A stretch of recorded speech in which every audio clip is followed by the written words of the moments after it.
Okay, here we are. We are finally here, and it is time for game number 6 of the 2022 Stanley Cup Finals. Thank you so much for stopping by. We've got 22 beautiful people here in the chat right now, so I appreciate you being here with us. Game 6, eh? I don't know what to think. I really don't know what to think. Bolts in 7, Kevin says. That's the first chat that I just saw after opening everything over here, but yeah, I don't know, man. Colorado, I hoped that they would have taken it at home in Game 5, but they have a chance here again. I mean, the cup is still in the building, so it's not like they're not going to have their chops, but either way, Game 5 in Tampa, or Game 6 in Tampa. Did I say Game 5 the entire time? Game 6, I meant to say. Yeah, we're in Game 6 here. So, hello to the chatters that I see. Anthony, what are the rumors about Anderson and the Islanders? Oh, I actually did not know there were any rumors of Anderson and the Islanders. Hey Lego, if you get the time, watch this. You will see what I am talking about. Excellence. I will bookmark that video, I guess. Popeye Sailor. What would be a W Kent Hughes return for Josh Anderson? I hate Cicerones that I actually understood what you meant there, but honestly, I'm not really worried. What the heck could Kent Hughes get for Josh Anderson? I mean, maybe you gotta recuperate that pick you lost in the Domi trade, right? So maybe a third, maybe another prospect, heck, maybe even a first. I don't know. That might be pushing it a little bit too much, but either way, I do think that there is a lot that Kent Hughes can do with Anderson. Considering what he did with Toffoli, considering what he did with Ben Sherratt and Arturi Lehkonen, I don't doubt this guy for a second. He's only been the Habs GM for a short period of time, but I think he's doing a pretty good job. Maralise, how are we doing? Thank you so much for being here. Kevin says Bolts in 7. Avs are favored. Trey, what's going on, man? Nice to see you here again. Car Domain says that the Lightning will win again, and then the ultimate Game 7.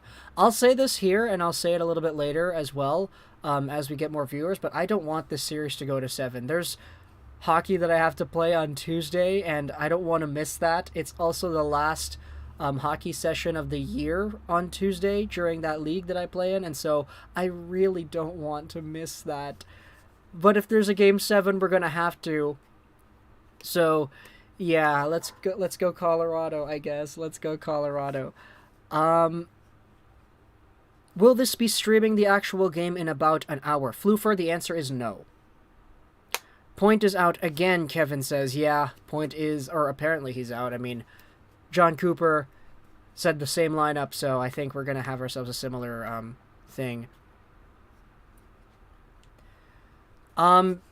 No, Cicerons, that's not correct. There's a little bit more information that you're missing there. Fizzy usually does it. If anybody wants to go into the previous stream and just copy and paste the one that Fizzy did, because not everybody can watch it on the Sportsnet YouTube channel, only if you're in Canada. Where can I find the actual game? There are websites, but I can't say it on here for legal reasons. No mercy on the road. The Bolts will have no spark. We'll see, Sierra. We will see. I'm scared, bro. Salty Wings and Avs fan. I'm kind of scared, too. Josh Anderson to Vancouver. I just realized there are so many big players in this draft. There are a few big players. Slavkovsky is probably going to go at the top. Same thing with David Jiricek. Connor Geeky could be a top 10 pick as well. Tampa wins tonight 4-0, Eric says. Okay, there's a prediction for you.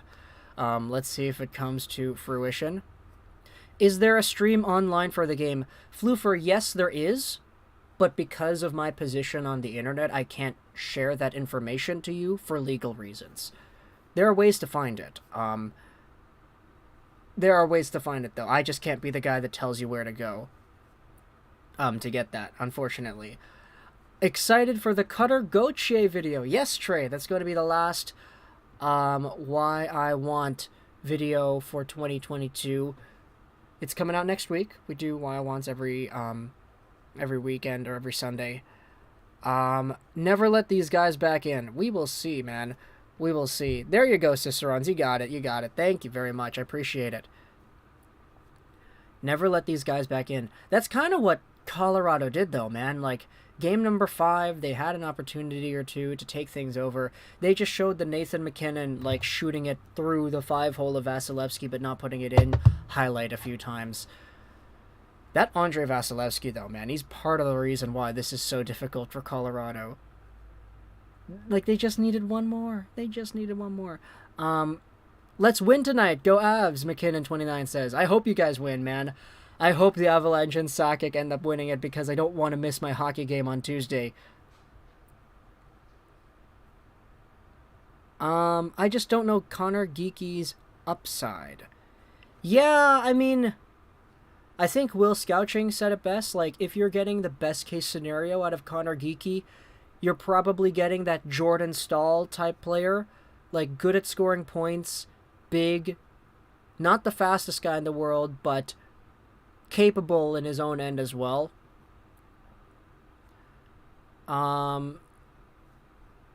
Delete my comment if not allowed, admin.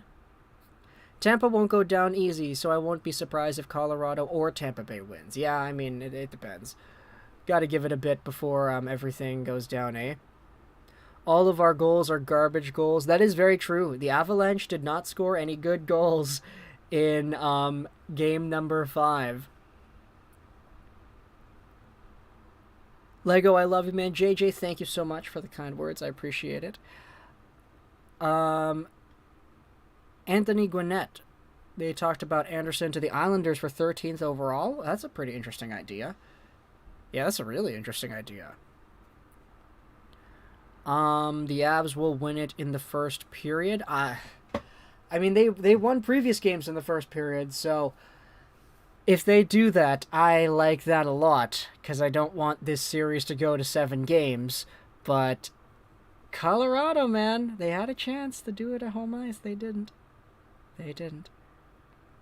Thoughts on Lutz? I don't know too much about Lutz, to be honest. I just kind of listen in the background to scouting podcasts, waiting to hear what he says about players. I believe his name is Cameron Lutz. Is that correct? I really don't know. I'm sorry. I'm not that into the prospects this year compared to, like, 2020, for example. 2020, I was all over it, man. I guess to an extent 2021 as well. Yeah, I think 2021, I had a bigger prospect mark. The game started already? No, it's going to start in about an hour, so we do not have that yet. Eric. Julian Lutz. Okay, yeah, different player I was thinking about. Is Cameron Lutz even a thing? I don't know. That's just my immediate instinct. I don't know anything about the prospects. I'm sorry. Vasi, Kucherov, Makar, Stamkos, Kadri. 5 best players in the series right now, although Kadri's thumb is probably still hurt right now, but when healthy. Yeah, I mean, Kadri still scored a really clutch overtime goal with his thumb, so I'd say he's pretty important. Cliff, what's going on, man? Thanks so much for sticking around here. Nick Paul has been good. Yeah, he has been good. Want to see Game 7. More exciting. That's fair. I can understand that. Do or die Game 7. Colorado wins again, or Tampa Bay wins again. Oh, man. I can't believe I just uttered those words. Thoughts on Byfield's development. Where do you think he'll be at the peak of his career? Probably my favorite prospect. I've always said that Byfield has like 90-point potential at the National Hockey League level. Like, if he pans out, he is like an absolute unicorn. Like, think somewhat in the same mold of Evgeny Malkin, but a little bit more finesse than Malkin. Malkin was really finesse, but I felt like he used a lot of the power and strength that he had to his advantage. Byfield doesn't exhibit those kinds of qualities all too much, but when it comes to the deking and the size and the scoring, I see a lot of similarities there. Bless me, I had to sneeze. Honestly, it seems like if Tampa wants it, they'll get it. Scouching has a podcast? Yes, he does. It's just the regular, Scouching Lives that he does, but they're in a podcast form on Apple Podcasts and Spotify and all that. It's a good listen when you go out on a walk. Woo, it's 31 degrees out here in Abbotsford. Ah, man, it's getting really hot, isn't it? I think it's like 25 degrees here in my room, which is not that bad comparative to last year where we were doing playoff streams and like everybody was getting kind of cranky because it was like 29 degrees in my room last year, which was really not fun for my computer and the stream itself. Definitely not a good experience, but it was fun. Yeah, no, 31 degrees out there in Abbey. My thoughts and prayers to you, Cliff. Morning, Geo, coffee and breakfast time. Nice to see that, JDC. Greetings to Malaysia. Do you think they will call more too many men on the ice? I don't know. What should Columbus do at 6? Draft the best player available. If one of those right-handed defensemen are available, Nemec or Jiricek, I think it's an easy slam dunk for them to go with one of those. They've got Boquist, and I like Boquist a lot, but I definitely think you can bolster that right side. Tampa in 8. Will you do a Habs video when the 2 Habs coaching staff that changed teams, Richardson and Burke, replaced? It depends on who they get. Depends on, like, if it's actually worth talking about, too, because, I mean, if they hire somebody that I have no idea about, like, that... Actually, that in and of itself might be a video. I'm not sure. It depends, Cicerons. I don't understand the hate for Tampa. What do you think about it? I think that, I mean, I could see why. Like, they've won 2 in a row, and they could win 3 in a row. Like, of course other teams' fan bases are going to be jealous that they're getting all the success and all the trades that help them out, you know, GM saying, hey, here's Brandon Hagel. Here's Brent Seabrook, so you can get the LTIR situation worked out. Here's all this stuff that helps you out. Like, I could totally understand why some people wouldn't like that. Climate change is a reason to move in the countryside. I don't know. I still really like being on the coast, so I don't know. It's just kind of annoying when I have to stay in my room here in, like, this warm, non-air conditioned, like, environment. Which I guess is kind of my fault for not getting an air conditioning unit, but, like, it's only like this hot, like, 3 months out of the entire year in Vancouver, so is it really worth it to get something that big for only 3 months? I don't know. What are everyone's predictions on the score, Jerry asks. I say 3-1 Tampa wins. I like the prediction. Who was it that said it earlier? I completely forgot that Colorado was going to win the game in the first period. I hope that is the case. I hope so, man. If the Canucks don't draft Geekie, Lambert, or Casper at 15, I'll be disappointed. If the Canucks draft Shane Wright at 15, that'd be great. Yeah, let's get Shane... Okay, no. Other than that, we did make a video about this. I'd be okay with Frank Nazar. I'd be okay with Isaac Howard. I would question Geekie because I know that Rutherford and Alvin really value speed, and I don't think Geekie has that same top gear that a lot of the other guys have. Casper I would like. I honestly don't think Casper would be available in this spot, but Lambert, I also think Lambert would be great. He's just kind of a wild card because of how far he's slipping down in these draft boards, but I don't know. If there's, like... I don't really think there's any bona fide, like, okay, I absolutely want the Canucks to get this guy. Like, in 2019, I was so hyped up for the Canucks to potentially take Caulfield, Zegras, or Krebs, because, like, those were the 3 guys that I kind of wanted the most. The fact that they took Podkolzin, I was okay with. Like, after a while, like, if you watch the initial video of me reacting to the Podkolzin pick, it was not, like, a healthy reaction immediately. It was definitely like, oh my gosh, like, why did they do that? Why? But, like, it was okay. In 2018, though, I was like, I absolutely wanted one of, like, Hughes or Wahlstrom or Boquist. So the fact that they got Hughes, who I had as, like, my number 4 prospect in that year's draft, like, it was definitely really good. This year, though, I don't know. There are a few good ones. There are a few good prospects. If they can take a score like Kemel or like Karamaki, if they slip, I'd be okay with that as well. Sergachev or Drouin today? Sergachev. I think it'll be 4-2 Avs, Cliff says. Okay, there you go. 4-2. People are bored with Tampa. They don't want to see them win 3 in a row. For me, it's not hate, it's boredom. That's a good way to put it as well. Darcy Kemper concerns me, Kevin says. I see your point, but I think a dominant team is good. A clear dynasty that every team has to chase. I think Tiger Woods and the New England Patriots are good for golf in the NFL. Thoughts on Lane Hudson after he won that award? What do you think happens to his draft stock? Realistically, nothing. I don't think, awards... a team thinking about taking a player at X overall is not going to be more convinced to take that player or trade up because that player won an award. You know, especially, the nature of that award. I mean, sure, he was on TV for a little bit, and they gave him a little moment, but, Lane Hudson is Lane Hudson, and if you know how good this guy was, you didn't... only half the teams at the draft combine interviewed him. So, I don't think him getting an award is going to make any of the other 16 teams that didn't interview him, I'll say, oh, this guy's actually legit. He's got the award. We have to circle back. Let's review the tape again. If you know what Lane Hudson's about, you're already high on Lane Hudson, I feel. I really like Lane Hudson. If you saw the video we made about him, I saw he was one of the most arguably underrated prospects in the entire draft. But yeah, I definitely love Lane Hudson. I can see the Canucks getting Denton Mateychuk. That's a good one. I'd like Denton Mateychuk. Or Pavel Mintyukov. There you go. That's another one. Who do you think will win the Conn Smythe? Let's say Landeskog. Just to throw it out, just to make things interesting. Gabriel Landeskog. Jan Bean, what's going on, man? Thanks so much for being here. Thoughts on Ross Colton? Super underrated. He is honestly really solid of a hockey player. I like Ross Colton a lot. Did Shesterkin get robbed of the heart? I wouldn't say robbed. I mean,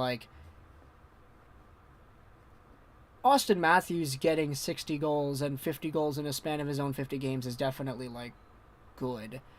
And I think that definitely warrants, MVP discussion. I personally would have had Igor as my number 1, though. But it really could go either way.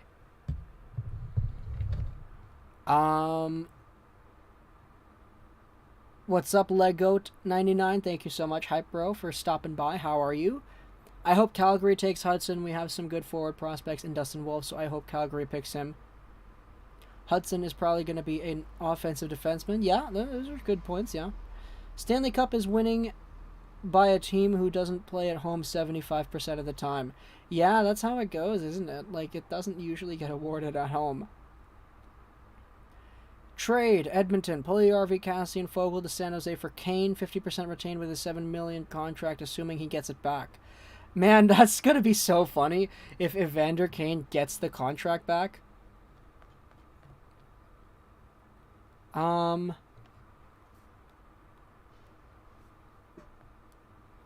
I think Shesterkin is better than Matthews. Agree. I mean, yeah, when you say most valuable player, what is the value of Austin Matthews scoring 60 goals versus the value of Igor Shesterkin, single-handedly pulling that Rangers team into the playoffs? A lot of people say, oh, it's because the Rangers are good defensively. The Rangers are good defensively. The Rangers were good defensively because Igor didn't allow any freaking goals. That's why. They were good defensively because Igor Shesterkin was the best goaltender in the entire gosh darn league by a mile. Not just in terms of save percentage and goals against, but expected goals against, high danger chances saved, saves above expected, and all that. Igor was 1 in all of those categories. And so, what is the magnitude of importance and value that has to a hockey team? And is that value more important than the magnitude of what Austin Matthews accomplished with 60 goals? I don't know.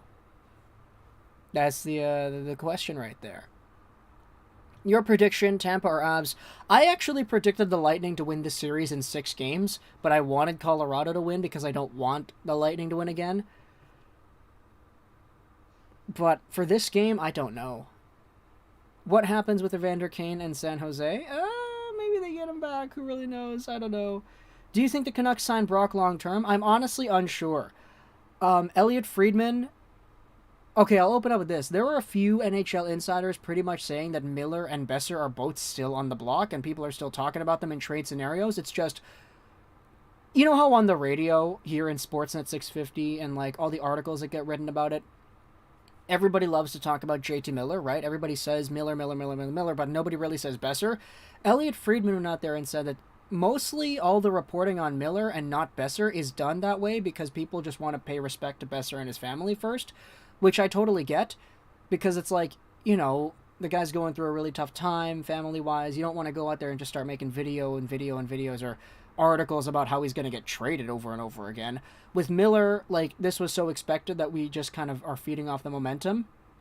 But Elliot Friedman said that out of respect to Besser and his family, they're not reporting it, but it's still happening. Like, the conversations of trades are still going on. So I don't know if they're signing Besser long-term. That's a good question. Who do you have at 33? If the Habs can get Lane Hudson at 33, I think that'd be great. Or Seamus Casey. I don't know. Should the Habs draft Cooley first? I don't think they're going to do that, no. Will the Breadman get traded? Panarin? I don't think so. Vasi or McKinnon? I'd go, oh boy, that's tough. I honestly, might go Vasi. I'm not sure. How good will Jiricek be? Will he be a top 10 number 1 D-man? I think he could be. I think it was Craig Button who said that if Jiricek pans out, he could be Moritz Seider 2.0.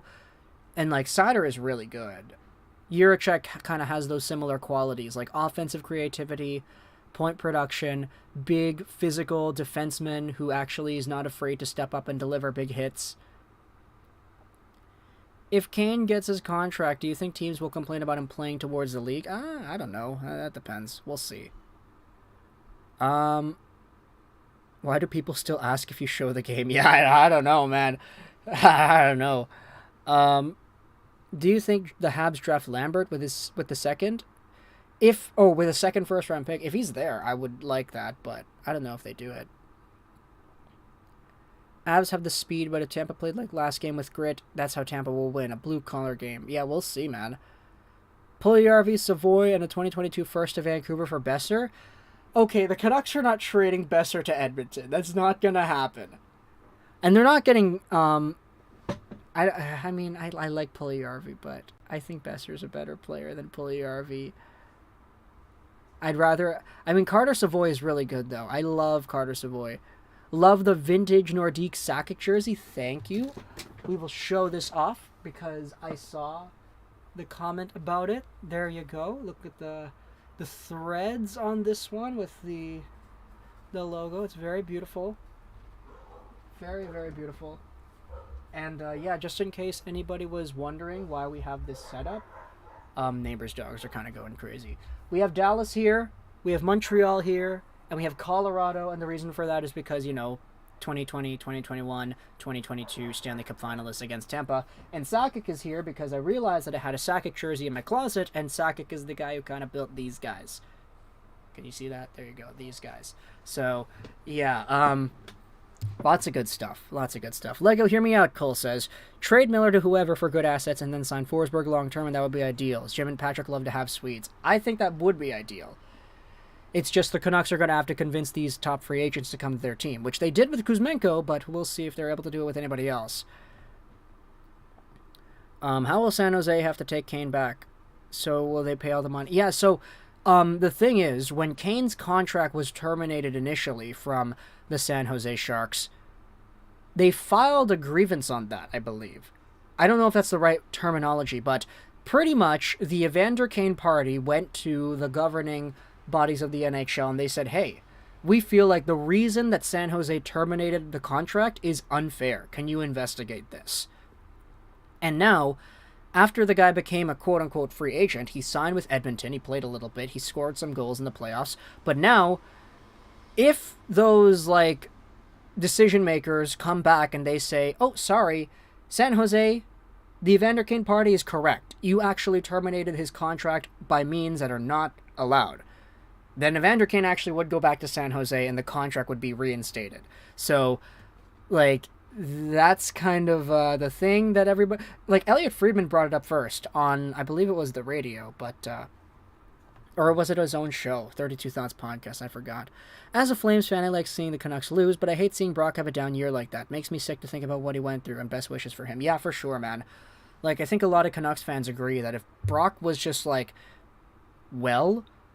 Not just physically, but mentally, too. Like, he probably would have had a much better season. Your takes on the QMJHL standout Jordan Dumais, 109 points with Halifax at 17 years old, ranked as a third-rounder. It's tough, man, because QMJHL talent is so difficult to evaluate since a lot of these players play with good teams, and a lot of these players don't play against the best competition, and a lot of these players get most of their points in the power play, and you could definitely see that the defensive systems in the QMJHL are not that great, especially comparative to just the other junior leagues around. So, Jordan Dumais being ranked in the third round, I don't really, I'm not too surprised by that, but I mean, we'll see what happens as his career goes on, right? McKinnon is good in the fact that he takes less money and contracts is so valuable. I don't think McKinnon is a number 1 tier player in the league. Bit overrated in my opinion. Oh, okay.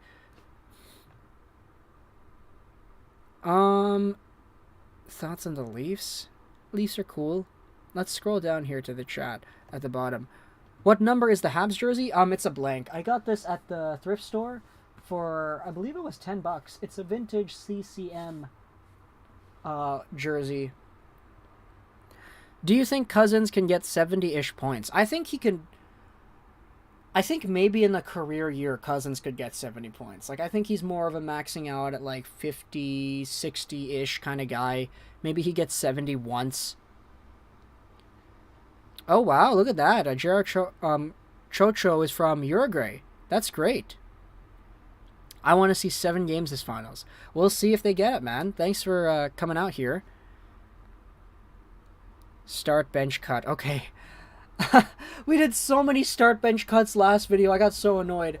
I'll do one here. Besser, Hall, or Line A. I'd start Line A, bench Besser, cut Hall. Look at the neighbors' dogs. They're really going at it, eh?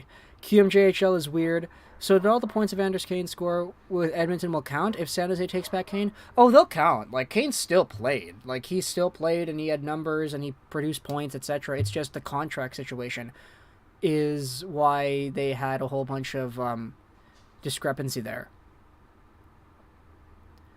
Dumais outscored his teammates by over 21 points as well. Yeah. Your voice is incredible. Love your videos. Thank you, How to Hardscape. I appreciate the kind words.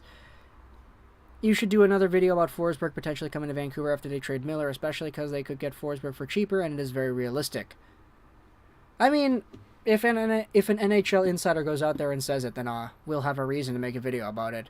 I kind of say this all the time, but I don't like making videos where it's just my opinion. Hey, the Canucks should get this guy.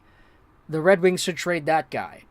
Usually there will be a reason why we're talking about it, and it usually comes from the mainstream media sources. QMJHL is an underrated league. I'll contend with that idea, but okay. I would like the players choose what league they want to play in the CHL. I mean, it depends on where they... Okay, firstly, it depends on where they get drafted in the import draft, if they're from overseas, but also, it's usually geographical based. I mean, Ontario kids always play in the O. Everybody that's in Central to Western Canada plays in the Western Hockey League. It's usually geographical. Lehkonen game-winning goal in overtime.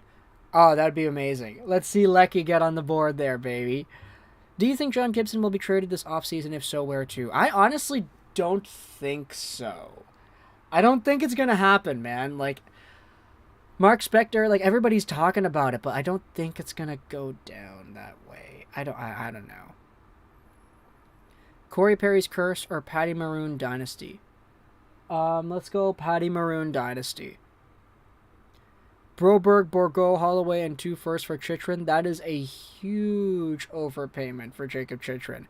Huge, huge, huge overpayment. Chychrun is great, but I can't name too many players in the NHL that you would trade Broberg, Bourgault, Holloway, and 2 firsts for. If Pat Maroon gets a 4th cup in 4 years, he becomes a GOAT, even though he isn't necessarily the star. I mean, he's no Hockey Hall of Fame player, but he would just be in the right place at the right time. I think the league ranking goes OHL, WHL, QMJHL.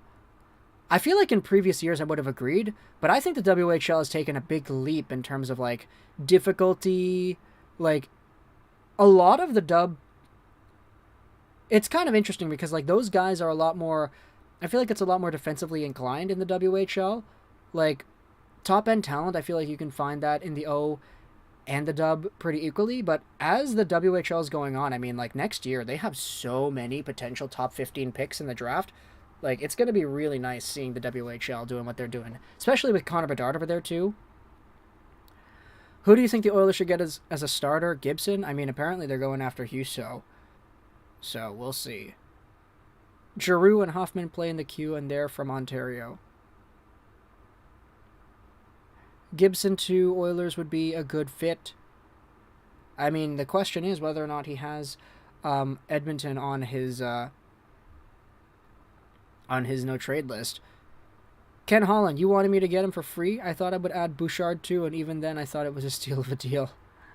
I see Montreal going for Chychrun, leading goal scorer by the D-men the past 2 years. Gostisbehere took his spot in the power play of the series. Young, 23, and I believe there's still room to grow. Yeah, no, Gostisbehere, like... A lot of people like to meme about Gostisbehere because he kind of tanked it in Philadelphia, but, man, they gave him a platform in Arizona, and he really did succeed. WHL is better than OHL for sure. It has been for years, actually.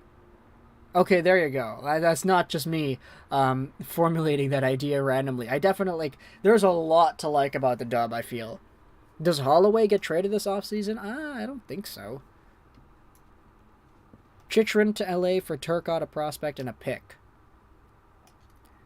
That's a bit fairer. But I don't know if they would be so willing to trade with divisional rivals like that.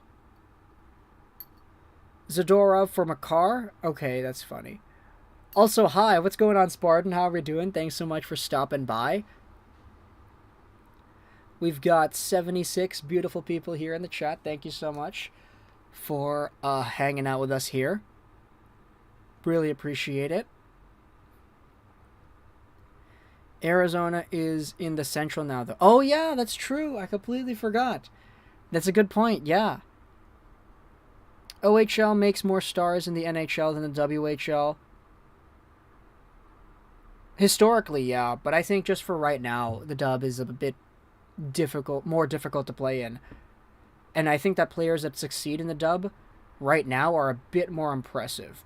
But I don't know. Maybe I'm being biased because Arshdeep Bains was the top goal or point producer, and he's a Canucks prospect now. What do you think the Panthers should do to get farther in the playoffs? Just not lose. Actually find ways to play properly. Like, even against Washington, they had problems. Like, they didn't easily take out the Caps like a lot of people thought they were going to be, there. Oh, man, they're talking about Darcy Kemper now. And all the goals that he's been letting in and the confidence level. The slap shots. Jan Ruda. Those little holes that Kemper leaves exposed. Oh, boy. That is kind of ugly. Where are you listening from? I am listening from Vancouver, BC. Let me know in the chat, where are you guys? Because we've got 71 people here. Is that 71 different locations all around the world, or are we all kind of located in some certain centralized areas? I'm curious. Anybody overseas as well? Everyone is talking Slavkovsky in Montreal, but if Montreal adds a top 10 pick, I see them aim for one of Nemetri Jiricek being right shot D. It's hard to find outside of Mayu.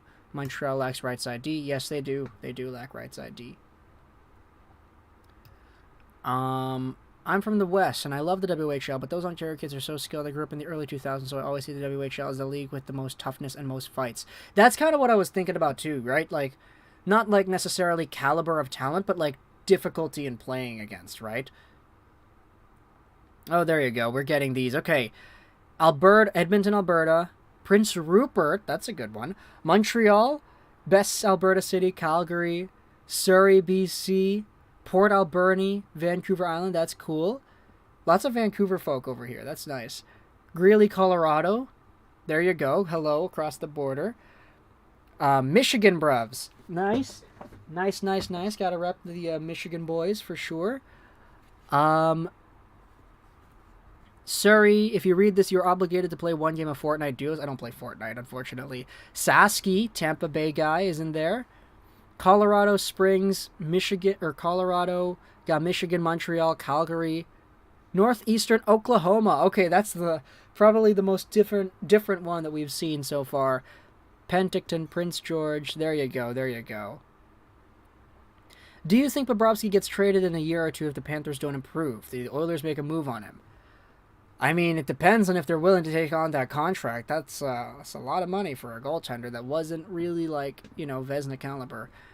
WHL and OHL are really close, though. In reality, one isn't clearly better than the other, even though I'd say WHL.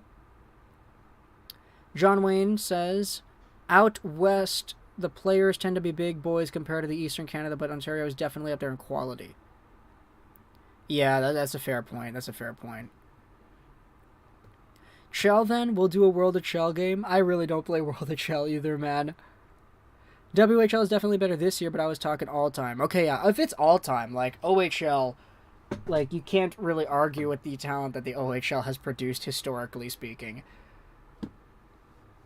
Southern Nebraska, go Avs, Travis says. Southern Nebraska. It's kind of interesting how, like, we got guys in Oklahoma, like Colorado Springs, Nebraska, all cheering for the Avalanche. Like, this is kind of what I was talking about. It's all localized in every other part of the world. Like, Tampa Bay fans are the ones that are cheering for Tampa to win, and most Tampa Bay fans are in Tampa.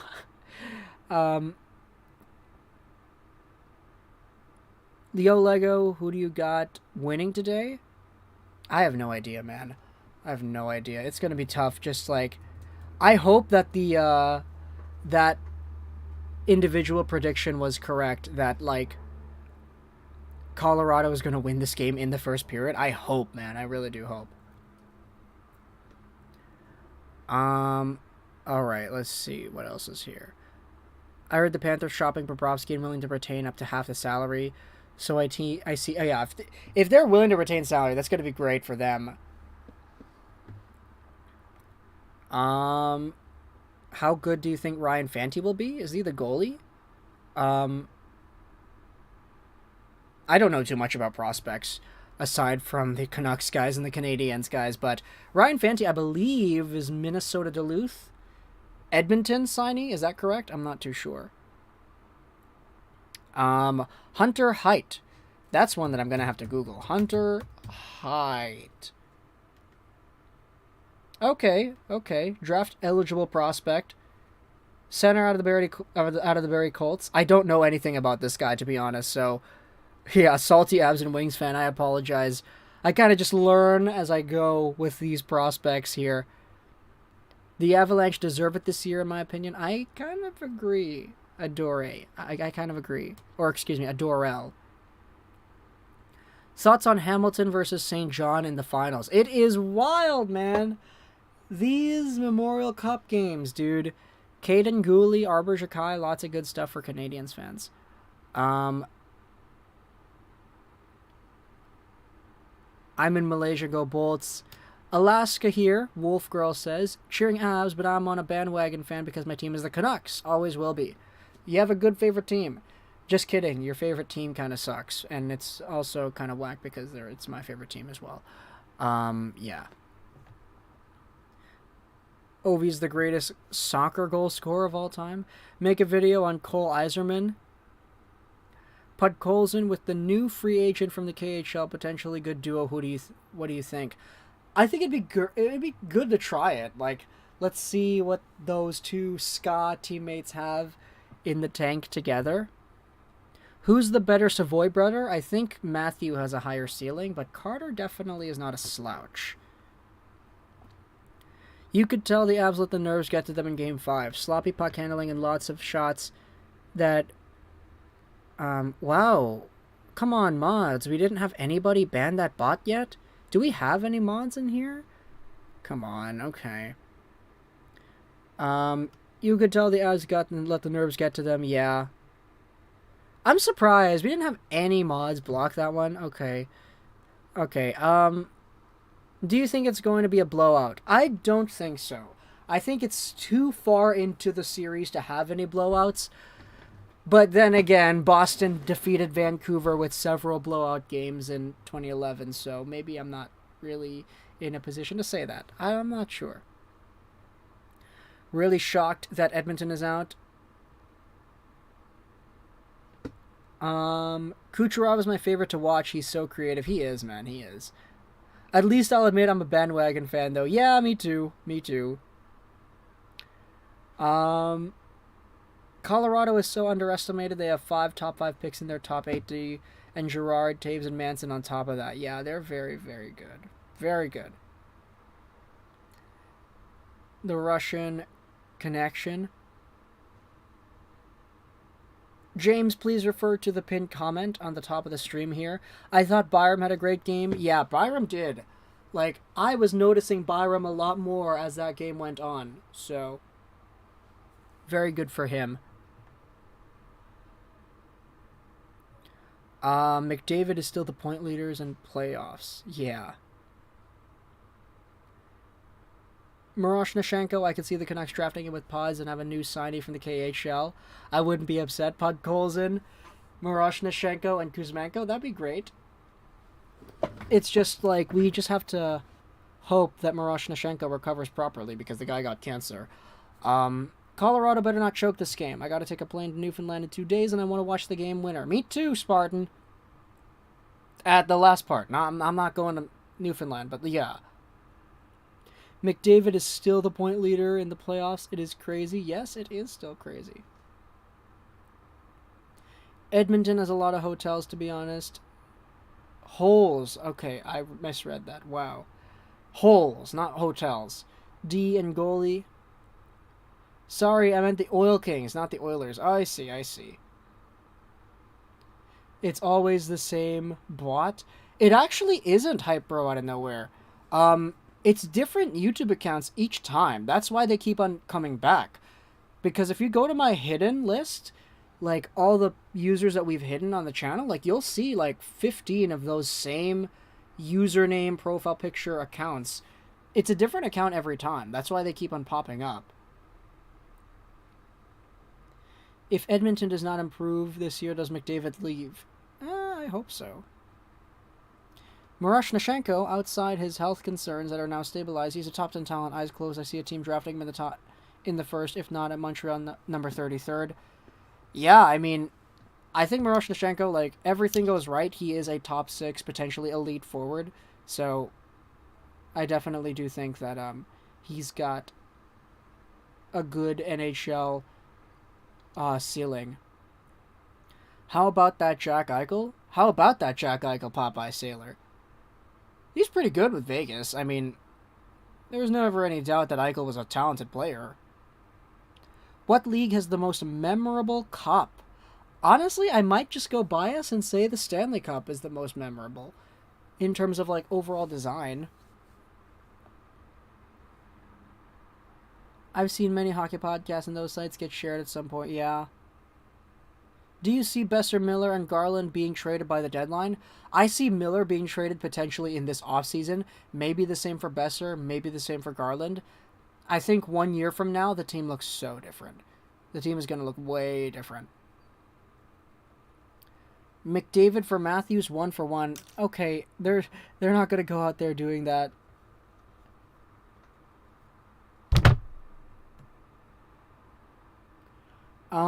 Jack Eichel healthy is a top 10 center in the league. I won't disagree, man. Yeah. Thoughts on Vegas's prospects? They've got some good ones. I like Caden Korzak. There are a few really nice ones, yeah. Brandon Brisson as well. If Edmonton traded McDavid even for Matthews, they would still get a boatload of picks and prospects.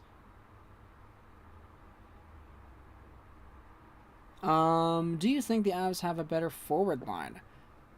Better forward line than what? What are you, like, what's the competition there?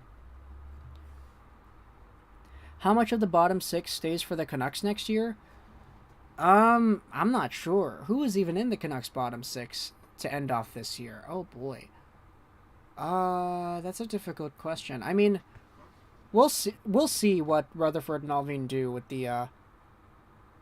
the speed, because I know they said they wanted to get more speedy in the bottom six. Draisaitl, McDavid, and Matthews on one team would be good. Yeah, it would be pretty good. Matthews will get a league max in Arizona once he's a UFA. Eichel has a lot to prove. Who's McGod? Are you saying McDavid? Just say McDavid, man. McDavid will never come to Vancouver unless they add 25 first-round picks. Okay, that's not going to happen. Do you think Holloway and Bourgault are going to be like the Nuge, like a passing playmaker? I feel like Bourgault is a lot more of a sniper. I feel like Holloway is a lot more of an overall two-way power winger who also has some offense, but like, I mean, if they become like the Nuge, then I mean, the Nuge was the first overall pick, so I think you're kind of laughing there. Are you surprised Johnson is assistant to the GM considering the lack of prospects making the NHL from the AHL? That's a great point. That's a good, like, thought to have, I feel. But I do really like what... If you had, like, awards for lip service, I feel like Ryan Johnson would be right up there at the top. He does such a good job at convincing the fans that they're doing a good job. But I feel like a lot of the AHL also has to do with Trent Cull and the coaching that goes on. So I don't know. What league has the most Memorial Cup? I don't understand that question. Matthews to Arizona is an ice-cold take. Do you think the Avs will take it tonight, Tay asks. I hope they take it tonight. I don't want there to be a Game 7. McDavid or Matthews? I go McDavid. What do you think of Kuzmenko? I think Kuzmenko is probably going to get, like, let's say safe bet 35-ish points. I think if everything goes right, he could get upwards of 50, 55, but we'll see. I want to see what he does in the power play, because the way Kuzmenko plays in the power play is really different from how the Canucks usually do their thing. Normally in the Canucks power play, you'd have one guy in the left corner, JT Miller on the half wall, Hughes manning the point, Petey on the right side, and then you have a net front presence like Bo that's like hovering around there in the middle. Kuzmenko, for SKA this recent season, he did most of his damage on the power play from Gretzky's office. So like right behind the net, he would always pass it out in front for those one-timers on the left and right side. And so if they give Kuzmenko the free rein to do what it is that he does in that position, I'm really interested in seeing how it's going to work. Do you think Cross Hanas will be an NHLer? It's possible. I don't think... I'm not going to go out there and guarantee it, but... I mean, let's see him score a few Michigan goals, right? I mean, the CHL Memorial Cup. No, Hype Bro, what are you talking about? What league in the CHL has the most Memorial Cups? Oh, that's what you're talking about. Okay, I thought you were asking me, like, in my opinion, what is the most memorable, like, cup or whatever. I don't know. I don't know the answer to that. Somebody can probably Google that, I think. Which CHL league has the most Memorial Cup championship victories? That's what you were asking. Do you think Kadri will stay in Colorado? I don't think so, but I don't think he's going to, because he's just so gosh darn talented and he could get a lot of money. Later, everyone. Enjoy the game. Tampa Guy, thank you so much for stopping by. I appreciate it. Is Jágr Furcus the best shooter in the draft? I'd say that the best shooter in the draft, arguably Shane Wright, arguably Lekaramaki, arguably Kemmel. Furcus is in there too. One of Matthews, Marner, or Tavares will leave Toronto by the 2024 draft, and probably this summer Nylander due to poor results in the playoffs with this core.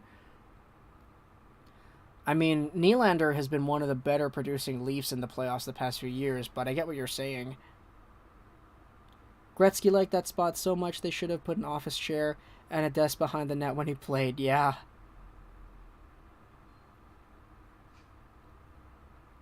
As of late, the QMJHL is the title holder because they keep on winning the Memorial Cup these last few years back to back to back. Okay, I guess that's your answer then. I almost wonder if we go into a more Sedin-era power play with Kuz in Gretzky's office, Pudkols in net fronts, 2 on the sides, and Hughes in the point. I'd like that, yeah. Or 1 on the side, excuse me. The Sedin power play was mostly like that too. Like, Henrik or Daniel would just cycle it around in the right side corner, and then you'd have, like, Kessler on the other side. Due to the cap, they have to trade one away and find a goalie. Who is winning tonight, Lego? I don't know.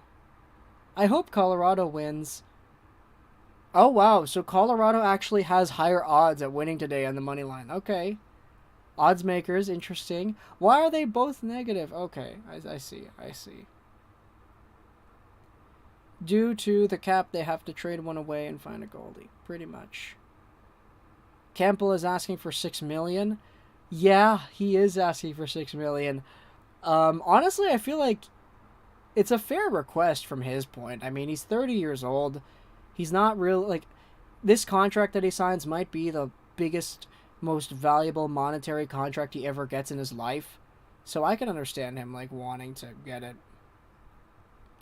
Who is better between Korchinski and Matejchuk, and why?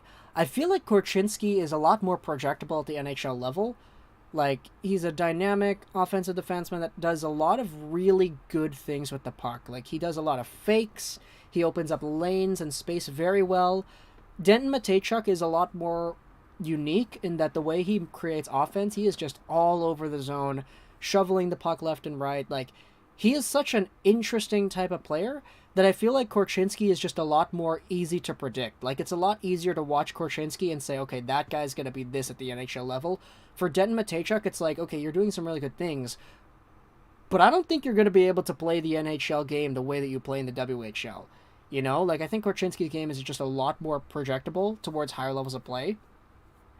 But if Matejchuk pans out, like, if he hits his absolute ceiling, like, he can be really, really good. So, yeah, that's a good question. Do you like Kent Hughes? I do like Kent Hughes. He's a pretty good GM. Colorado and OT Game 6 is Lekkonen's specialty. Oh, yes. It is. Would you be okay with Kane coming home to the Sharks if the Sharks don't restore the contract? Coming home as in Vancouver? I don't think the Canucks really could benefit from getting Kane. I mean, that would be so much money and, like, the problems attached to that. I'm not sure. There were lots of blatant displays of sedinery back then. Did you ever see the shift on YouTube where Daniel Henrik had possession in the offensive zone for like a minute 30? Yeah, with Lucas Krajcek and Ryan Kessler and Oland. Do you think Beniers can be a 90, 100-point player? He looked electric and gave Seattle life. I think Beniers probably maxes out in my mind as like a 75-point guy that is just consistently one of the better shutdown defensemen in the league at the same time. Like, I think he could probably get 80 points once, but I don't see him consistently hitting that. I think he's just a lot more of a no-nonsense, he does whatever it is that he needs to get done type of hockey player. He doesn't score a point every shift, he doesn't score a point every single game, but you know that he does the proper things that, like, you need out of your players, your top-line players especially, to win hockey games. No team has ever won the Cup with a player played $10 million or more. Yep, that is true. I mean, the Habs had a chance to do that with Carey Price, but it didn't work. And Patrick Kane in Chicago, they didn't get those huge contracts until after they won all their Stanley Cups. Korchinski is probably going to be the best offensive D-man, but his defense is sussy.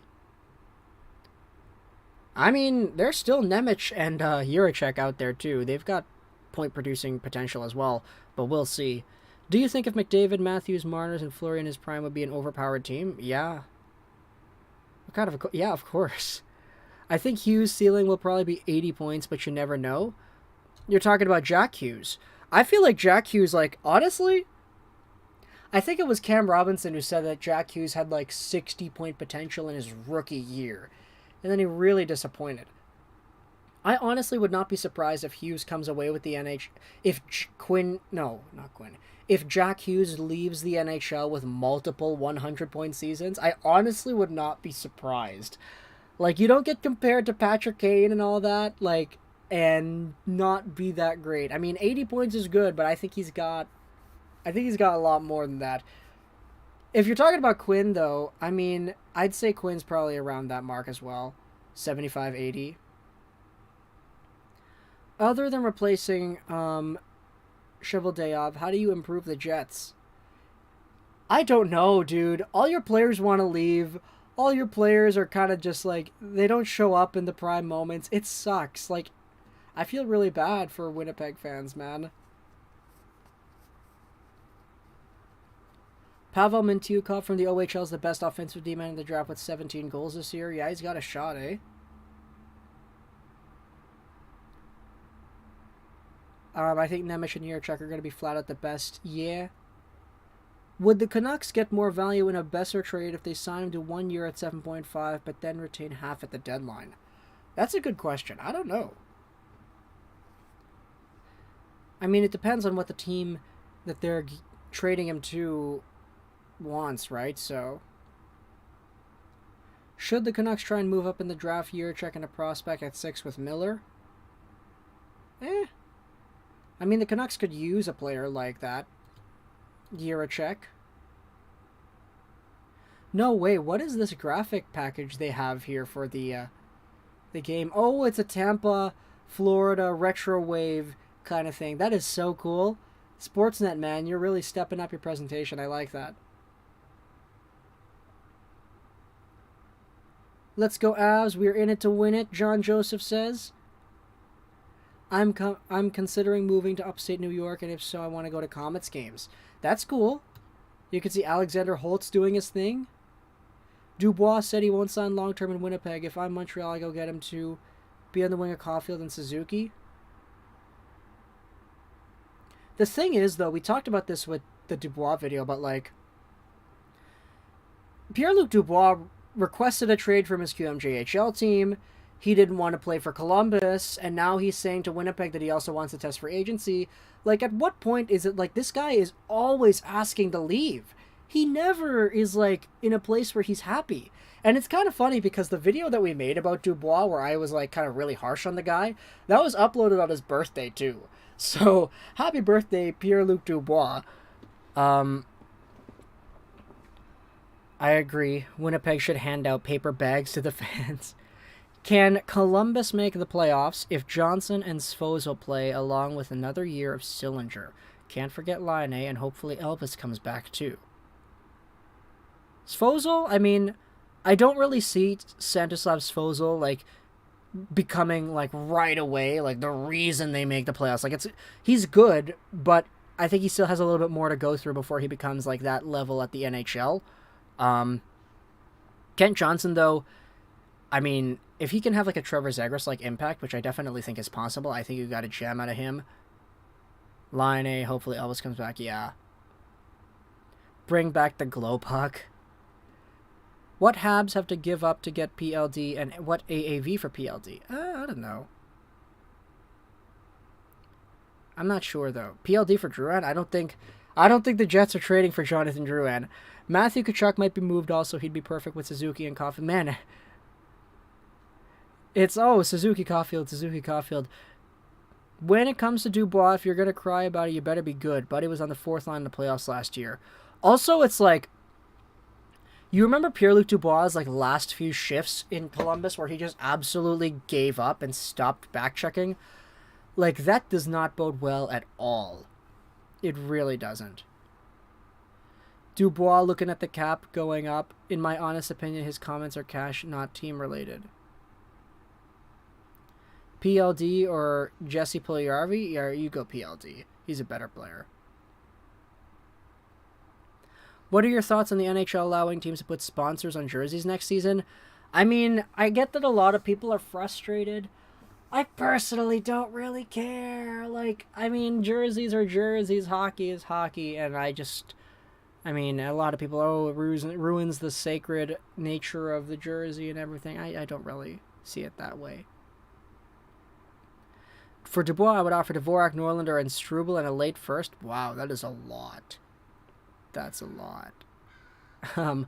Samantha, thank you so much for your subscription. By the way, if anybody else wants to subscribe, feel free to do so. I mean, we are on the road to 35,900 subs. So I'd really appreciate it if you wanted to help us out there. I bet Dubois wants the bag, but he's literally just like a 60-point player. Pierre-Luc Dubois has work ethic problems, Hypro out of nowhere says. That's kind of what I was hinting at as well. Like, It's one thing to go from team to team in the NHL, but the fact that we even saw this when the guy was 17 in the Q too, like, he tanked his value with the Cape Breton Screaming Eagles. Like, it wasn't great. I watched the documentary today between the Avalanche and the Red Wings. It was on for 2 hours on ESPN. Oh, yeah, it was... I haven't seen it, but, like, of course, any type of documentary about that, like, 100%. The Avalanche and the Red Wings, so good. The Jets tanked when Bufflin walked out. That's not a bad timeline, man, yeah. Happy I get to see Game 6 tonight since I'm off from work, but if it goes to Game 7, I will be at work, and I won't see the actual game, but I will DVR the game or just look at clips on social media. Pretty much, yeah. 60 points, 100 penalty minutes, big boy, they are so rare, he will get paid, especially as a UFA. I don't like the argument where you say the penalty minutes make a player good. Like, I know it means that, oh, he's getting physically involved, etc., but, like, I'd rather have a player who gets 60 points and who doesn't get 100 penalty minutes than a player who does. I'm not sure. I mean, that's kind of what I'm... Pierre-Luc Dubois is, like, a good player, though. It's just, he seems so entitled with the way he keeps on wanting to move teams. Who won the Drouin trade? I mean, I'd be pressed to say that the Canadiens won the Drouin trade, but no, unfortunately not. I hope Detroit drafts more forwards. Oh, dude, Unrivaled is so good, coming from a fan of the two teams. He's only 24. Yeah, I know Dubois is only 24. He's a lot better than Puljujarvi, though. Like, because I saw some people talking about him. Avalanche Red Wings rivalry of the 90s, early 2000s. Heck yeah, man. Heck yeah. Still blows my mind that Rafi Torres was a first-round pick. He was like a top 5 pick, if I recall correctly, was he not? Who is going to be this year's Cider at the draft? Bichelle, Hudson, or Trikazov? It could be Trikazov. Gleb is a very good player, but it's going to be difficult to see where, or try to predict where he's going to go in the draft. Who won the Line A trade? At the moment, Columbus. Cider Juracek, yeah. Basically, he wants a big market team. Pretty much. I won't be able to watch Game 7 either because I literally have a king salmon fishing trip on Tuesday. Me too! I've got drop-in hockey at Tuesday, and it's the last one. I want to say goodbye to all my friends, but, like, if the Tuesday Stanley Cup Finals Game 7 goes on, then I'm gonna miss it. What player should the Habs have traded for Mikhail Sergachev? I don't know. That's a tough question. What's a possible trade package for JT Miller like if they trade with Washington? Well, if you saw the video, we talked about what Grady Sass said, where he was saying it could be like Connor McMichael, Iorio, and maybe some picks, and throw in another player as well. Torres was a top 5 pick. Yeah. Okay, there you go. Do you see the Habs not picking right first overall? They're going to pick right. Are you going to show the game or just comment on it? We're just going to comment on it. Greetings all the way to Romania, though. I'm here in Vancouver, so hello. Who do you think will win? I think the Avs. I hope the Avs, man. I don't know who's going to win, though. Do you want a Game 7 on Tuesday or end it tonight? I just want to end it tonight, man. I don't want to... Tuesday is like the worst day to go out there and have another hockey game. If it was on a Wednesday or tomorrow, that'd be fine. But, yeah. Right will be Suzuki with more offense. Better goal scorer. Do you do roller hockey or on the ice? I do drop-in floor hockey and ball hockey. Line A should play in a big market. I mean, Columbus, man. Very big market. You know, they love their hockey in Columbus. I don't think Miller goes to the Capitals. I don't think they have the trade value to obtain him. Yeah, I'm kind of on the same boat, BJ Ballin. It's interesting to note from Friedman and Dreger that Miller could be on the Capitals' radar to replace Backstrom, but I think other teams have a lot more bargaining power than Washington. Give me a percentage that Mott signs back in Vancouver. I don't think he's gonna come back. He's gonna get too much money, man. Like, if Tyler Mott goes to the market and he gets like $2.9 million like The Athletic is predicting he'll get, like, you can get your $2-something million, but just don't get it in Vancouver, you know?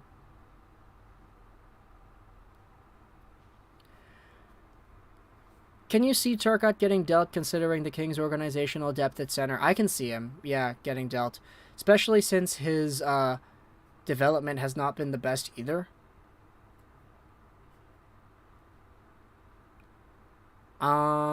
In Quebec, we have a pro deck hockey league. Do you follow the CFL? If so, who do you think wins the Grey Cup? I don't know anything about the CFL. I'm sorry. Lego, I'm telling you, if the Canucks trade with the Flyers and get Bobby, Brink, Cam York, and Adder, that's a steal. I love all those players. I do. Brink, I think, has great offensive ceiling. Cam York, I mean, I'm a really big fan of Cam York. And then Ronnie Adder as well, offensive machine. Do you think the Carolina Hurricanes are going to trade Netchosh? I think they will, actually.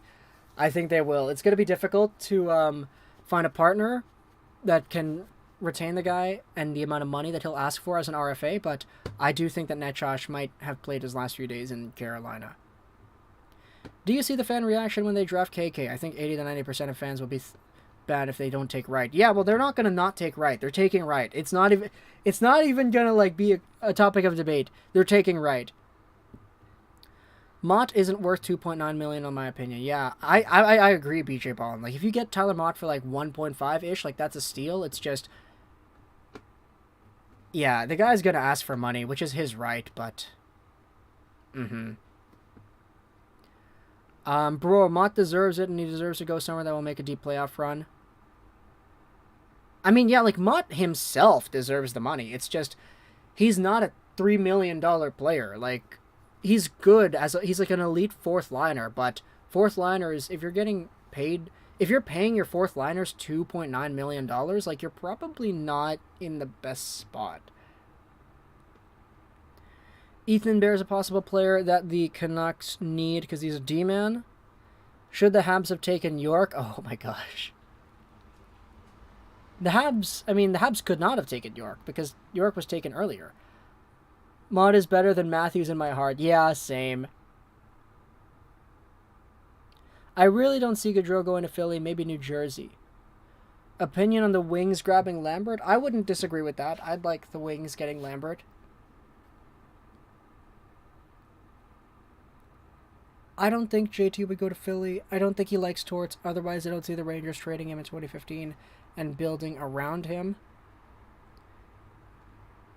Yeah, I mean, I don't think it really matters. Like, JT, I don't think he has any trade protection on his contract, does he? Let's see. JT Miller, here's the contract. Is there... No, there's no trade protection. So, I mean, if the Canucks are finding a suitor in Philly that gives them the best package, sorry, JT, but you're going to Philly. Philly has drafted badly, but they still have good core with Ellis, Couturier, Hart, Provorov, and they can get Gaudreau. Maybe, we'll see. Buffalo interviewed Eklund last year, so I still think Wright is a lock. I heard Lambert might be picked up by the Canucks. I'd like Lambert there in Vancouver. To be honest, I want Lambert. Canucks haven't won a cup ever. Yeah, they have not, unfortunately. Hello. Anytudex, what's going on? Thank you so much for stopping by. For those asking about the game, it's not on yet. Like, we'll get NHL Game Center on the website after, but like right now they're still showing the players in the tunnel. Cogliano is bent over and he's like contemplating what's gonna go on. Yeah, it's gonna start maybe in like 10 minutes. It always takes such a long time to get underway. I really think Besser wants to play in the States. I saw some people saying, like, oh, they should trade Besser to Minnesota so he can be with his dad. But, like, you know how that doesn't really work anymore? Because I'm going to stop talking about that. Seriously, Mott is a very useful player, but too pricey at that point. It would make sense for him to go after the money at this point. He can be set for life. 100%. That's exactly why, like, Tyler Mott is probably, like, the contract that Tyler Mott can get now is probably the biggest amount of money that he'll ever receive in his lifetime per year, right? Like, so kind of has to capitalize on that. Canucks shouldn't have let Markstrom go. I disagree with that. I think they could have let Markstrom go and they would have been fine because they had Bubble Demko. It's Tanev and Toffoli that kind of tick me off. Philly has a mid prospect pool. I think Forster and Tuomo are the only good highlights. Forster is an interesting one. I'm really interested in seeing how Forster is going to develop. Really heavy shot. Not really anything else. Do you think if Caulfield was 6 feet, he would have gone top 3? Yeah, he would have. He arguably would have gone 1. Like, he would have been really good. With all the records that he broke and everything. They should just list the starting time at 8:15. It's annoying they start the game 15 to 20 minutes late. Yeah, I agree, man. Alfie to the Hall. There you go. Who plays hockey in July? Fiala for Besser 1-for-1. Okay, no. We're not doing that. Unless it comes with a contract that's pretty cheap. Gaudreau thrived under Sutter this season. Gives me reason to believe he's staying. I'd be heartbroken if he left. I'd put a lot of Cogliano in my lineups tonight. I really want the Canucks to look at the young Red Wings look. They're building a beast of a team there. Yeah, Stevie Y, man. Stevie Y is doing what it is that he's doing. I mean, he kind of sort of built this Lightning team, and then he's building the Red Wings now. Benning chose shotgun Jake over Toffoli, bro. Yeah, he did. He also chose Goodbranson over McCann. He also took Clendenning over Gustav Forsling. Benning, man. So great. Top 3 most improved players this season. I think Quinn Hughes might have been a real... Like, Quinn Hughes from last season to this season improved tremendously defensively. I definitely don't want that to go unnoticed. Who else improved a lot? You could say Jack Hughes kind of had a similar resurgence as well. And then I think I would also throw in... That's a great question. Chris Kreider. There you go. Biggest improvement from last year to this year. Chris Kreider. It's funny that fans thought that Hughes carried Tanev in advanced stats in his first full season. Then it turns out that Tanev carried Hughes. Yeah. Canucks should have traded Markstrom at the deadline. Would not have traded for Toffoli and kept Tanev. But we all know how aggressive Jimbo was. Yeah, I know. I don't see Gaudreau staying. Calgary will have to pay him a lot of money. And they aren't as big of a market as Philly and other places that want him. I thought Caden Gooley was a reach for the Habitants, but he's kind of popping off. He is. I'm honestly kind of surprised, too, that he's popping off in the way that he has. Toffoli is kind of inconsistent, but the Tanev thing, yeah, he is a super stable D-man, a veteran blue line presence that is hard to replace. Bad move. Thank you, Vancouver, for Tanev and Markey. Okay, yeah, get out of here, Trey. Get out of here, buddy. Come on. Oh, you're feeding on the pain of the Canucks fans here. Top 3 improved Mangiapane, that's a great one, 30-goal scorer. Sam Bennett absolutely revived his career. And Tage Thompson. How could I forget about my boy Tage? That's a great one. Tim Schaller doesn't even play hockey anymore. Why trade Toffoli? Timo Meier had a massive breakout this season. Yeah, Meier did as well. Very happy to see Meier do what he did. Why Gooley went late in the draft? I mean, Gooley... He didn't go late. I mean, he went like 15th overall. It's not that late. Why would any player want to play in Chinada? What are you talking about, Cats? Anyways, they're doing the national anthems. It's 5:18. So we've probably got a few more hours before everything actually... Or, not fewer hours. A few more minutes before everything, like, stops up.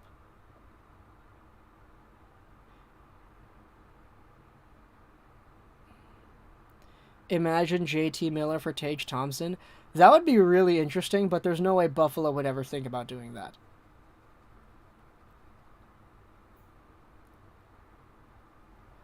I thought ESPN would be better than TNT. Boy, was I wrong. Biz and Gretz make TNT fun. Hey, Lego, sorry I'm late again. I was on vacation. That's all good, man.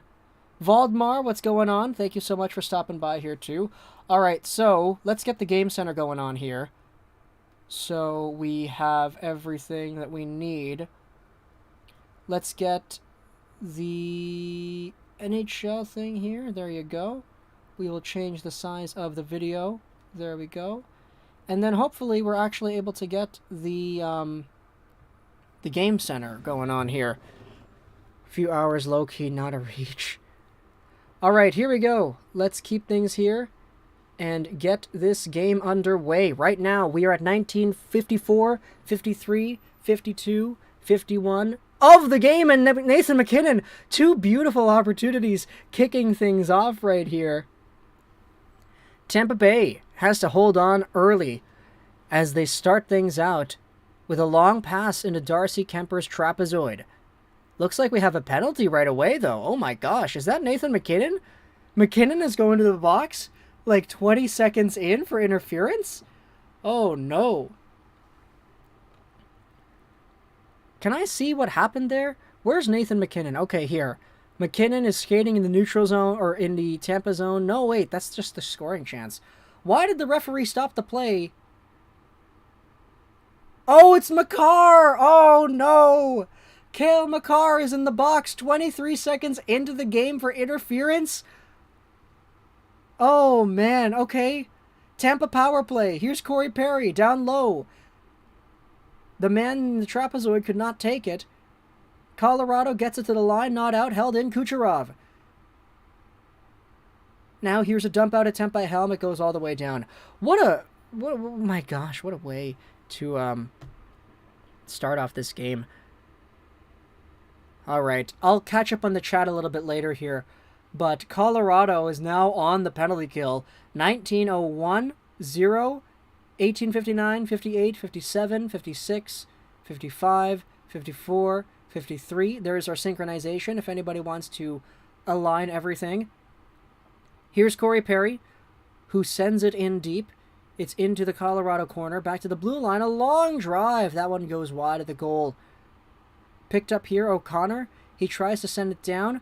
Helm, successful in that. Okay, it's all the way back into the Lightning zone. I think if JT goes to Colorado, I could see us getting Taves, Byram, or Newhook. I would love any of those guys.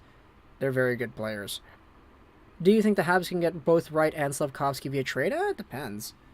They're going to need to get that second overall pick, though.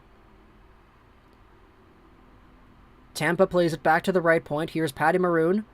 Down the boards, Colton lets that go to Paul, but it squeaks out to the opposite side. Now back to the point. Sergachev, Colton, back to Sergachev, top of the slot. He drags it, he holds it. He plays it off to the right. Here's Colton. Back to Sergachev. Sergachev to the left. It's Killorn now. Sergachev, the one-timer, fearless block there, and that Colorado player is hurt after blocking that one-time opportunity. All synced up. Thanks. There we go, Cliff. Thank you. Thank you for the kind words. What's my favorite EPL team from soccer? I have no idea what the EPL is. I'm sorry. Here comes Tampa, though. Back into the zone. Chernak goes over to McDonough. Miscommunication right there. Penalty is over. 0 shots on the power play for Tampa on that opportunity here. Palat, though, forces it out to center. He's got it in front of the penalty box. A long pass to the side goes to nobody and is picked up by Devon Taves. Makar goes up the wing, out in front, and it's icing, so faceoff will be in the in the Colorado zone. Montreal drafted defense pair of Sergachev and McDonough. Yeah, I know. It's heartbreaking, is it not? Oh, that's Andrew Cogliano who blocked that shot and who is very hurt.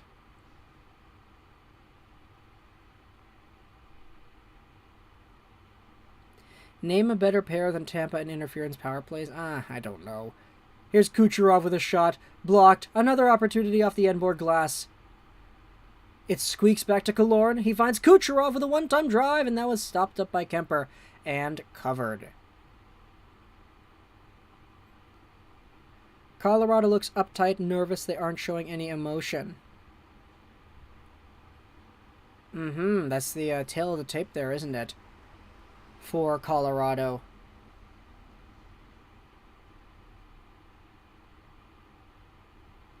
Kucherov, though, he absolutely whips that one on goal. Good chance.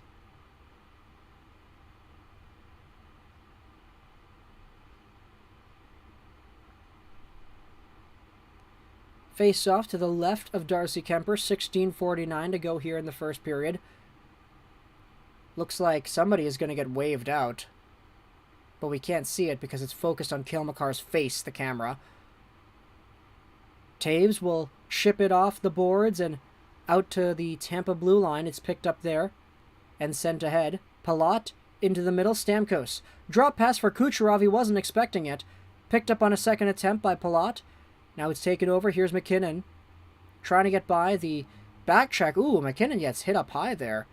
He's in discomfort. Now Kucherov down low. Held up by Nathan McKinnon. It's taken away by Makar. Out in front, they score! Steven Stamkos off a ricochet. He buries one through the 5-hole of Darcy Kuemper. It's only been 3 minutes and 48 seconds, but it's already 1-0.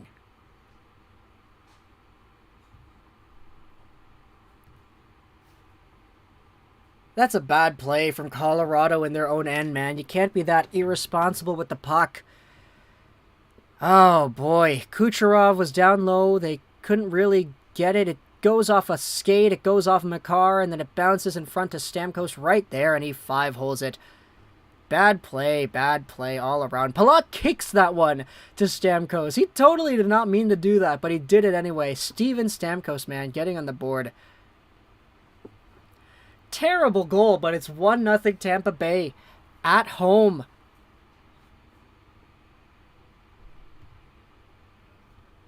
That McDonough trade is bad. I would have fired my GM the second it happened.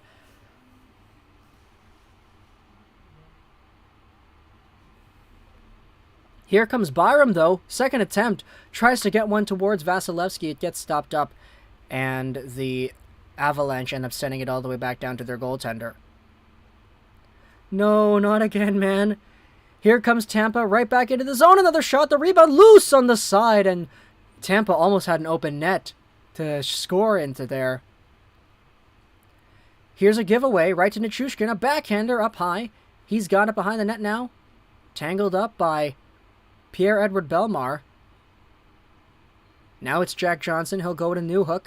Thrown up for Nichushkin. It's out of his reach. Tampa recontrols. Spinning around here is Maroon. Gets it back to his D in Bogosian. I bet Stamkos over 2.5 goals for the series. He has 2 now. That's a good bet, yeah.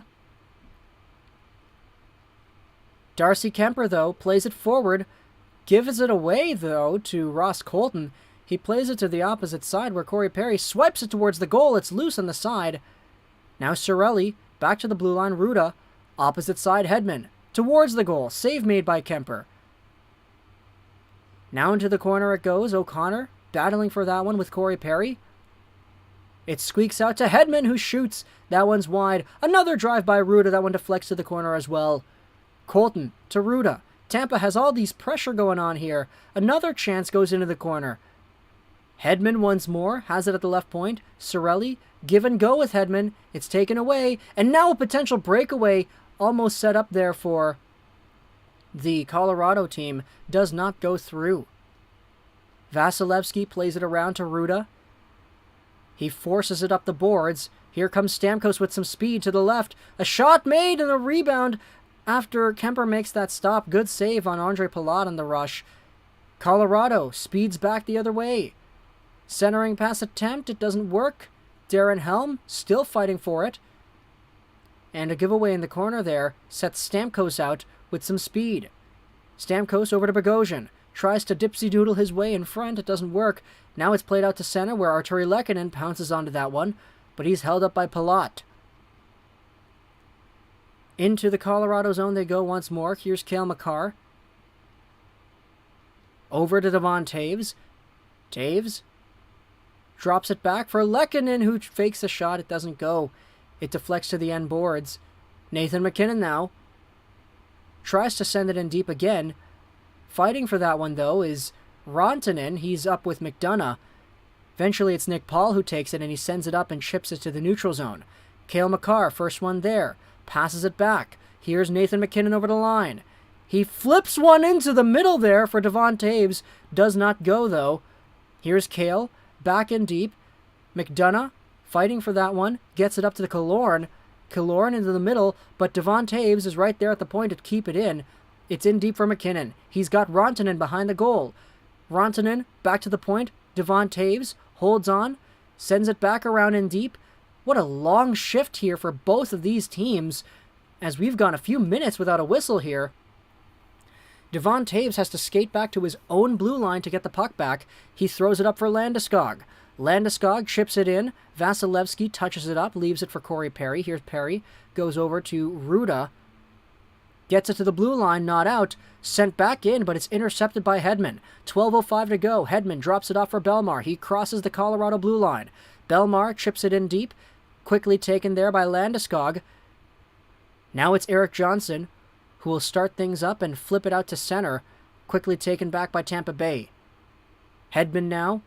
Up for Maroon. Reaches the red line. Dumps it in. Into the corner it goes.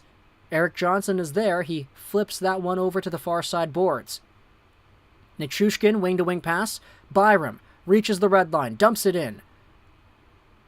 Bogosian trying to get that one out. Doesn't go. Newhook keeps it in. Oh, a weird bounce out in front. That one was almost the old classic off the boards play. That one was very strange, but Tampa Bay comes away unscathed. Here they are in the neutral zone. Sergachev trying to play it back to his D, but it's given away. Here's Newhook. A shot made off the end boards. Picks up his rebound. Hard onto the half wall. And now it's played back out to center ice. This has been a long shift. My gosh, it's been several minutes of uninterrupted hockey with some really good pace as well. Here's Manson pinching into the Tampa zone, trying to get it. But it's flipped all the way out to Colorado territory. No icing on the play, as Jack Johnson has to stop things up behind his own net. Johnson goes up the wing. And it's into the Tampa zone. No icing on that one. Arturi Lehkonen chases it down. It's played out to center. Here's Cale Makar.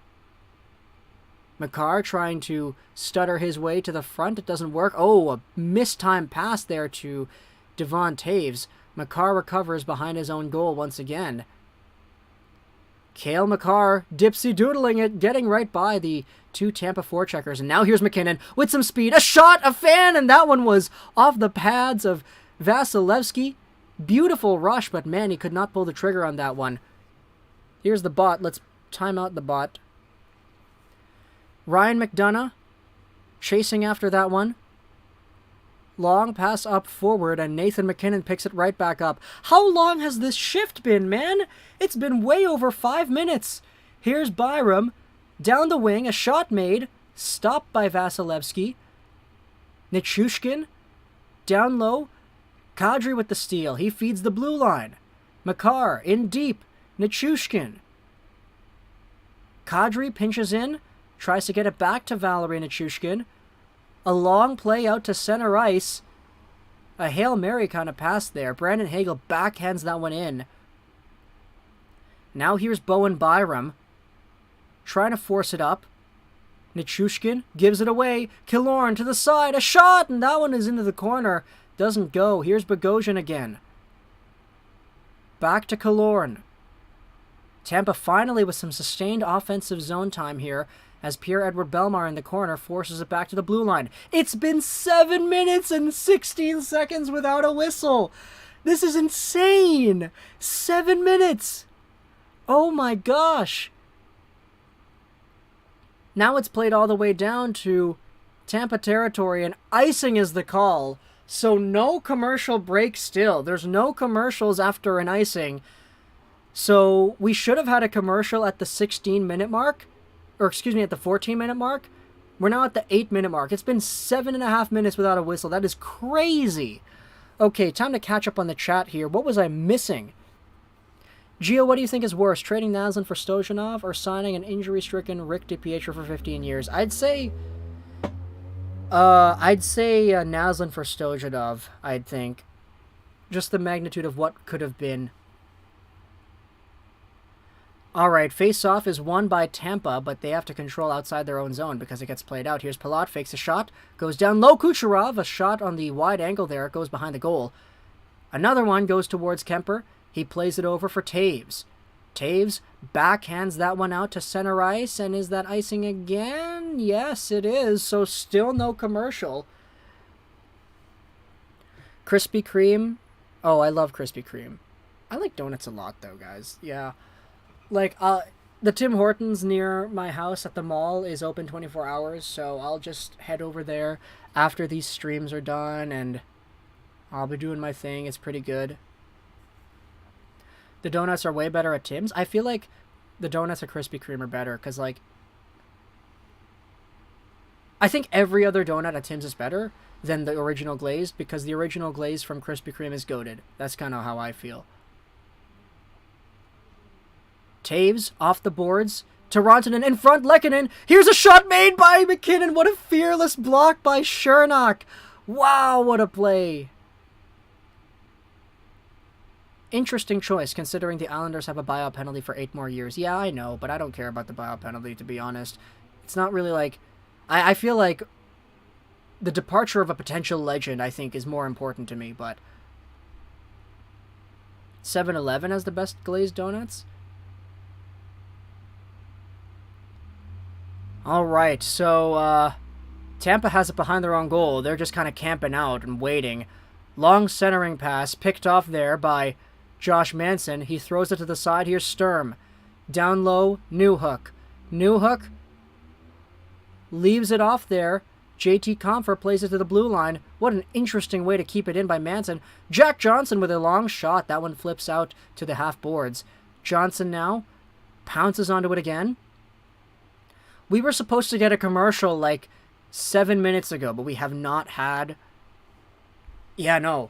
We have only had icings, and they don't do commercials after icing, so we're still going, folks. We're still going. Here's Sergachev.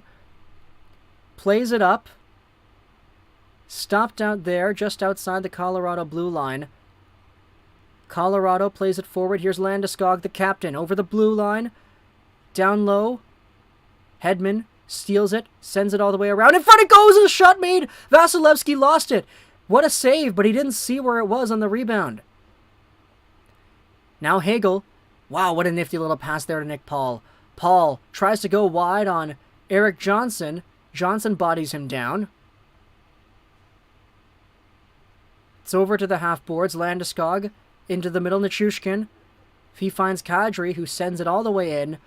And they go off on a change. We're here at the 6:02, 6:01, 6 minute, 5:59 mark. We should have gotten, what was it? A commercial break 10 minutes ago, but no. This is amazing, guys. It's been so long. Here's Kucherov. Spins with it. Centers it, but it's right onto the stick of Darren Helm. And now flipped into the zone. Tampa Bay, Ryan McDonough will send it back the opposite side, short boards. Kucherov into the middle, tries to find a streaking Palat, who centers it for Kucherov. 5:30 now in the first to go.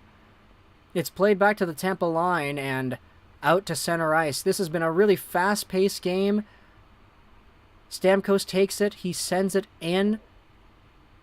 He goes off as well. Colorado, everybody's getting their change down here. Manson now, right down Main Street. Cuts into the zone. Comes in with a shot, and that one goes off the glass, or excuse me, off a stick and over the glass. Wow, so we should have had 2 commercial breaks in that entire stint, but it doesn't happen. Now I kind of wonder, are they going to double up the commercials just to compensate for the lost time, or are they just going to give us a regular commercial runtime? Personally, I'd like just the regular runtime because I'd like to get this first period done. It's 5:38 right now, and we've got 5 minutes left in the period. That is crazy.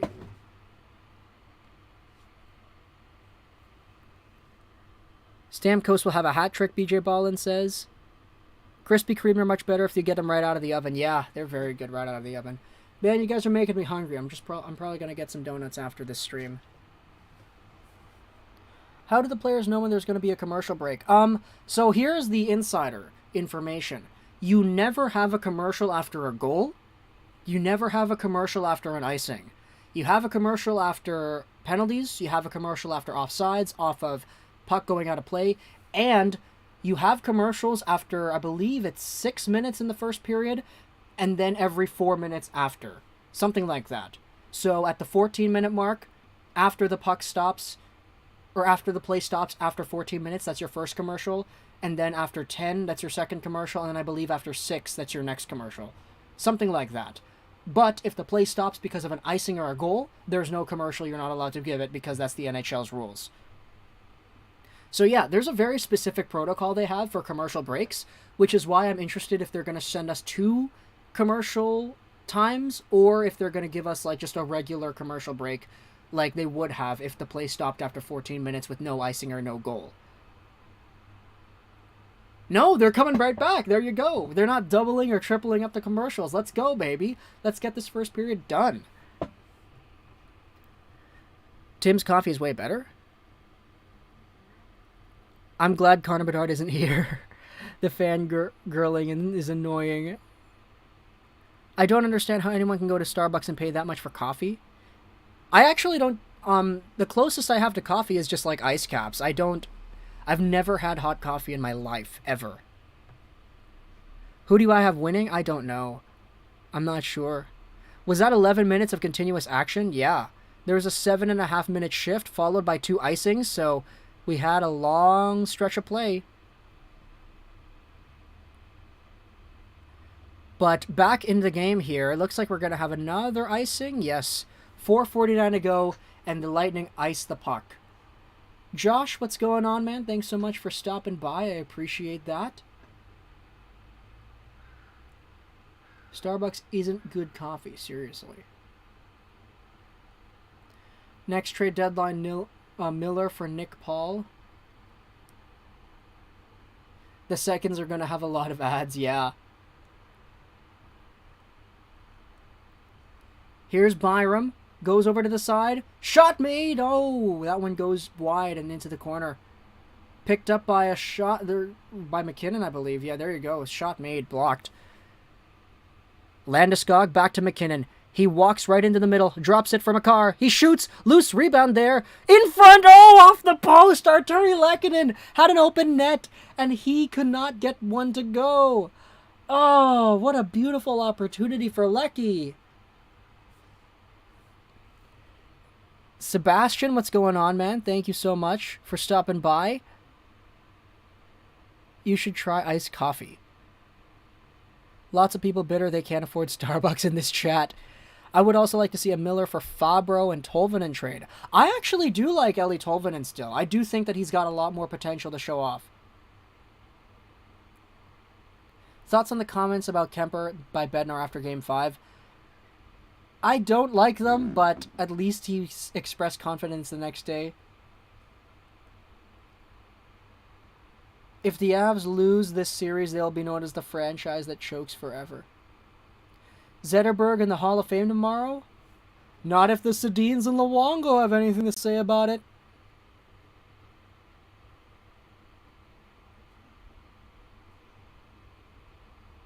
Here we go, though. 4:15 to go in the first. Tampa wins their defensive zone draw. Chernak chasing after that one, but it's taken over by McKinnon. McKinnon hooks it back to Makar to the point.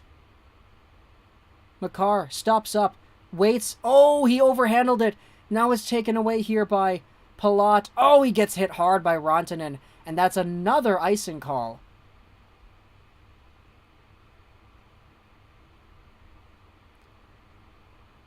Darn, JDC, you drink 4 pots of coffee a day? You're great at this. Thank you so much, Valerie. I appreciate the kind words. Starbucks is cheaper than good coffee. I don't drink cheap coffee. Drink water, bro. A lot of caffeine is bad over time. Starbucks is overrated. Sweetheart YouTube channel, thank you so much for subscribing. I really appreciate that. Wow, look at that play. So Tampa had iced the puck like 3 times in a row. They won a face-off here, and they just gave it to Vasilevsky to cover so they could get a change. That's kind of funny.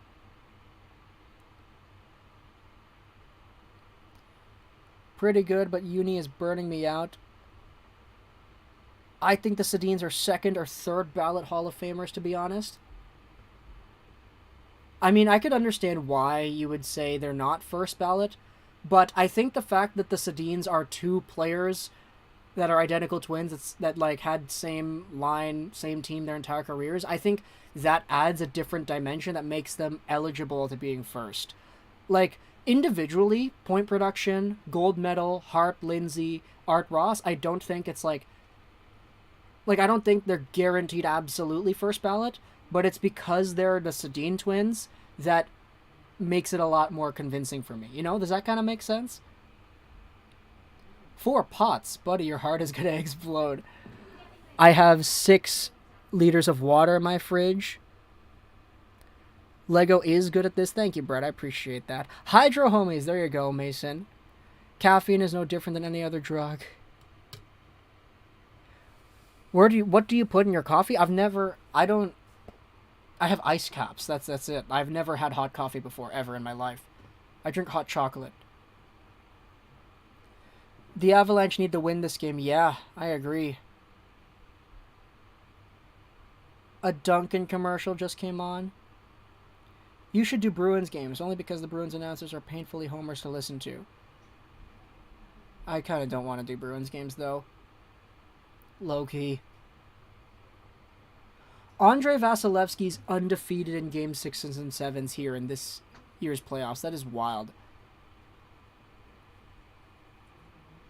I drink coffee black. Wow. Fun fact, Henrik Sedin's son plays for the U15 Whitecaps. That is amazing! That's really cool, actually.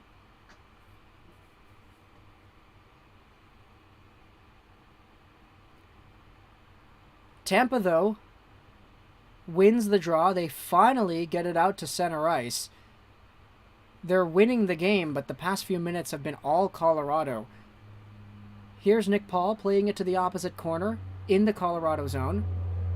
Man, that's a loud play.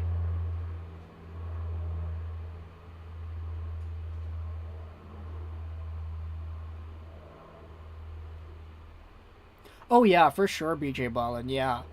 The twin factor might actually hold them back as well, because it's like, oh, you need to give 2 spots in for these guys rather than just 1. Fair point, for sure. Here's Josh Manson, though. Plays one up the wing.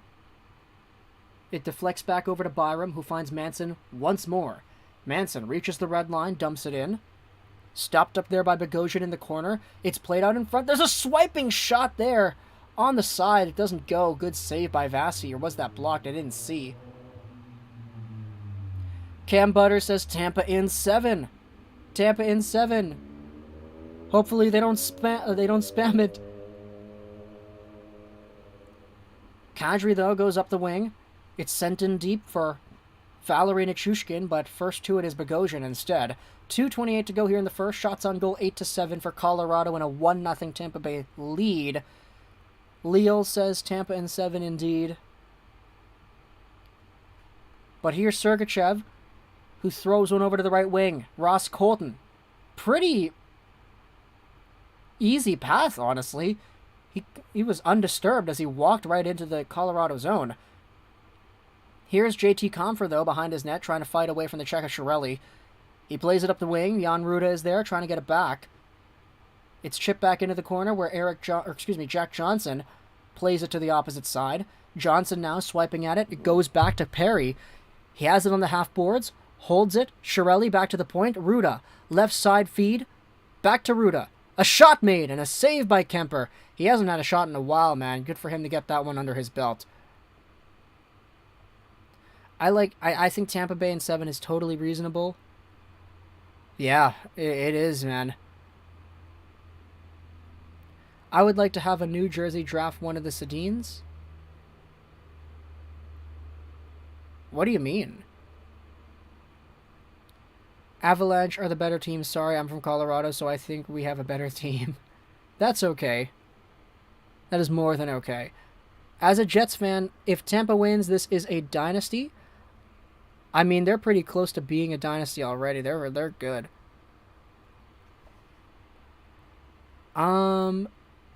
Exactly, and with only 4 available spots, I think Zet and Luongo definitely make it. I also could see them inducting Roulette from the women's hockey. Yeah, for sure. I gotta bail now. Thanks for the stream, Lego. I will check in from time to time. Thank you so much for being here, Popeye Sailor. I appreciate it. You're better than almost all of the ESPN announcers? Really? That's pretty high praise. I appreciate that. Thanks, Brandon. Vegas odds were on the Avalanche for this series.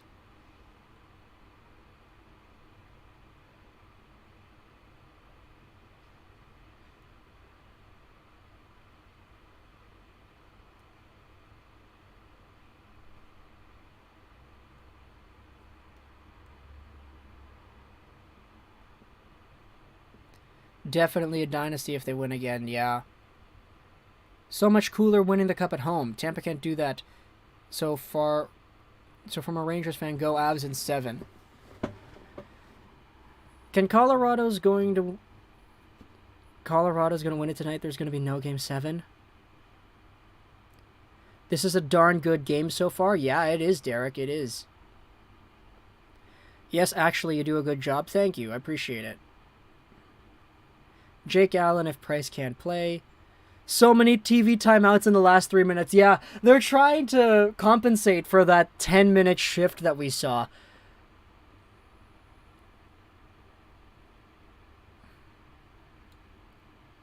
All right, here we go, though. Tampa wins the draw.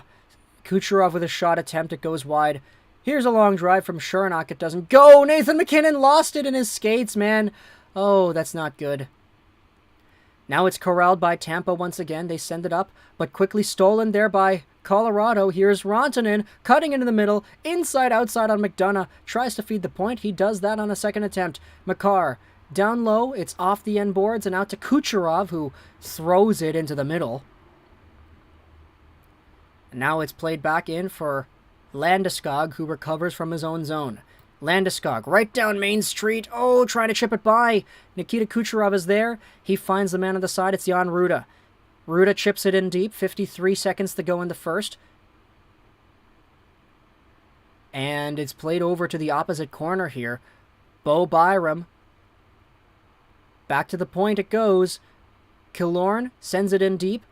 Stopped up by Landeskog on the half boards. He flips it out to center and the Tampa zone. Picked up by Hedman. Not enough for icing. 30 seconds left in the first period. Hedman now. Plays it up the right side. It's chipped forward and all the way into Colorado territory. No icing, though, on the play. 17 seconds to go as Josh Manson sends a long pass forward for Darren Helm. Helm backhands that one weakly into the Tampa Bay zone. Now it's picked up by O'Connor. He got some speed as he enters Tampa Bay territory. 3 seconds to go here. Manson fighting for it. And that looks like it's going to be the period as Colorado cannot get a shot opportunity. But we have some big, rough stuff going on afterwards here. Take a look at that. Big scrum going on with Helm. Nick Paul getting all up in his face with Manson. O'Connor's there too. TNG, thank you so much for your subscription here. I'm not going to read your username because I cannot read that, but I appreciate the subscription for sure.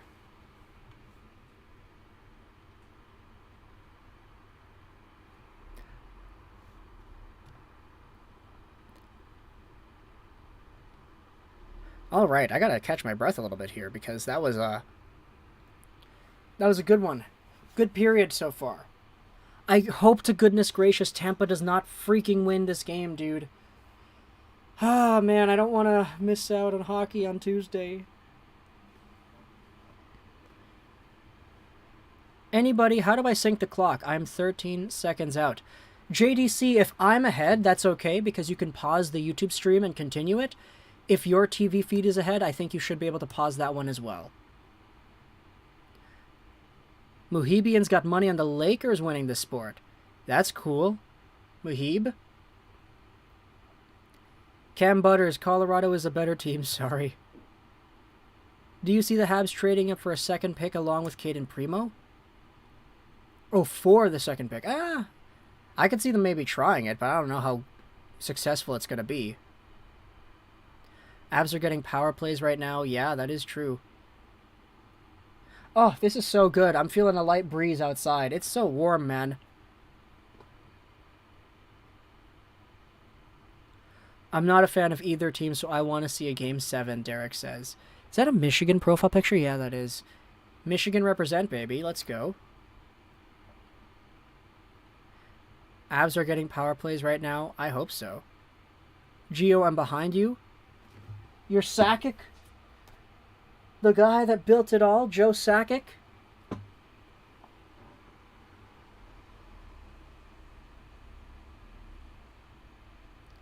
Alright, though. First period has come to an end. I'm very happy that we actually had like a 10-minute shift without any commercial breaks. That is great.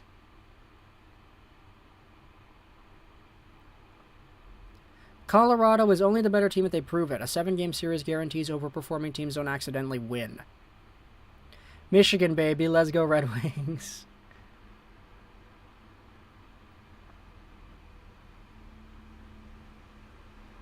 Oh, boy.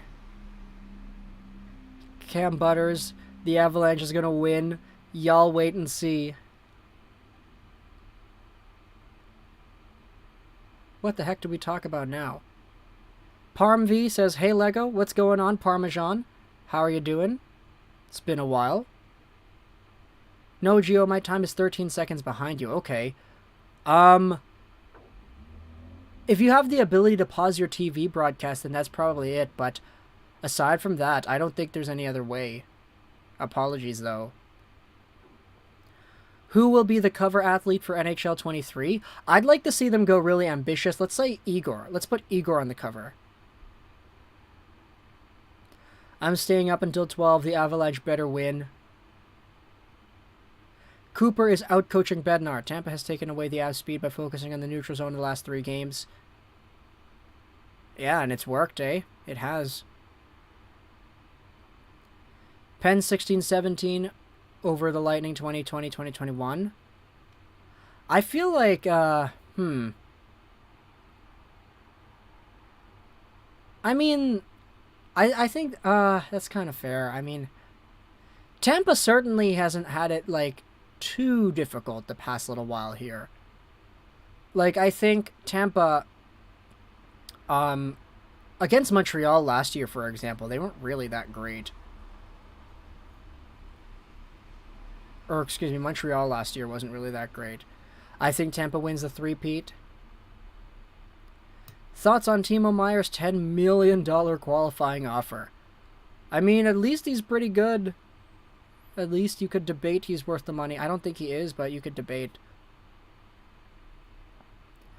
I was born and raised in Monroe, but been in Colorado since '99. Meier's a good player. He's a really good player, yeah. I think he's more worth in that, like, $7-8 million range. 8.5 maybe. If you really wanted to push it. 10 is just a bit too much.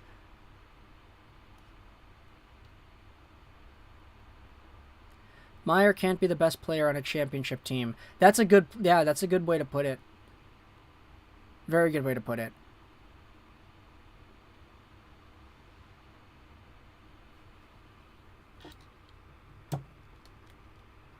I take Crosby, Malkin, Point over Stamkos, but I take Tampa's bottom 6 over the Penguins' bottom 6. Who was on the Penguins' bottom 6 in that year? Like, I know they had all their good, like, acquisitions, like, oh, Gensel, Rust, Sherry, but, like, those guys weren't bottom 6 players, were they? I'm not sure. Happy early Canada Day, since Canada Day is on Friday. Yeah, it is on Friday. San Jose can't afford Meier at 10. Who are the Red Wings going to draft? Wink, I saw the video. They're going to draft Shane Wright at 8th overall. Thank you, Chidra, by the way, for watching the video. Nova Scotia Lobster.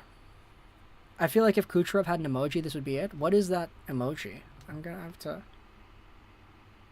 Is that a gorilla? I can't see what emoji that is. Tampa's fourth line has been great. They turned the momentum in the third period of Game 5-2. Yeah, they did. Hagel, Hagelin, Benino, Cullen. Man, those are some throwback names, eh? Nick Benino, Matt Cullen, Hagelin the Speedster. To all Canadians, happy Canada. It's tomorrow here. They also had Tanev, I think. Yeah, okay, that makes sense. Is Brendan Tanev a Stanley Cup champion? I don't know.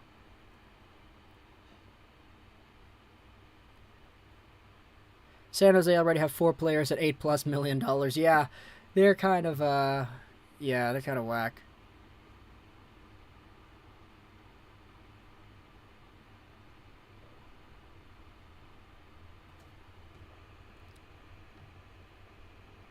What else was there? Happy early Canada Day.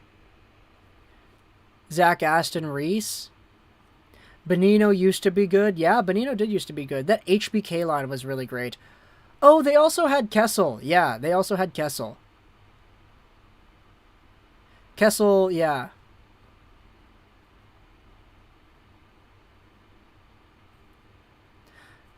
Tampa in 7, Muhibian says. Nice to see you here, though, Mahib.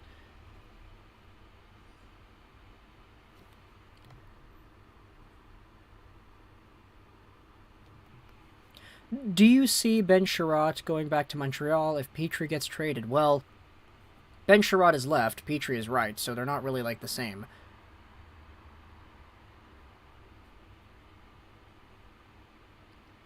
But, yeah, I mean, if Ben Sherratt comes back, that'd be kind of funny.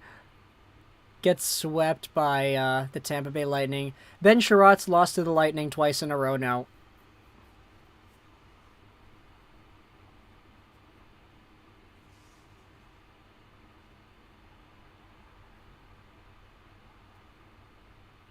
What's this highlight package that they're showing off here now on the TV? All the dump outs, etc. Cool, cool.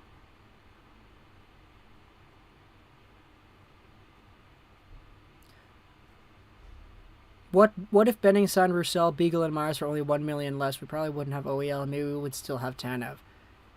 Aha.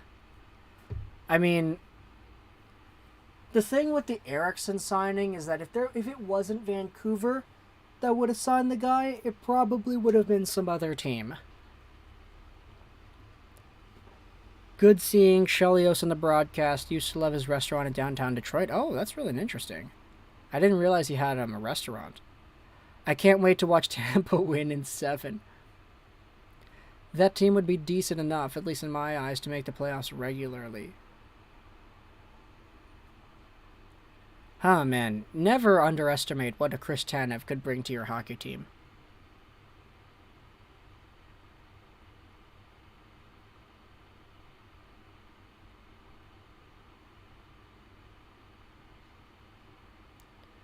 Same. Chelly's was a good spot.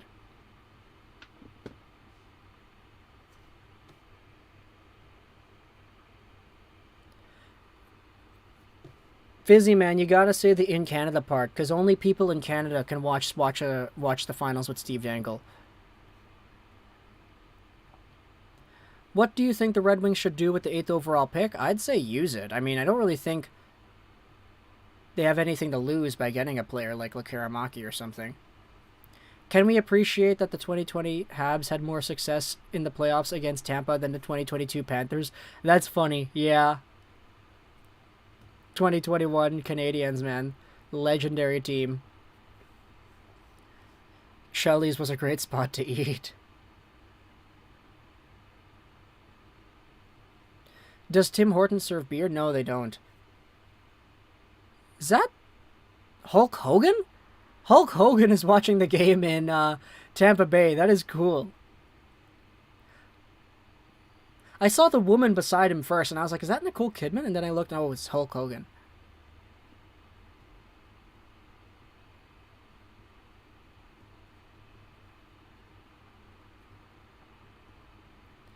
I think the game is going to be coming back, though, after this commercial break.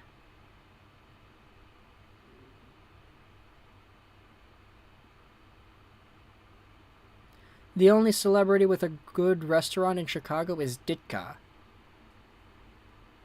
I honestly wouldn't really know too much about celebrity-owned food services. Do I drink? No, I don't drink. I've never actually... Yeah, no. I do not drink. It was 2021. Mm-hmm. All right. All right.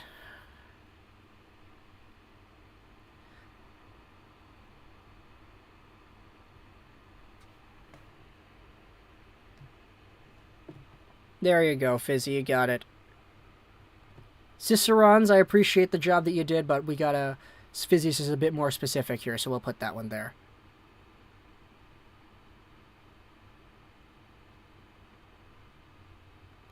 You should try drinking and smoking, MJ. I'm good. I'm good. Lego, I gotta study for my exams. I'll be back for the last 5 minutes of the third. Thanks for streaming. Thank you, Sebastian, for being here. Also try cigarettes. Marcus, I'm good, man. I'm good. Do you think the Ducks will make the playoffs next year? I don't know. If they don't have John Gibson, I don't think so, but... What does New Jersey do with the second? Trade, or who do they draft? I mean, they're probably going to draft Slafkovsky if they don't trade the pick away. But, I don't know. We'll see.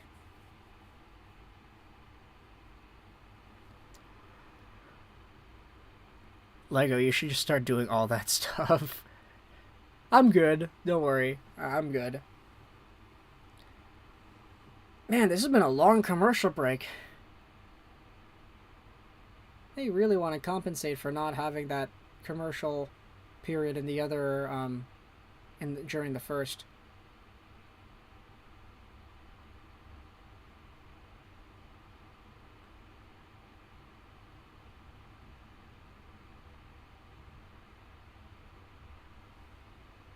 Oh, pin his? I didn't know someone already made that comment. I mean...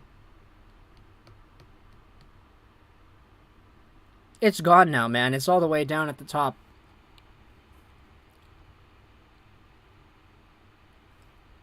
Valdemar. Avs will win.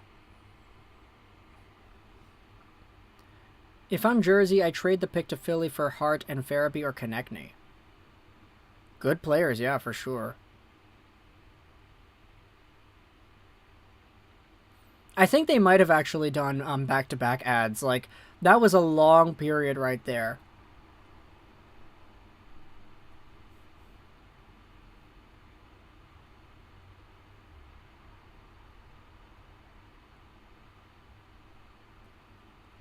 You should watch NASCAR if you like to watch ads. New Jersey will be tricked into giving up their pick by Steve Yzerman for a bag of pucks and a prospect. Yeah, I could see Stevie Y doing that, man. Stevie Y is pretty good at that. Lego, specific question, what's the key to getting all the girls? I think there's a pretty big key. Just don't be weird.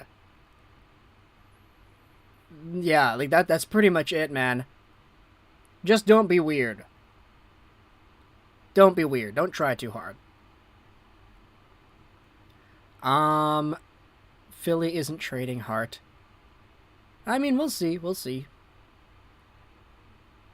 Holy, is there another commercial break? They just stopped it to do the betting ads? Oh, boy. Zadina and Stahl. Yeah.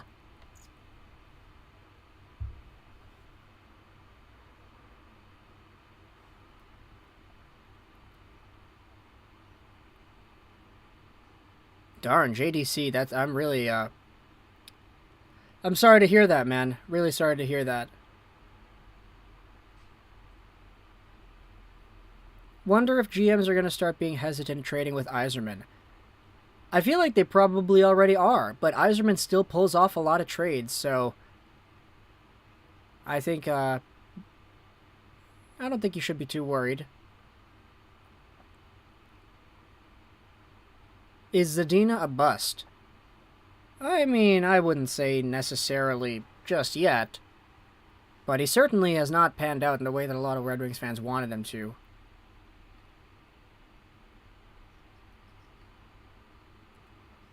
Like, I mean, for Filip Zadina, he was supposed to be like a 35, 40 goal guy, like, every year, because he was so good at sniping it.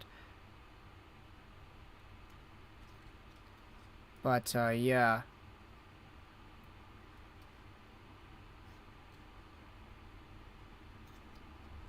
Every year, my grandpa hosts an event for the Daytona 500, and we all pay $5, and we get 3 papers, and each one have a racer on it, and the winner gets all the money. How many people do this? I'd like to see him under a new coach system before labeling him that. If a trade between Sakic and Yzerman happens, who gets fleeced? I honestly don't know. But I honestly don't know if these two teams would ever make any trades with each other either, considering the history of their GMs. That's a great question.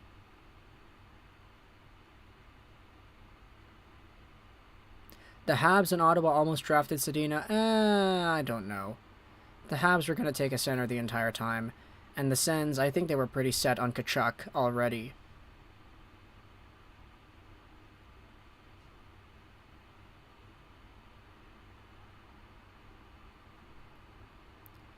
Darn, JDC, man. I'm really, really sorry to see all that stuff happen to you, man.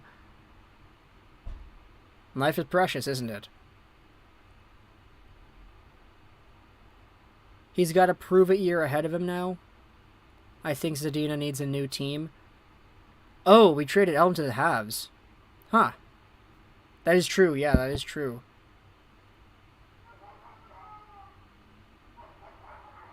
Holy, that's a dog. There's, like, a lot of, like, dogs in the neighborhood nowadays, which is, I guess, it's understandable. Habs should have taken Brady. Sakic and Yzerman always respected each other. I could see a trade. That's a fair point, actually. I think maybe more so than anything, if they do make consistent trades, I don't think you're actually going to get somebody getting fleeced. It might actually just be very helpful for both sides.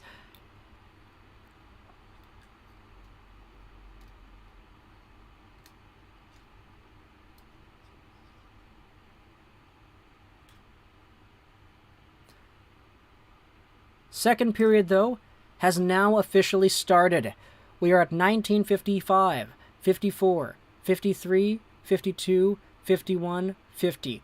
Isn't it crazy, though? Because, like, it's 6:11 right now here in Vancouver. This first period, there was, like, 5 minutes left to go in the first period at, like, 5:38 p.m. So it took us, what is that, like, over half an hour to get the last 5 minutes done in the period intermission? Like, darn, dude. Ay. This league. I'm gonna watch the game with my uncle, see you at break, Lego. That's all good, man. That's all good.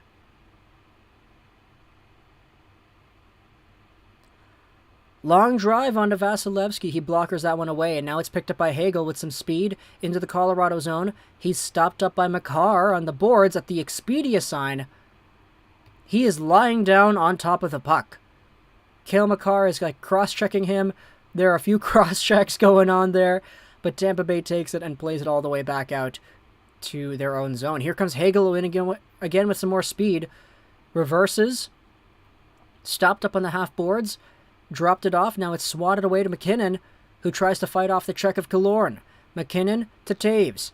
Gets into the zone. Throws it towards the goal. Swatted away there by Vasilevsky. Now Taves plays it to Eric Johnson. Long pass forward. Can't get over to Kadri. Kucherov flips it into the Colorado zone. Here's Andre Palat. He falls down in the corner while trying to corral the puck. Now Landeskog plays it up ahead, but it's onto the stick of Hedman and it's played back in, icing the call. My wife said to my friends, "We all die, it's just my turn. You can't go back, so use the time you have to improve the world, folks." Good comment. Very good comment.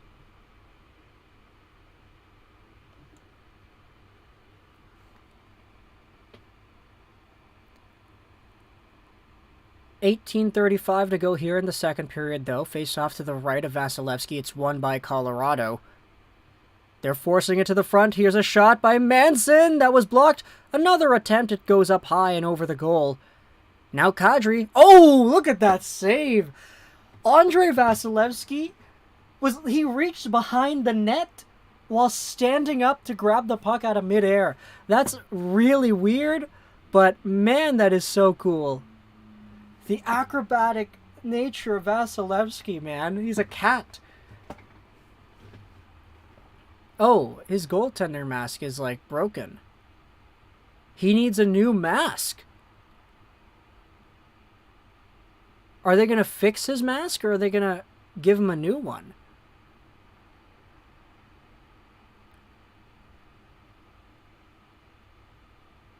Oh, wow, they're giving him a completely new mask. Okay.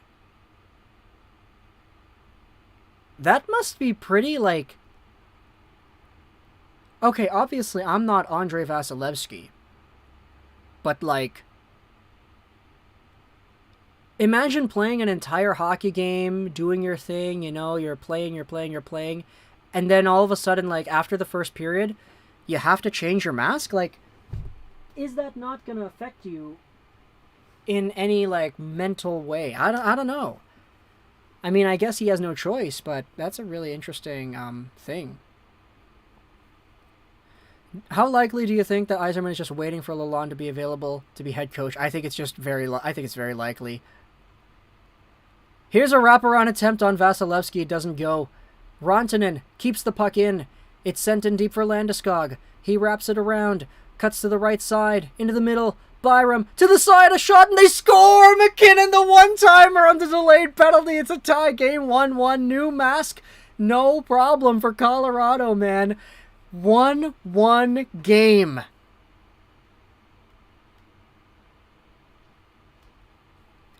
Beautiful puck movement, beautiful keep-in by Mikko Rantanen, sent it around to Landeskog, and look at Bowen Byram, the poise just to send it over to Mac Daddy McKinnon. He gets himself another one here, and you couldn't even see the puck go in. Oh, it goes under the camera. It's so quick, it doesn't even show up on all the cameras there. Beautiful, off the blocker and in. It's a 1-1 game. Let's go, baby.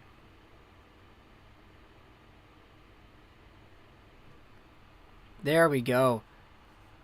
Okay, what are they discussing here? Oh, are they going to be discussing whether or not Rantanen actually kept it onside? Oh, don't tell me. If there was also a delayed penalty too. So, like, if Rantanen played it in offside, not only would the Avalanche not get the goal, but they also wouldn't get the power play. Okay, wait, Vasilevsky is changing his mask back to the other one. Why are they giving John Cooper so much time to talk about it? Okay, good goal or not? What? What are they talking about? Man, they really want to delay this game, don't they?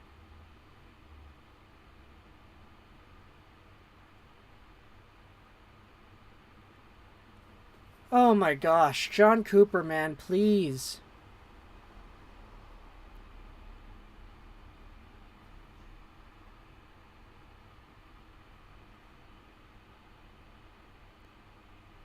Okay, I saw his lips, he said, just let's go, buddy. So I don't think they're gonna challenge. I don't think... Okay, why are they talking to Bednar, though? No challenge! It's a good goal!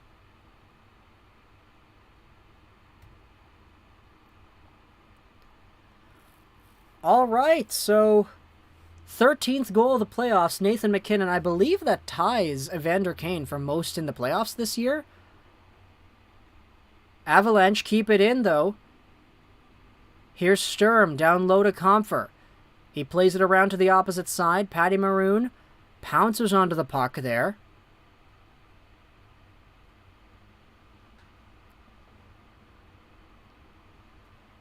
Now Devon Toews in the neutral zone. Chips it in. Stopped up here by Victor Hedman. He plays it up the wing. Stopped up by Bellemare. He enters the Colorado zone there, and a shot. Okay, good. Quick, easy save for Kuemper. Good. And yeah, JDC, man, I'm really sorry to hear that happened. Marcus absolutely did not have any merit to say that at all. That's a terrible thing to say. I'm gonna hide the guy. Marcus, you can't say stuff about people like that. You can't say that. JDC, you deserve better.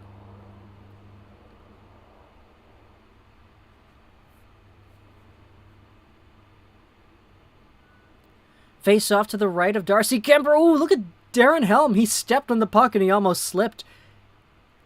Here's O'Connor. Chips it all the way around.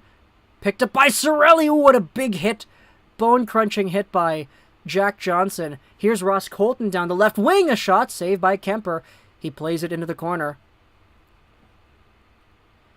Now Helm again. Still with the puck in the corner now. Forces it up the wing. Gets by Cirelli, not by Sergachev. He holds it in. Shot made by Colton. It goes off of Kemper's pad and out to Connor, who rushes down on the left side. Sergachev will control behind the Tampa zone. And he'll wait a little bit before processing forward here. Long pass into the neutral zone. Picked off, and now it's onto the stick of Landeskog, but it was a delayed offside. So, we have a stoppage of play.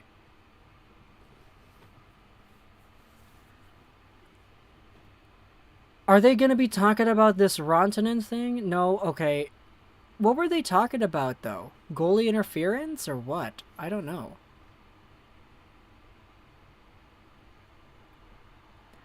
One hockey game, though. 16:22 to go in the second. Shots are 12-11 for Tampa. Hedman goes over to Ruda. He'll chip this one in deep. Landeskog down low. Plays it up the wing for Kadri. Kadri can't get it out. Tampa regains control. Long pass for Hedman there by Stamkos. It's flipped in. Stamkos once again. Skates up to the top of the slot. He shoots one. That one goes off a skate and doesn't go on net. Now it's back to the point. Hedman chops that one towards the goal. Stamkos can't control it. Taves plays it up the far boards, but it's chopped right back in there by the Lightning. Stamkos again in the corner now. Still with it. Trying to get by Makar. He does! Stamkos with a shot. That one's over the goal. Kucherov tries to chase it. Doesn't go. Tampa, though, replays it back into the Colorado zone. Big giveaway there. Cirelli over to the side. A shot made. That's wide. Who took that shot? I didn't see the number. Is Hagel. Kucherov now to Cirelli once again. Sends it in deep. Hagel is there, first to the puck. Cirelli dropped it off for Hagel. He feeds the point. Left point, McDonough. Round the boards and off into the end zone area. Here's Cirelli once again. Wraps over to the right side. Point feed now for Chernak. Cirelli in deep. Good Tampa pressure right here in the past minute and 30 seconds. McDonough pinches in from the point. Feeds Killorn down low. Wraps around with a shot that was blocked fearlessly. And now Landeskog will send that one all the way to the Tampa Bay blue line. And it looks like we have a stoppage of play either way. Kucherov looks pissed off. He kind of does, yeah. What channel are you watching the game? I'm watching it on Sportsnet. I think after Game 4 missing overtime, they're just trying to get everything right. Kinda, yeah. Did I watch Unrivaled today? No, I did not. I plan to watch it, but I just haven't gotten to it yet. 14:38, face-off to the left of Darcy Kuemper. Bellemare versus McKinnon. McKinnon wins the draw. Manson will go back over to Byram. He sends one up the left wing. Swept into the zone there, chasing after it is McKinnon. But Chernak quickly takes it back, and now the Lightning come back with Maroon leading the rush. He chips it in deep. It's Rantanen behind his goal who comes out with it. Bronton into Manson. Manson with some speed out to the side. Oh, he tried to find McKinnon. Towards the goal they go. Manson gets taken out of the play there. He goes hard into the end boards. Now Byram chasing it back into his own zone. Lehkonen is also there. He falls down. Puck is still loose. Now it's played to the opposite corner where Lehkonen is right there. Lehkonen starts things out, reaches center, dumps it in. Chopped down there by Vasilevsky. He rings it up the boards for Ross Colton, who throws it up for Perry. Perry, playing in his third straight Stanley Cup final, centers it. That one gets turned around. Now Nathan McKinnon, or excuse me, the Avalanche player right there, tries to play it back. Here's Eric Johnson, plays it up, chipped in, and it looks like that went out of play. So they're going to stop play here. And I don't know if that's going to be like an icing or whatever. Okay, no, they're just going to stop it here. What a great feed, though. Josh Manson kind of got taken out there by his own player. Corey Perry had a really good opportunity as well. So good to see him still getting up on the board and kicking in the way that he has.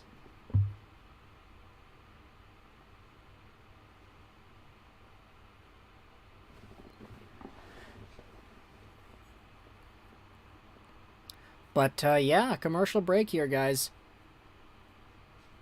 Kind of need to catch my breath, not gonna lie.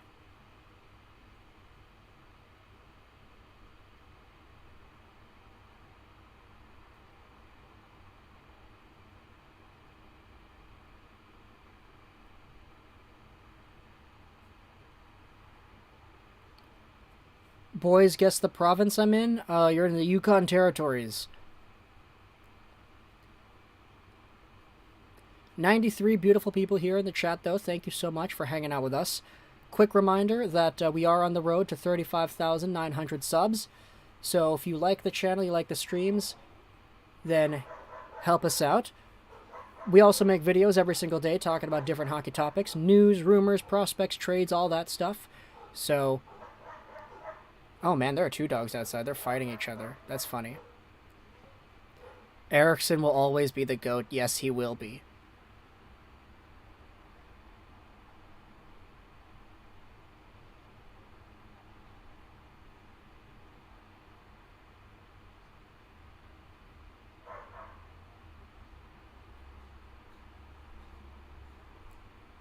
Avs are getting away with a couple of trips. Yeah, I kind of saw that too. The refs are so inconsistent that it's kind of difficult to project where everything is going to go.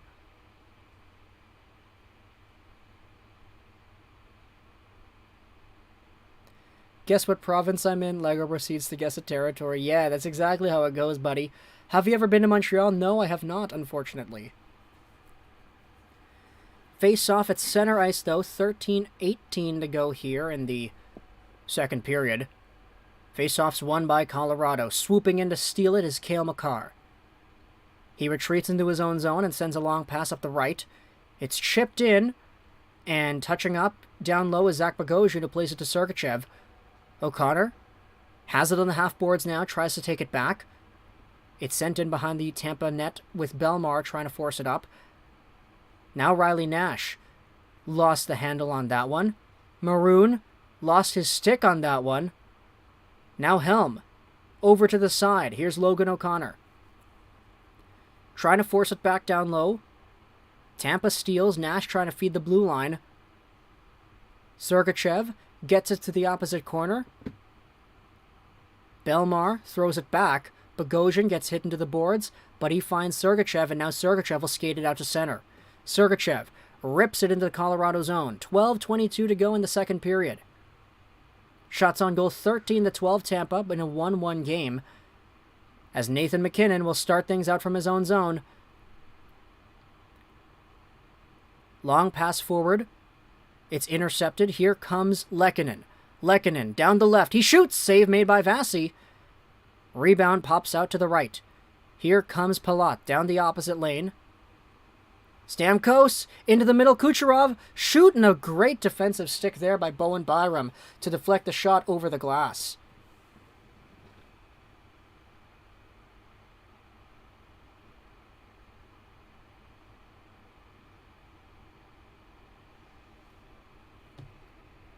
What is your prediction for the game? I'm not really too sure, the crazy kids. Gio, if I may make a statement here to all, Trotz got it right when he said people think they have more time than they do. Think about those words very carefully. That's a good, good thing to think about. Nike's slogan is kind of sus. Maroon over McKinnon. I mean, Maroon has 3 Stanley Cups, McKinnon has none, so... yeah.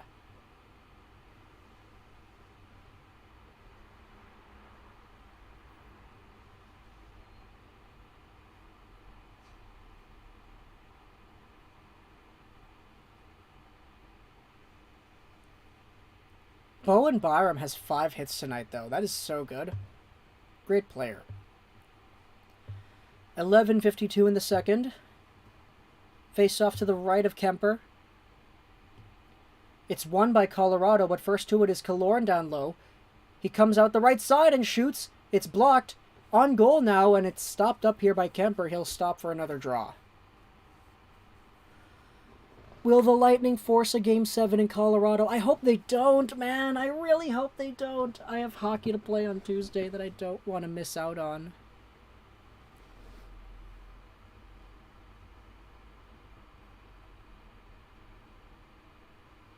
Vancouver isn't cold. Go live in northern Manitoba. Yeah, Vancouver's cold is like not really cold at all in comparison to all the other places where it gets cold.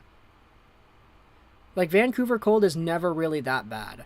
Here's a shot by Palat, stop made by Kuemper.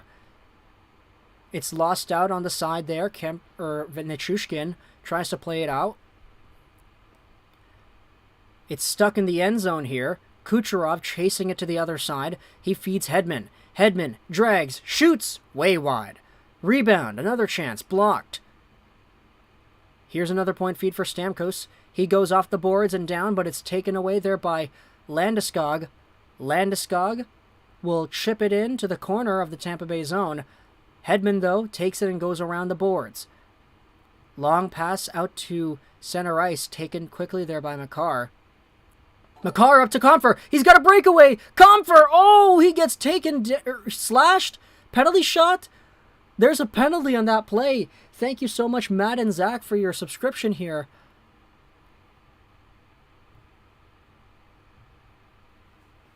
But what a beautiful setup for JT Compher, who gets himself a breakaway.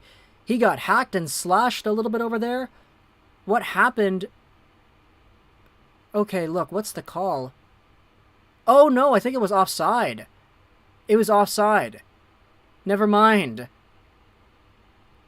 No, it wasn't offside. No. Yeah, the referee's whistle would have blown earlier. I mean, I'm kind of watching without game audio, so I don't know. Is there a penalty or anything? Or do we have like a penalty shot or something? No, what the heck? Wow, okay, so face-off is just going to be in the Colorado zone. Here's Bogosian. Shoots! That one was wide. A one-time blast on the other side there. Deflects all the way to center. Sergachev plays it all the way to the side there. O'Connor in deep. Vasilevsky to the corner. And here comes Tampa with their break-in. Belmar over the line. Streaking down the left.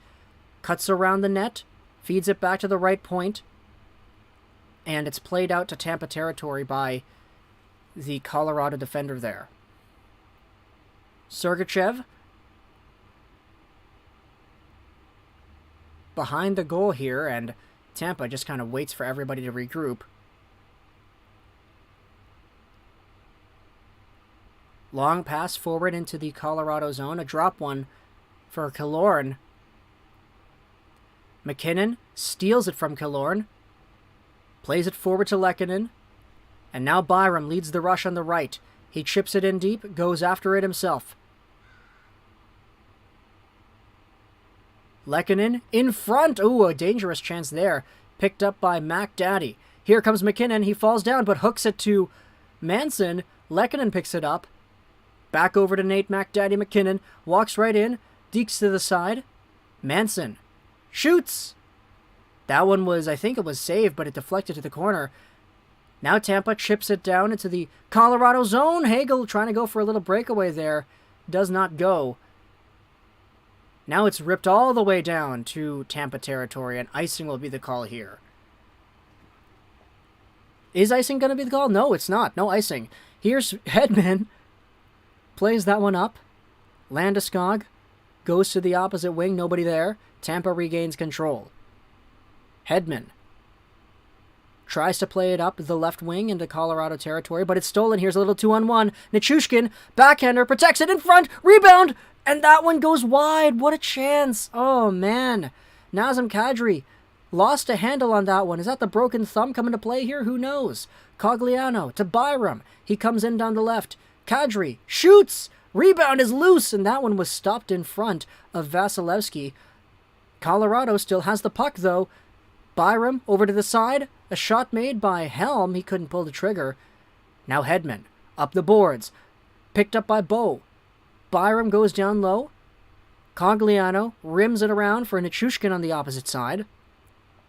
Makar with a shot opportunity. Blocked by Sergachev. 8:06 to go here in the second, and Tampa Bay sends it in for a quick change. Makar picks it up, quickly goes over to Helm, who facilitates play up this right wing.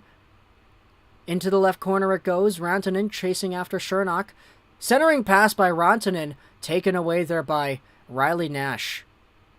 Nash goes up into the middle. It's deflected over, and Rantanen finds Manson now. Manson into the middle. McKinnon tries to find Manson again. A long shot. They score. It's Arturi Lehkonen. Let's go, baby. Lecky, as we were talking about in the pregame. Lehkonen, man.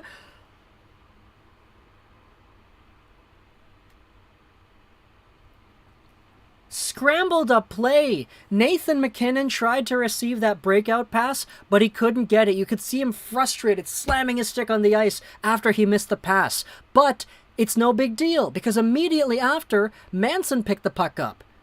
Manson goes over to McKinnon. He bobbles it in the skate a little bit, trying to get it back to Manson. It comes over to Lehkonen, who just, no BS, shoots it at the goal. It's in. It's 2-1.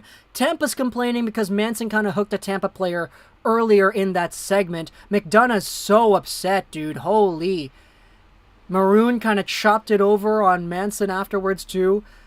Maybe a few penalties here and there. I don't know. But Arturi Lehkonen, baby, he's up on the board. He's one of the most clutch goal scorers of our generation, this Arturi Lehkonen. 2-1 is the score.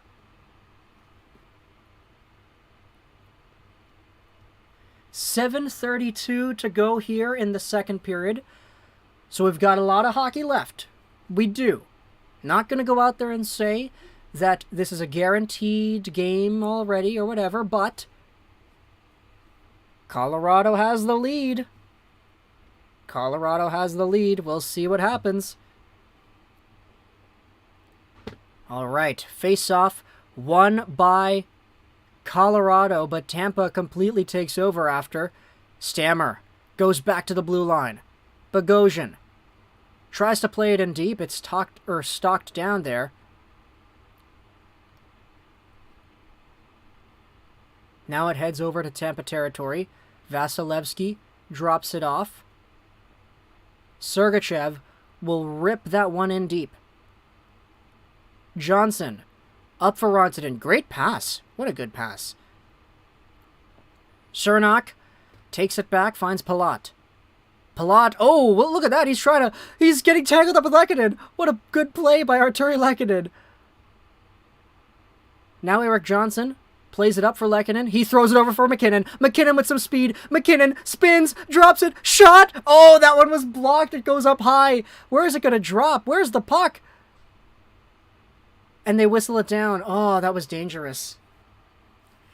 McKinnon just had another gear that he unlocked. Oh, man.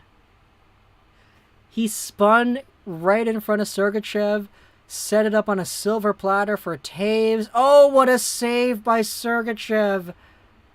He kicked it away. Oh, man. This is a good game, folks. This is a really good game.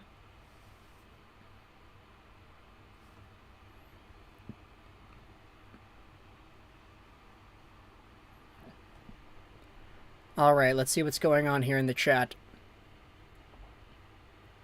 The coldest I've worked outside was negative 65 Celsius plus the wind. Yeah, that sounds like absolute torture. Imagine Colorado takes Drouin's first. They don't make the final. Oh man, I have the hiccups. That is not good.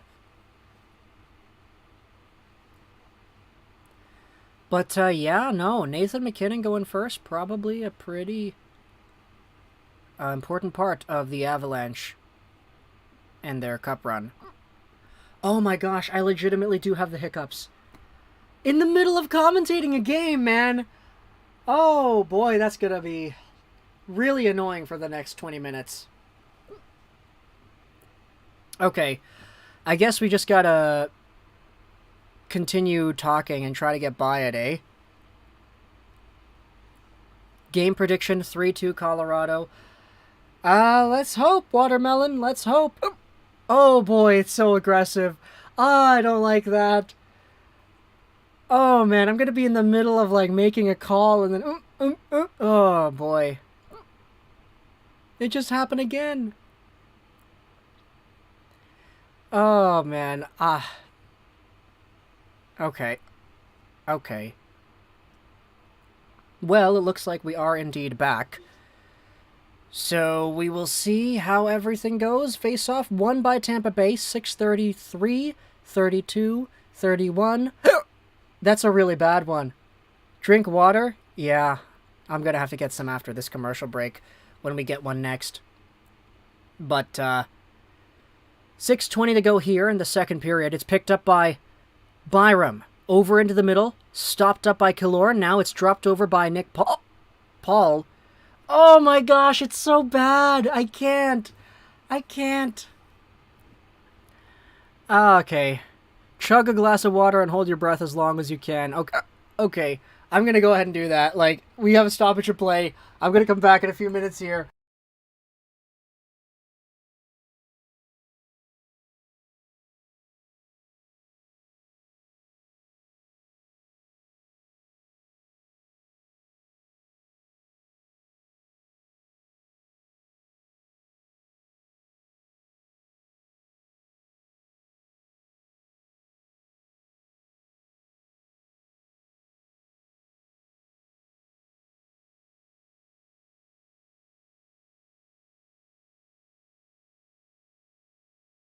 Just in time for the game to return. Here's Kucherov over the line.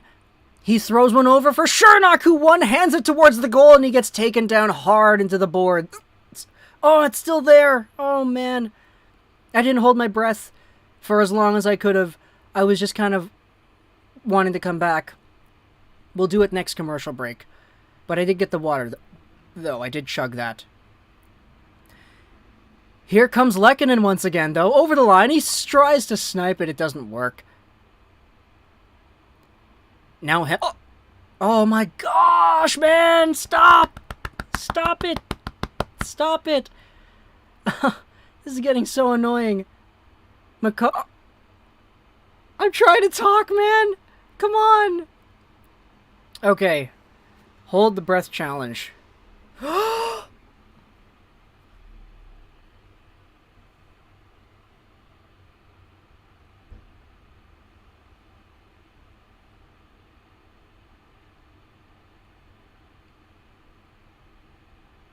So, there is a penalty to Tampa Bay. Looks like a Colorado power play. I'm not going to breathe in. Okay. I'll try to hold my breath again.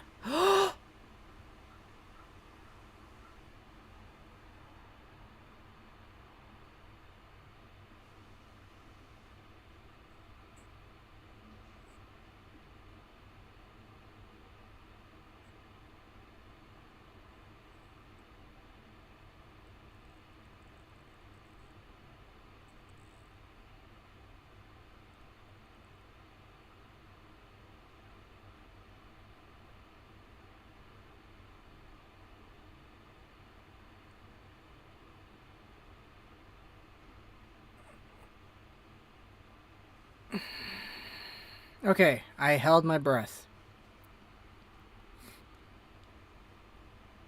Is your Hickers indicative of the Avs choking? Okay, that's kind of rude. No, I don't want to say that. Is that a 5 or a 2, though? I'm not sure. I'm not listening to the game audio, so I don't know. All that we know, though, is that Colorado has a power play. They could run away with the game here if it's a 5. But we just gotta wait on the verdict.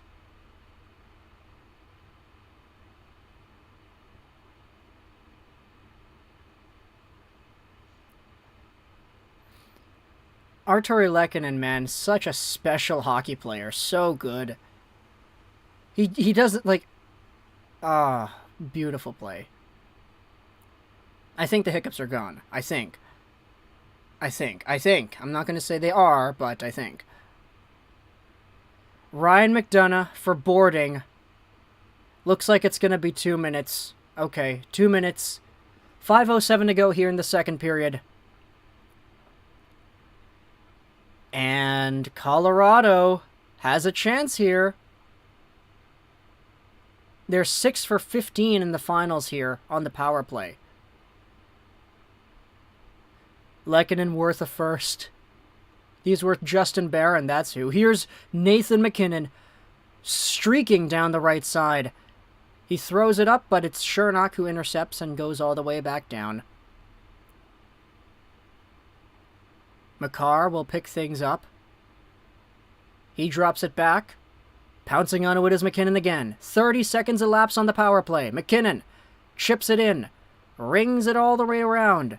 Killorn tries to get it through. He does. Here comes Killorn, short-handed, right through. A shot made, rebound. Beautiful play. Better save by Kemper, but that was a dangerous chance.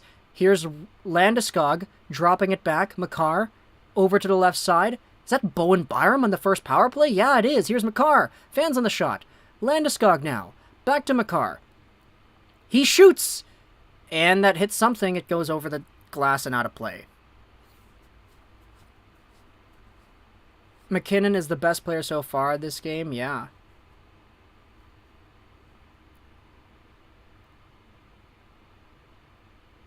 Alright, so that was a few seconds of the power play killed off there on that little break-in. 55 seconds total left, and we'll have a defensive zone draw for the Lightning.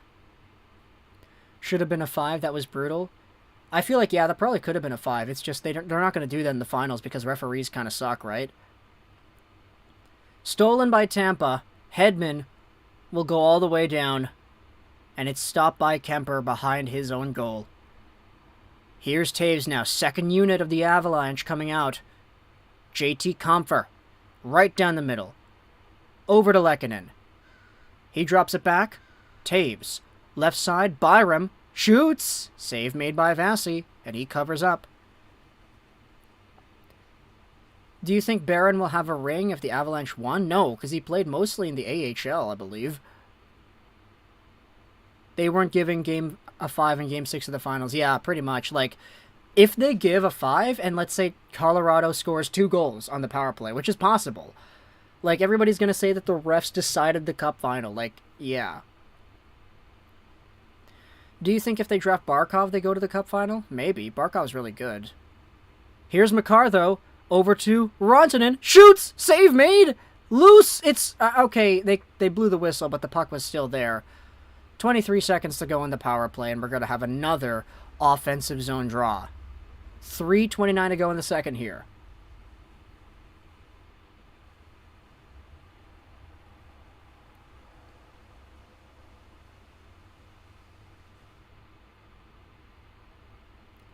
Look at that shot, though, by Rantanen. Very nice.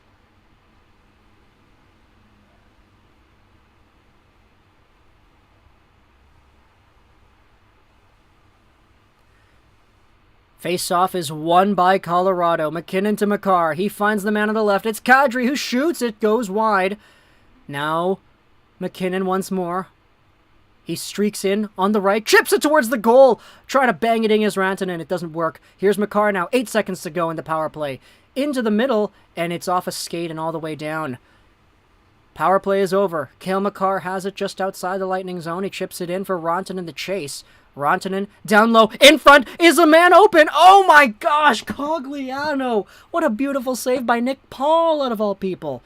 Cogliano was all by himself, but Paul gets in front of that shot. Now a long pass forward. Helm trying to steal it back. He backhands it into the Tampa zone. 2:36 to go here in the second. Helm still has it. Back out in front, taken away by Palat. Kucherov now. Flips it in, but he fanned on it. Stamkos now. Kind of lost an edge on the puck race there. Into the corner it goes. Here's Darren Helm. Chips it all the way out.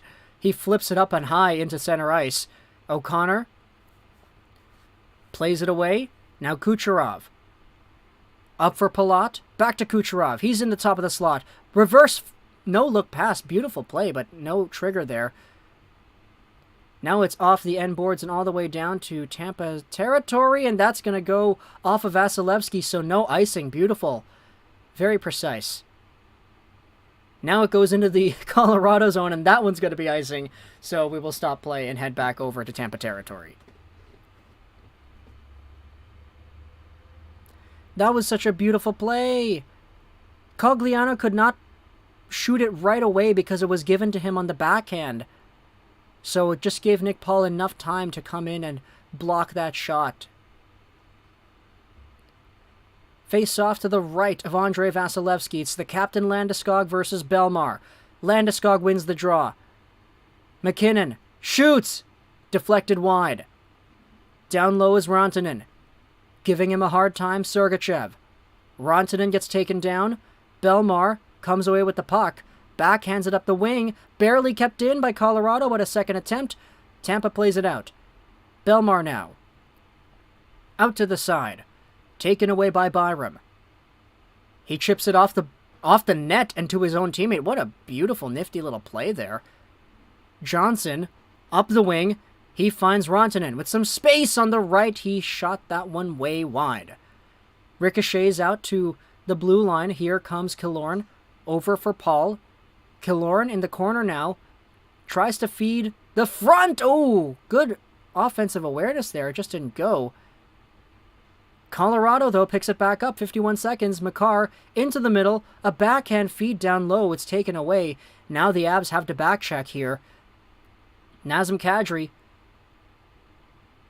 retreating into his own zone. Finds a teammate. Arturi Lehkonen. Long pass forward. And that one does not go to icing because there's a broken stick on the ice there. Very nifty little play there. Tampa Bay reverses once more. Long pass up to Hagel. Tries to drive it in himself. Kadri goes off the glass and out to center. Hedman.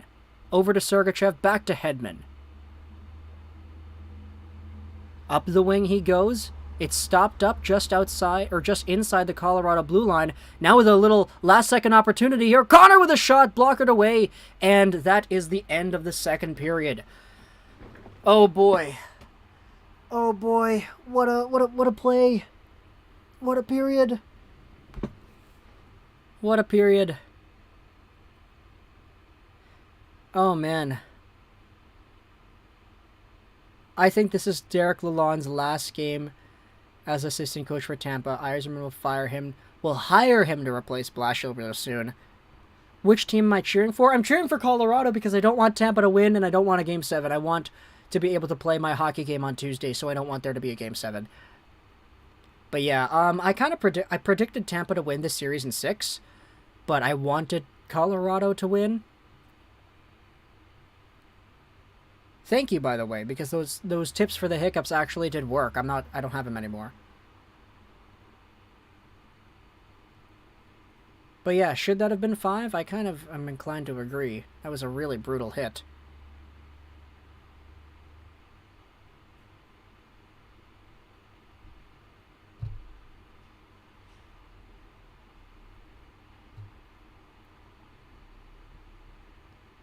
Haha, meow, Nathaniel Becker says.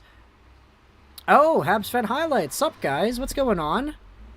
Arturi Lehkonen scored the go-ahead goal, so I'm very happy to say that. Habs fan highlights.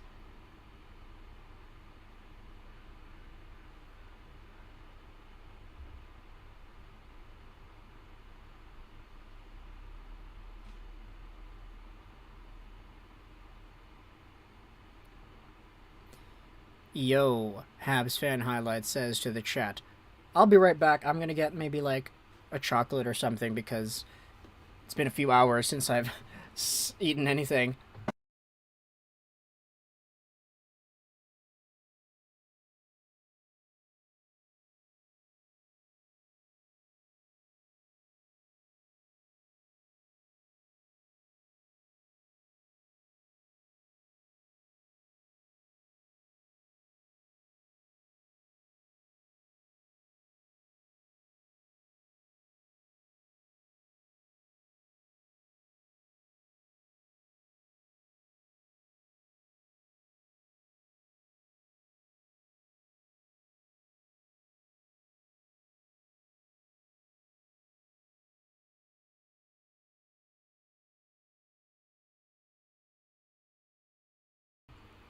It is almost 25 degrees in this room.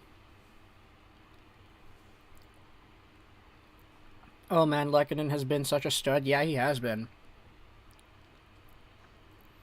PK Subban is the best player in Habs history.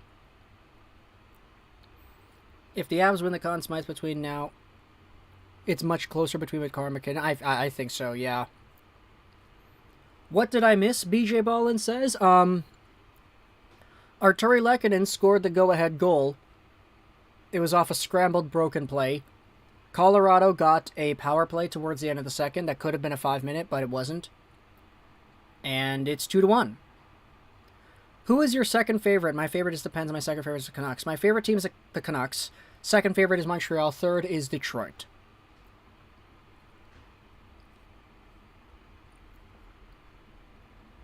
And then fourth, it kind of varies. Like, I just like...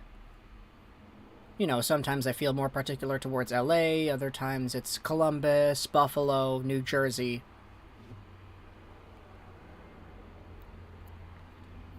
Lehkonen for the Conn Smythe. I mean, he did send them to the finals, so certainly is an important player.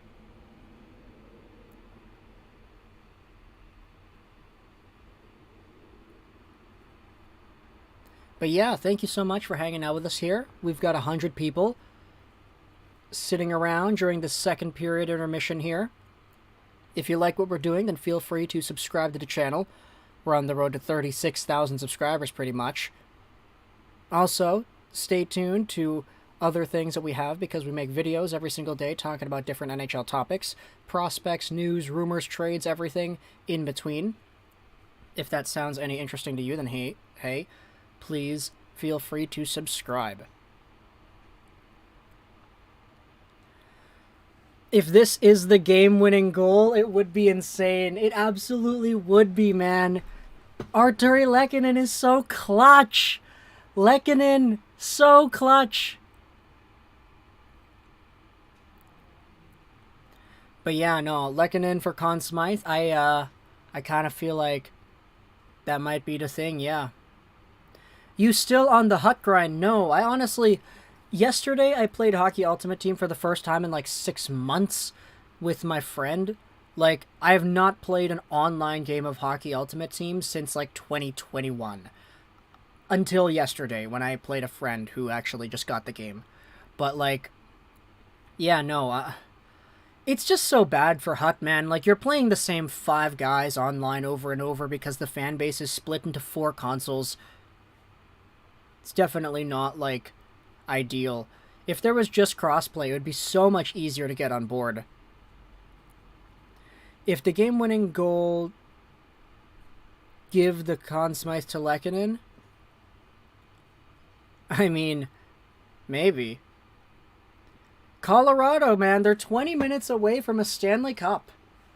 That's crazy. We're 20 minutes away from Corey Perry's streak continuing.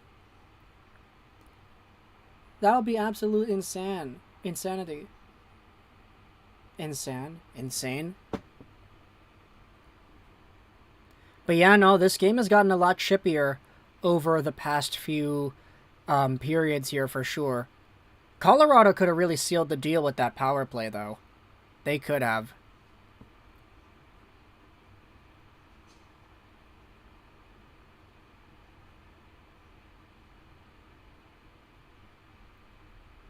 They have to put crossplay. Yeah, for sure. They have to. Like, I don't know how this game is going to survive on 4 separate consoles. And, like, you have to download the PS4 version or the PS5 version or, like, whatever. Like, it's so unnecessarily complicated. Just make it crossplay, EA.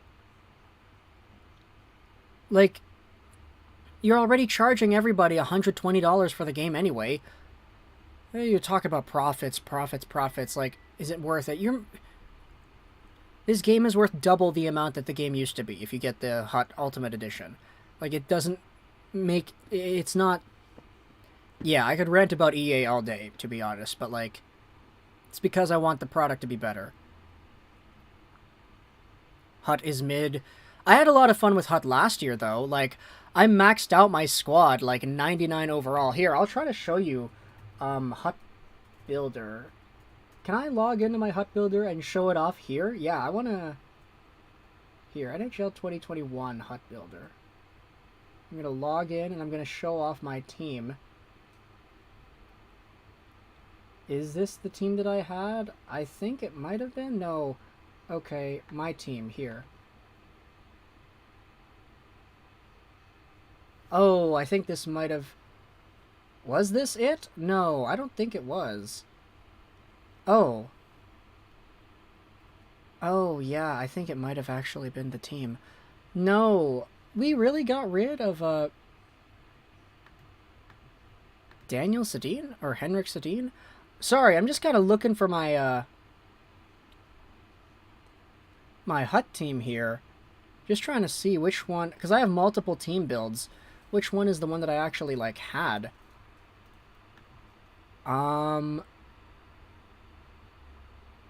Oh, yeah, that is right. Okay, yeah. So this is the Hut team that I had. I'll show you all here. So, yeah, my first line was Besser, Miller, Naslin, 99 Fantasy Upgraded Besser, 98 Miller, Shades of Summer, 99 Naslin, Shades of Summer. Second line was Henri Richard, Howie Morenz, Nikita Kucherov. This Kucherov was so good for me, man. Howie and Henri, so beautiful as well. Beautiful cards. Third line, I used to have the Henrik Sedin 95 here, but then I got the Quinton Byfield 97, and I was like, okay, well, I'm not replacing 99 Howie, 98 Miller, or the other center we had, so I had to replace 95 Henrik, which pains me because we had a Sundin line. Yeah, Matt Sundin, 99 with 95 Henrik and 95 Daniel was pretty good. And then we had, on the fourth line, Ovi, Abel, and Zadina. So a Red Wings, like, goal-scoring kind of line. Ovechkin was so good for me, though. Like, this card upgraded throughout the year. Here's the defense. 99 Kyle McCarr from the Fantasy Series. I had 92 Hughes.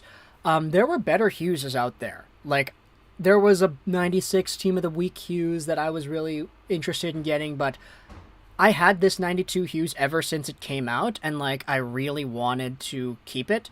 And it was good enough. Like, you take a look at the stats of this 92 Hughes. I mean, 95 speed, 96 agility, it's not bad, especially for an endgame team.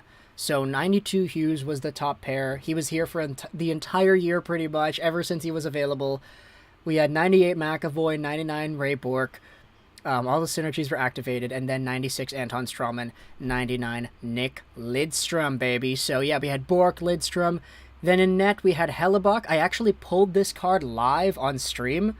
I think a lot of people might have remembered that. It was during a hype stream where we were just opening packs. That, yeah, we had Connor Hellebuck. And then I bought Bernie Perron because I needed the synergies. And then here's the other synergy. What were the synergies that we had active? So we had all of them active except for Light the Lamp, which I didn't have any cards of. But yeah, everything was active. It was so great. Hut 21. This was the first year since like NHL 16 that I just really went all in onto Hut. And it kind of took over my life in the worst way possible. So I don't know if I'm going to be able to do that again for 23. But for NHL 22, like, I just play squad battles once in a while just to record the gameplay. I didn't play champs. I don't play rivals. I don't play against other people. Last year, though, I was doing all that. All the squad battles, all the champs, all the rivals. And, like, we didn't even use the squad battle footage for gameplay. Like, I just kind of did it, like, randomly just to get packs and stuff. But yeah, no. Basically a Canucks team. How much money did I put in the game? This is where I get really proud of myself. How much money did I spend on Hockey Ultimate Team in NHL 21? $0. I didn't even get the special edition of the game. I just grinded over and over and over. Just played all the games. Rivals, champs, squad battles, rivals, champs, squad battles. Play everything. Get as many rewards as you can. And work the market. You know how many times, okay, here. I'll go out there and I'll search this. Here. Naslund. Marcus Naslund. So, do you know how many freaking times I bought and sold this 89 Marcus Naslund? Like, there was a period where you could buy these 89 Naslunds for like 99,000 coins, and then you could resell it for 115,000 coins. And then if you do the tax on that, 115 times 0.88, like, you'd be getting, like, 10,000 coins every time you buy this card. Because people would always be putting it up for a cheap price, and you could always sell it for just a little bit cheaper. So you'd be able to make, like, 10, 20, 30,000 coins every single day just by buying and selling different cards.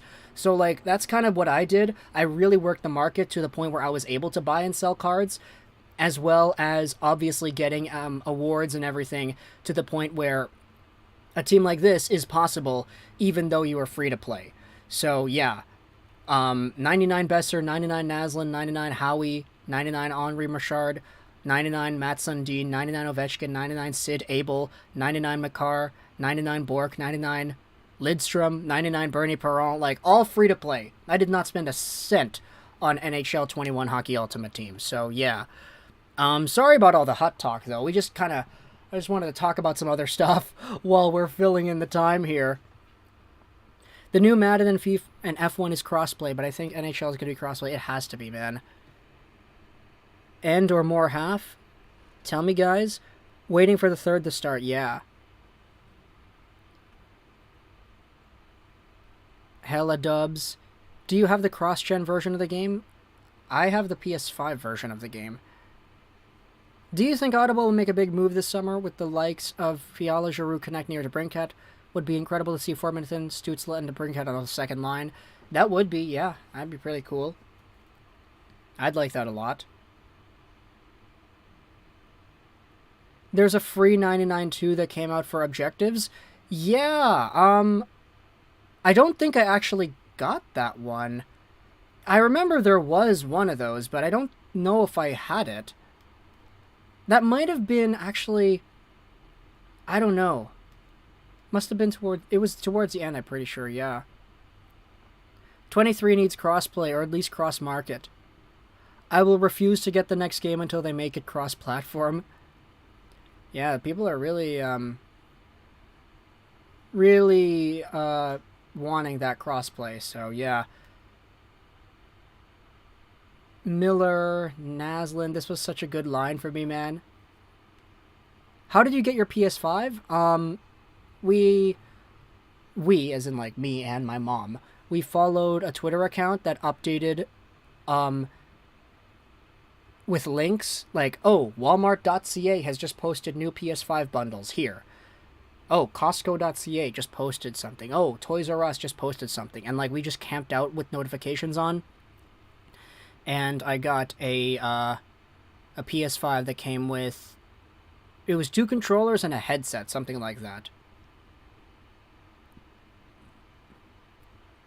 The Blackhawks should blow it up and do a full rebuild. They aren't going to win anything with their team.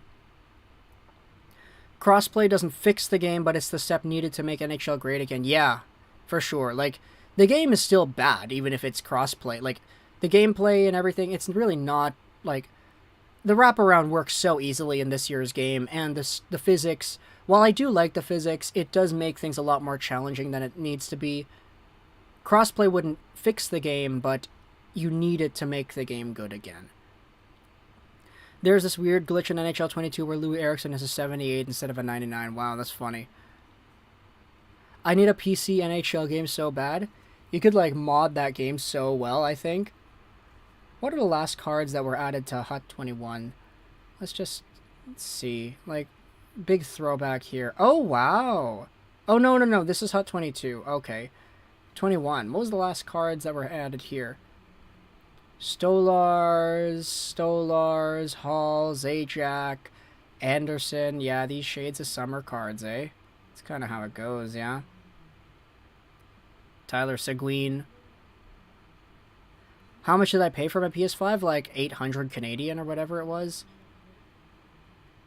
It was something like that, but like, you know, at the end of the day, sort of a tax write-off. Haha.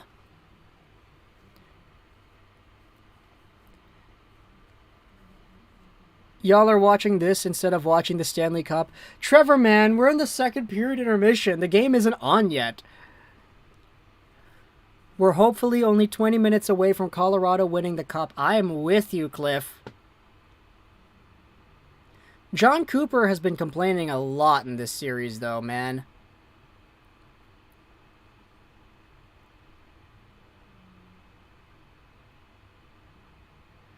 I miss when NHL 2K and EA had their competition. Yeah. Alright, here we go, though. Third period. Do the Colorado Avalanche win the Stanley Cup in the next 20 minutes? Do PS4 games work on the 5? Yes, they do. You can download PS4 games on your 5. It's very, very convenient. If John Cooper was an emoji, that's really funny, Fizzy. I like that. That's a good one. All right.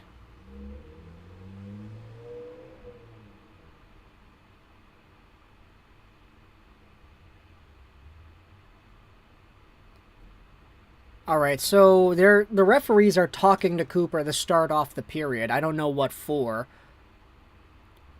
But they're getting really close. And John Cooper does not look happy with what he's being told. As he usually does.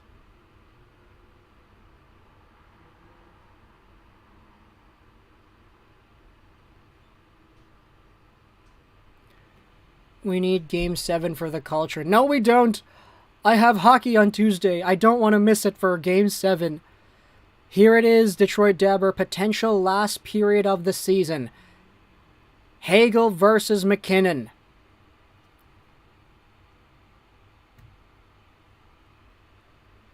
Look at McKinnon giving Hagel a little face wash there. Oh my gosh. Hagel pushes him back.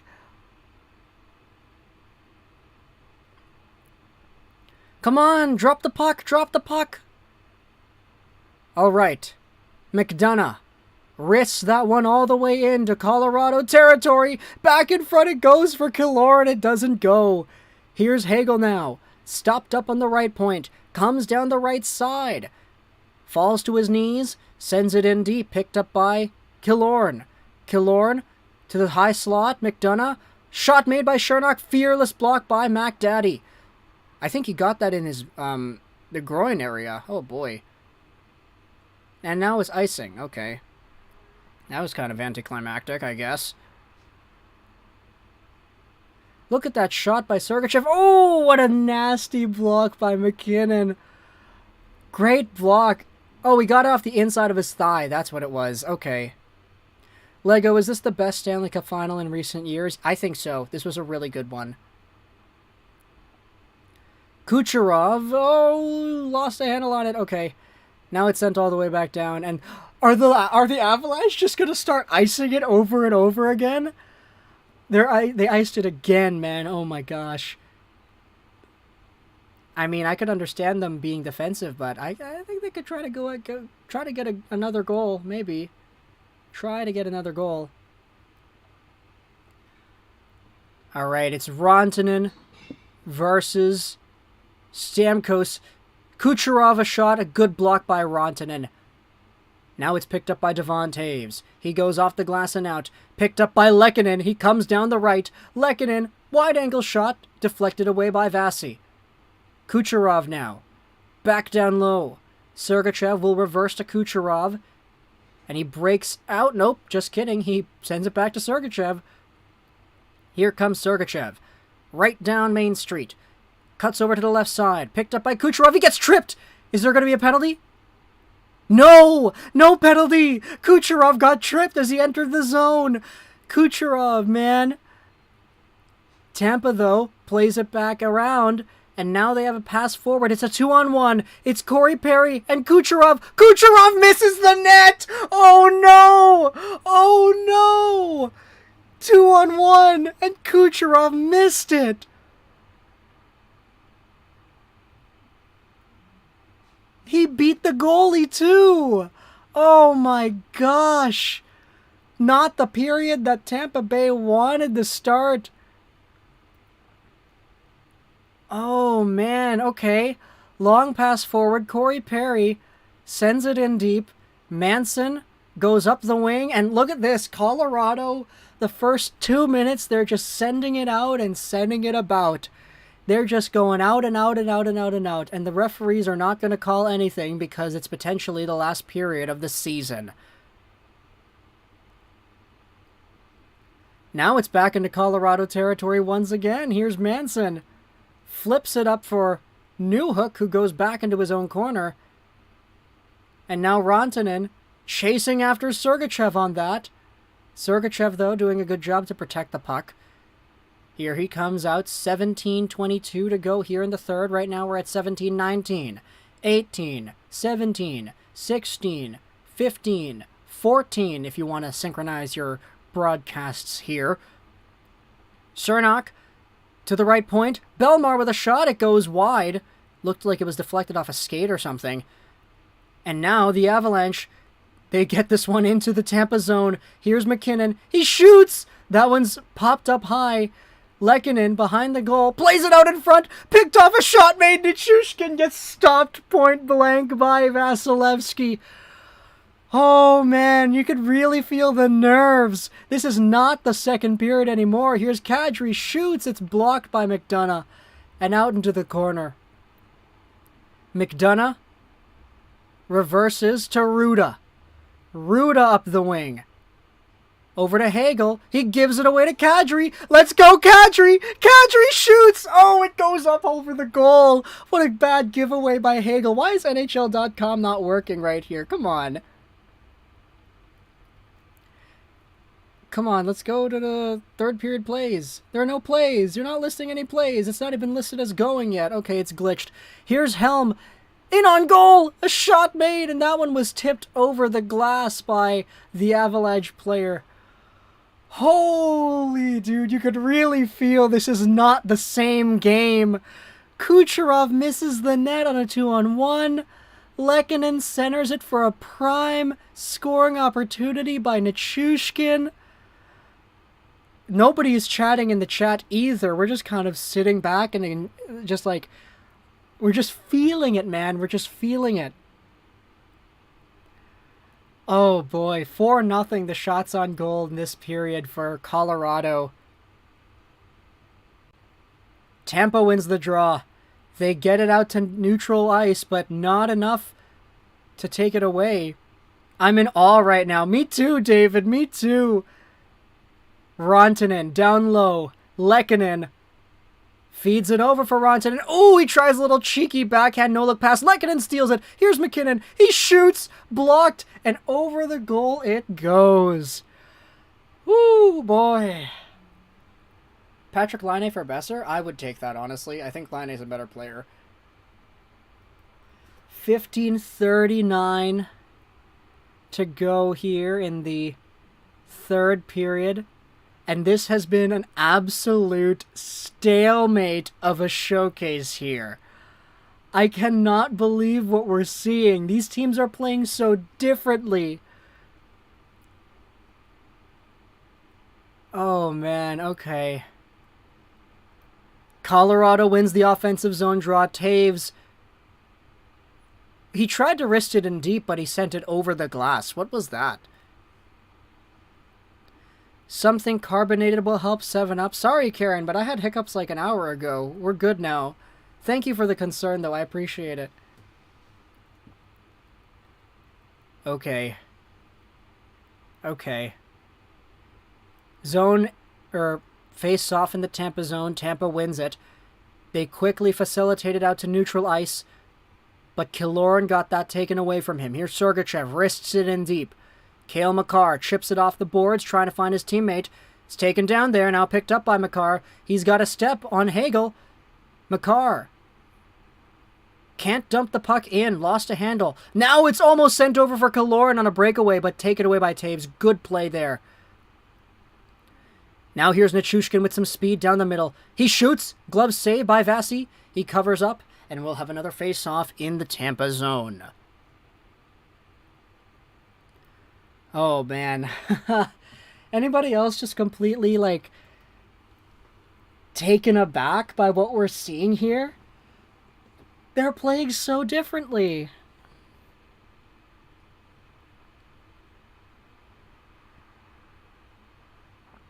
Oh, man. Now Vasilevsky has to get some repairs done in his skates. Okay.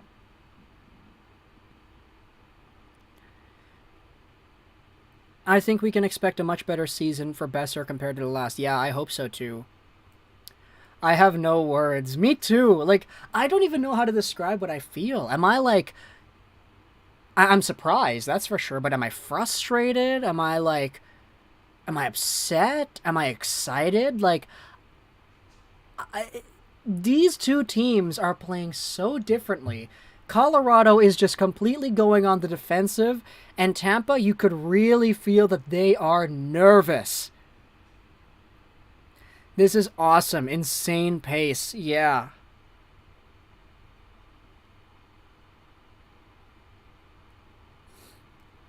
Man, how the heck is this game going to go towards the end, man? 16 minutes to go for Colorado to win the cup. 16 minutes left for the Tampa Bay Lightning to tie it. Manson, though, wow, look at that little deceptive move to get by everybody. Sergachev in his own zone. Plays it over. Hedman. Up the wing. Chipped in. And no, not chipped in. Not icing. Time, please. Okay, yes, we're at 14:37, but there was just an icing, so we don't have the... It's not moving right now. Tampa would have had this series in the bag if they never traded us Miller.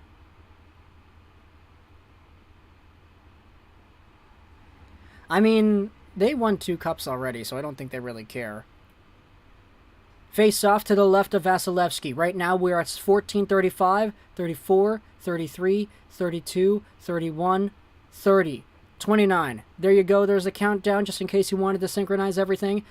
But Tampa will start things out in their own zone. Palat to the blue line, not out.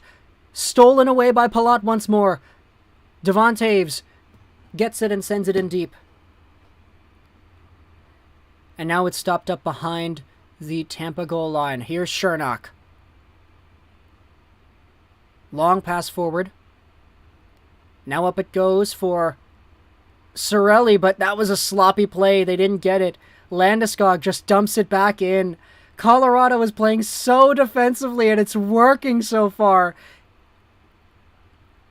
Here's Landeskog. Feeding the point? No, he still has it, Landeskog does. He lost it. There were 3 Avalanche players on him. Good check by Kadri. Here comes Kadri over the line. Kadri, the drop pass. The Chushkin in front, and the puck is still loose. Kadri now goes back to the point. Byram to Manson. In front, back door play. That was stopped. Now it's behind the goal once more. Landeskog over to Manson. Manson tries to go over to Kadri, but he lets it go to Byram. He's off on a change. Landeskog in deep for Nichushkin. Nichushkin down to Manson again. Manson to the point, left point. Byram shoots. That one is wide, and it bounces out in front of the goal. Oh my gosh, what a play. Ozone time, 30 seconds here for the Avalanche. Now it's going to be skated around there by, I believe that's Cogliano. Now in deep, Helm, they got their grinders out there, and they are doing this offensive zone pressure thing too. 45 straight seconds of zone time. Cogliano, in deep. Helm wraps it around. Back to the right point. Manson, he's been out there a while. O'Connor, the one-timer. It goes wide. Deflects into the corner. Ruda, McDonough. Can the Lightning get it out? They flip it out to center, and that shift ends off at 1 full minute of Colorado zone time. Helm now feeds it in deep. O'Connor lets it go to the opposite side. Now it's stolen down low there by O'Connor once more. Killorn will backhand that one out to, looks like the red line, but it's quickly taken over by McKinnon. Oh, he turned it over to himself too. Byram behind his own net. The Avalanche facilitate a breakout. Now it's McDaddy. He's got a man on the far side, but he streaks down the left. Corey Perry, good defensive play, takes it back. Rantanen trying to steal it from Paul. It's been a long stretch of time without a whistle here, as the Tampa Bay Lightning now take it back in their own zone. Holy, 11:40 to go now in the third period. Sergachev goes up the wing. Corey Perry will send it in, but is picked up by Makar. He sends a pass to the neutral zone. Landeskog dumps it in. Stopped up here by Bogosian. He goes off to the other corner. And no, he has to rethink his options there. Good steal by Kadri. Colorado takes the puck behind the net. Or do they? No, they don't. It bounces around, and now here comes Sergachev, who backhands one wing to wing. What a great pass. Palat drops it off. Sergachev, a shot that's wide and over the glass. With 11:07 to go, we have ourselves a stoppage in play. What an offensive flurry of chances for the Colorado Avalanche, man. I said they were playing defensively, and they are, but they're not shying away from bouncing on whatever opportunities are there. Christian says, go, Avs, go. Guys, I don't even know what else is there to say. Like, the chat is completely dead, but I think that's because everybody feels the same way right now. Oh my gosh, what a period. What a period. Oh man.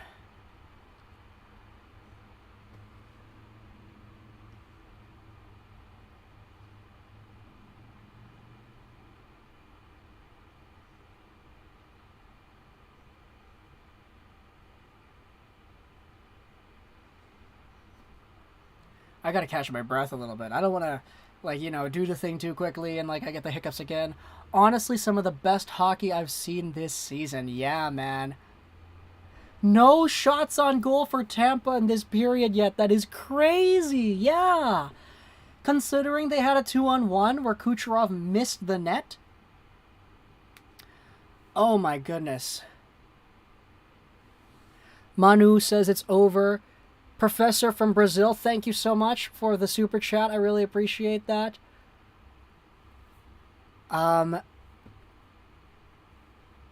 Thank you so much for the super. I appreciate it. But yeah, no. Your team, man. Your team. They're here. They're here. They're showing the Nathan McKinnon interview after the Golden Knights beat Colorado last year. Nathan McKinnon is... What is he? 11 minutes away from winning a Stanley Cup? There you go. The super pops up on the screen. Thank you, Professor. I appreciate it. This game is epic. 11:07 left. Yeah, 11:07. That's it. That's the number. Face-off is over to the right of Darcy Kemper. Lego Rocks deserves 5 million subs. I don't know about that, but I appreciate the kind words. Oh, look at that chip by Kadri. Let's go. He steals it, forces it back into the Tampa zone, and now Sergachev will reverse and go to the opposite corner. Here's Hedman starting things out for his team. It's chipped up into the zone, and are we going to say that's like high stick or what? They stopped it, but I don't know what happened there. If the Avs win, thank you for your stream. It's much appreciated. Hey, thank you, JDC, for the kindness coming back the other way. I really appreciate that. I want the Avs to win, David says, but I don't want the season to be over. Yeah, I can understand that. I just don't want to miss my hockey game on Tuesday, so I would prefer to end things here. Face off at center ice, 10:47 to go. It's won by Colorado when Cale Makar has it at his own blue line. The pass was sent forward, Lehkonen couldn't control, and now Andre Palat gives it to Kucherov, who sends it in deep. Darcy Kemper stops it behind his own goal. Now Rantanen plays it up. Now here comes Taves. Taves, 3-on-2. Colorado has a rush. Over to McKinnon on the side. McKinnon stops, shoots, a save made by Vasilevsky, and he covers up. That was a dangerous one. That was. Very dangerous opportunity.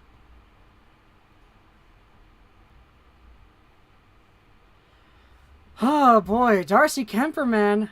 Imagine the nerves that guy must be feeling right now. Imagine the nerves.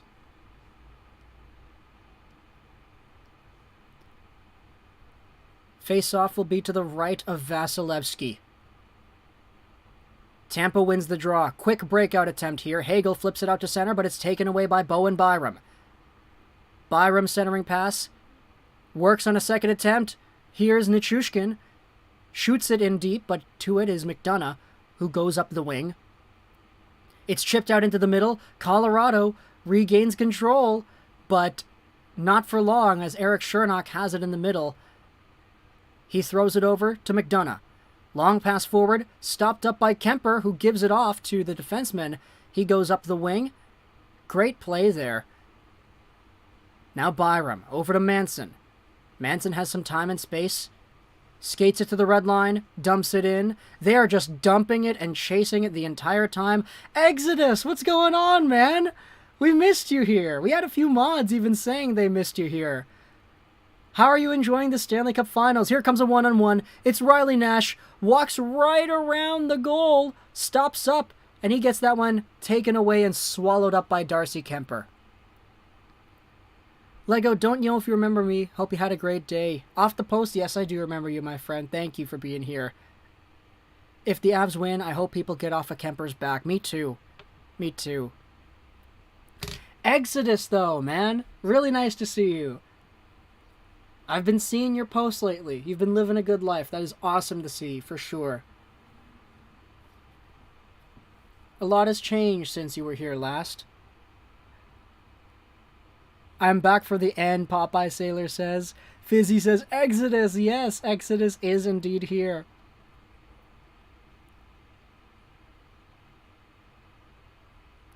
Long time no see. Avs are going to win 3-1. We'll see. 3-1, 2-1. Maybe in overtime. Who really knows? Thanks for stopping by, though, mods. I really appreciate it. Fizzy, Popeye, Exodus over here. Obviously, we're not done streaming. Like, we're going to stream for the draft. But, like, yeah. Me and EP40 miss you. Oh, boy. Okay, so we are in a commercial break. But, like, this is crazy, man. Like, I feel so exhilarated right now just watching how everything is going down. How is this gonna go, man? It's been a great period, too. Fizzy, I missed you so much. This is insane. Yeah, it is, right? Such a good period of hockey. Okay, here we go. Snap back to reality. Okay. If Colorado wins this game, it means they also won in another comeback. Like, that is crazy. Any advice for those starting a hockey-focused YouTube channel? Ashley, you have to just be consistent. If you say I'm going to make videos every day, every 2 days, every 3 days, every week, just make sure you stick to it. Doesn't matter if your equipment sucks, doesn't matter if your voice sucks, doesn't matter whatever, just make the videos, and over time you will improve. It's guaranteed to happen. Because at the end of the day, if you're going to be making this, you're going to be wanting to making this because you like making the videos, not necessarily because you want to get popular or whatever. If you want to get popular, make videos on basketball, make videos on other stuff. Hockey is unfortunately not in that position where it's like the top of the top. But if you are in this community, it means that you like it, and that's probably another thing that I think you need as well. Been a subscriber since early 5K. Love your videos. You have a radio voice. Thank you, Sirius Black. I really appreciate the kind words. Tampa looked outmatched. Avs are playing well. Pablo with the emojis. Sergachev, he missed the one-time opportunity, and now it's checked all the way back down into Tampa territory. Thanks. Yeah, no worries. For sure. The Bell Center will go crazy if the Habs pick Shane Wright. Yeah, they will. 8:45 to go here in the third period. And Colorado breaks it into the zone. Arturi Lehkonen, he still has it. My gosh, Lehkonen, what a beast. McKinnon to Nichushkin. He dropped it off, lost it to a fellow Russian in Kucherov. Now it's chipped back into the Colorado zone, and Byram has a chance to just hold on to it and kill some time. Yeah, it's kind of sad how unpopular hockey is compared to football or basketball. Pretty much, yeah. Man, neighbor's dog is chanting out now. We have a few neighbors and a few dogs as well. Icing is the call here, so stoppage of play. Icing, icing, icing.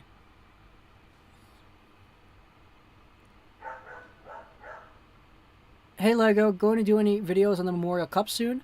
Oil Kings eliminated the QMJHL is not that as bad as some people say. I guess so, right? Maybe soon. Here's Kadri. Shoots! Rebound! What a great shot by Nazem Kadri. Now it's on the side! Vasilevsky has to stick to the post, and he covers up. Gosh darn it, neighbor's dog. Please, stop barking. Islanders should have won. The refs were cheering for Sherwin again.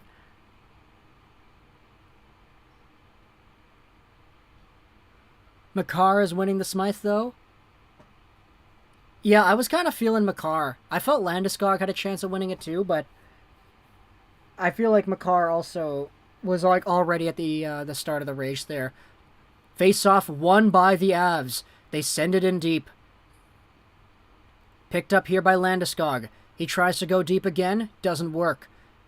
Tampa, though, starts the little breakout. Here's McDonough. Over the line. Out to the side. Colton towards the goal. Nope, it's wide. Now Bo Byram. Stopped up behind his own net. Picked up by Corey Perry. He goes back to Ruda. Ruda in deep. Around it goes for Kadri. And he chips it all the way down to the neutral zone. Picked up by Ruda once more. Ryan McDonough will go over to Ruda. Look at this. The Lightning are having a tough time breaking out of their own zone. They can't they can't do anything. Here's Belmar now.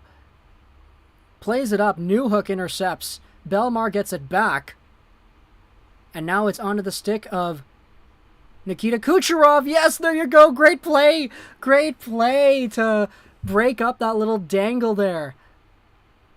The Avs control in their own zone once again. Trying to ring it around the boards to Comfer, but it goes the distance for icing. Bowen Byram has been out there for 2 minutes.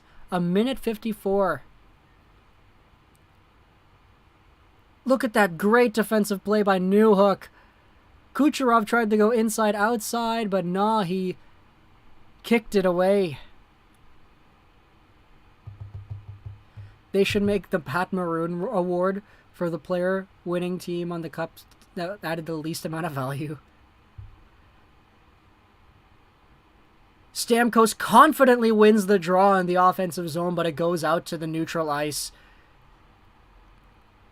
Stamkos to Palat. Kucherov, a shot! Save made by Kemper. What a save! That's a game saver right there. That's one of the only shots the Lightning have registered on goal this period, and Kemper comes up huge. Juan Cruz, thank you so much for your super chat. I really appreciate that. That means so much to me, my friend. Look at the one-time dish, and just like they were saying in the broadcast, there was no gap in between the glove and the little, torso area. He had that, locked down. He makes the save. Beautiful. Face off to the left of Kemper. It's won by Tampa, but it's deflected back to Manson. Manson goes off the glass and down to Tampa territory. It's no icing, so there you go. They're able to play. Tampa now breaks it back in. McKinnon on the back check steals it. Hedman into the middle. Kucherov could not control. Now it's picked up by Lehkonen. He sends it in, but Hedman quickly gloves it down. Colorado retakes control. Devon Toews chips it in. They're just doing the jump and chase, man. They just want to win. That's it. Now it's back out to Colorado territory once again, but it's a little bit too far out. Tampa, you can't just keep on giving up possession like that. Here's Ruda now. Ruda up the wing. It's topped up, and Darcy Kemper plays it all the way back out to the neutral zone again. This shutdown hockey, man, it's working. And it looks like it was brought in on an offside or whatever, but like, oh my goodness, dude, this period. Oh boy. Oh my gosh, I gotta stand up, walk around for a bit. Oh man, this might be the end. This might be the end of the season. This might be the end of the season. Gotta stretch it out. Gotta stretch it out. My foot has gone numb. I'm not gonna lie. But this might be the end of the season there. Oh my goodness. This might be it. We've got a few minutes left to play. How many minutes? 6 minutes and 30 seconds. Whew. What a period, eh? What a period. Ruda has been pretty underrated. Yeah, I know. He's been pretty good. Cirelli is underrated. Jerry says, what happens next? As a Wings fan, it's nice to see the dump and chase work for a team. Yeah. David Miranda, man, dude. Gio, throw it back. I can't, man. I can't. I don't know how. I don't know how, Khalil. NHL Draft is next week, then free agency the week after. Yeah. 5:26. There you go. Whoo. Whoo. All right, guys. 5:30 to go. In potentially the last period of the entire season. Exodus says it's over. There's the cup, man. Look at the cup. It's so old and it's so big. All right. All right. Leal is down bad. I agree, man. Khalil's so down bad. Face-off will be just outside the Colorado zone. 5:26 to go here. The draw is won by Tampa. Sergachev will, instead of dumping it in, send it over to Hedman, who walks right in instead. Hedman to Sergachev. He shoots, and that one goes off the end boards. Out to the side. A rebound chance for Nick Paul. Does not go. Colorado flips it out to center. Chopping away at that one, Darren Helm. Doesn't work. Here comes Tampa Bay back the other way. Colton with a shot that was blocked. Loose puck rebound on the side. Taken away there by Helm. He plays it out to center, and Sergachev quickly reverses for Perry. Perry into the corner. Stopped up there by the Avs D-man. That's Mikko Rantanen, excuse me. He goes up the boards, held in at the line, and forced out on a second attempt there. Great play by McKinnon. It's Mac Daddy's time. Kai, what's going on, man? Thank you so much for being here. I see you met a lot of my friends at BCIT. That's awesome to see. Makar, though, behind his own net, gets taken down and into the boards head first. But he gets up really quickly. He seems to be okay. 4:20 to go in the period, and it's chipped all the way down to Tampa territory. McDonough fighting off the check of Rantanen, who steals it. Rantanen in front. Oh, he could not center it properly. Now Stamkos goes to the opposite point. It's chipped back out to the neutral zone where Rantanen controls, quickly sends it to Landeskog. Landeskog avoids the check of Hedman. He's into the Tampa corner right here. Back and forth does not work. There's 2 Lightning players on him. Kadri comes in for support. 3:50 to go in the third period. Back to the point, held in there by Makar. He shoots, and that one was blocked. Tampa. Long pass forward. Maroon sends it forward, but it's quickly taken back by Landeskog, who risks it in. This dump and chase strategy has been working for 17 minutes. Let's see if it can work for 3 more. Steal there by Colorado. A one-time chance by Helm. He fanned on it. Into the corner it goes. Sergachev takes it behind his own goal. Sends it up for Maroon. Now it's taken back by Colorado, and they send it back in again. What a play. What a style, man. What a game plan. It's working. Now here's Tampa. They send one in. Here comes... Who is that? Palat? Riley Nash, excuse me. I didn't recognize the 16 for a second. Here comes Colorado on a fast break. It's O'Connor. Oh, no, excuse me, that's McKinnon. No, it is O'Connor, never mind. O'Connor, instead of shooting, he reverses, and he kills off some more time. Back to the blue line it goes. Eric Johnson chipped in down low.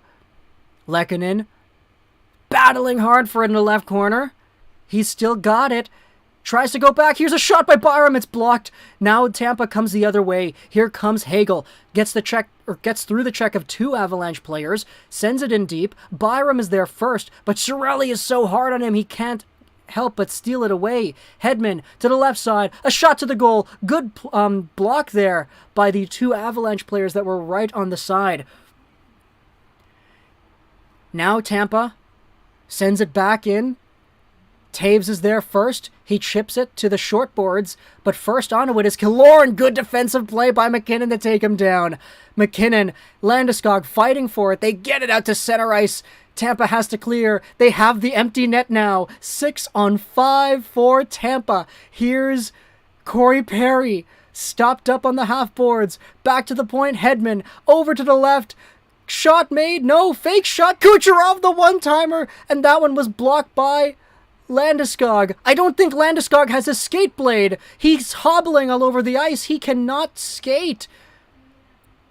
Empty net. It's out into Tampa territory. Hedman goes up once again. Landeskog is crawling to the bench. He's crawling to the bench because he doesn't have a blade in his skate, and he's barely able to get on. Tampa has to get it back in their own zone, and that will be icing. Oh my goodness, what a play. Kucherov took a shot that was so powerful, it took off the blade on Landeskog's skate. Now McKinnon is trying... Yeah, look at that. He was trying to help him get to the bench because they needed the extra man. They didn't want to be down 5-on-4 or 6-on-4. What a showcase of teamwork there. Empty net. Empty net. 1:15 to go here in the third period. It looks like we might have a timeout. Is there a timeout? No. Nico is sacrificing himself for the cup. Yeah. All right. No timeout. No timeout. 1:15 to go here in the third period and potentially the 2022 season. Shots on goal 30-22. Colorado in a game where they lead 2-1. Face-off will be to the left of Kemper. It's won by Stamkos. Here's Hedman. His pass is blocked. Shot made. Saved by Kemper. It goes out to the left point, or excuse me, the right point. Kucherov cannot hold it in. 1:03 to go. It's sent behind the goal. Here's Devon Taves. He rips it off. Nope. Sorry. Stopped up there by Kucherov. Palat also there fighting for the puck as well. Here's Nick Paul. Corey Perry as well. They're all digging for it. What's going on here? It's been a few seconds of this.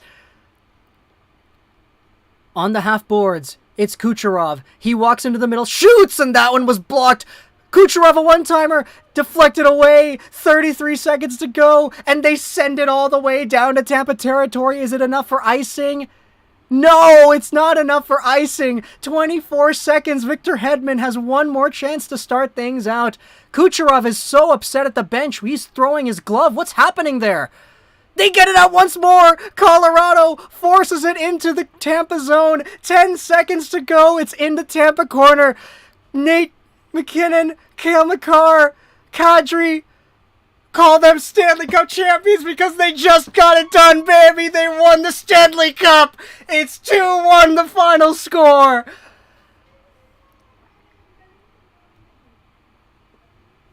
Oh my gosh, dude, look at that, man. That showcase. Eric Johnson, Nathan MacKinnon, they've been here for so long. They've been here for ages, and they've finally done it. They finally have their Stanley Cup. And the Corey Perry streak continues. 3 straight Stanley Cup Finals appearances. All with losses. And the Tampa Bay Lightning, their dynasty, has been dethroned. Oh my gosh, what was Kucherov talking about there? Can somebody go out there and tell me what Kucherov was saying? Like, why he was so upset? Like, he was at the bench, like, chucking his gloves away when Hedman was trying to break back in. Can somebody say in the chat, please? Like, what happened there? What happened there? See you kids downtown. Icing shouldn't have been waved off there. Is that what Kucherov was upset about? Patty Maroon, man. Pat Maroon, his streak is over. 3 long years. Or, excuse me, yeah, 3 years of Stanley Cup championships. And Corey Perry's streak also continues, which is great. Must have been because the icing was waved off. Yeah, that might have been it. Like, he knew that it would have been over then. Corey Perry, man. I feel so bad for Perry. 3 straight years of making the finals with different teams, and he loses every single time. Like, oh, that's so bad, dude. But Colorado, they did it. They won the Stanley Cup. What a great game that was. What a fantastic third period that was. My gosh, what a period. Vasilevsky, at the end of the day, all he can do is shake hands and put a smile on his face because he's already got 2 of those cups. Stanley Cup winner Nazem Kadri. Can't wait for another edition of Cooper Complains after that one. Me too, face off with Farrenholtz. Me too. Have a good day. See ya. I'm gone, JDC says. It's all good, man. It's all good. Thank you so much for being here. But the handshake line, this is a good one, man. Nathan MacKinnon. He needed that. He needed it. He got it. He got it first. Out of the 3 mainstay guys, the 3 M's, the Matthews, McDavid, and McKinnon trio, Nathan MacKinnon has got it. I want to see Corey Perry shaking hands with Lehkonen. Can I see that? There he is. He's talking with Byram. Where's Lehkonen? Somebody show us Lehkonen.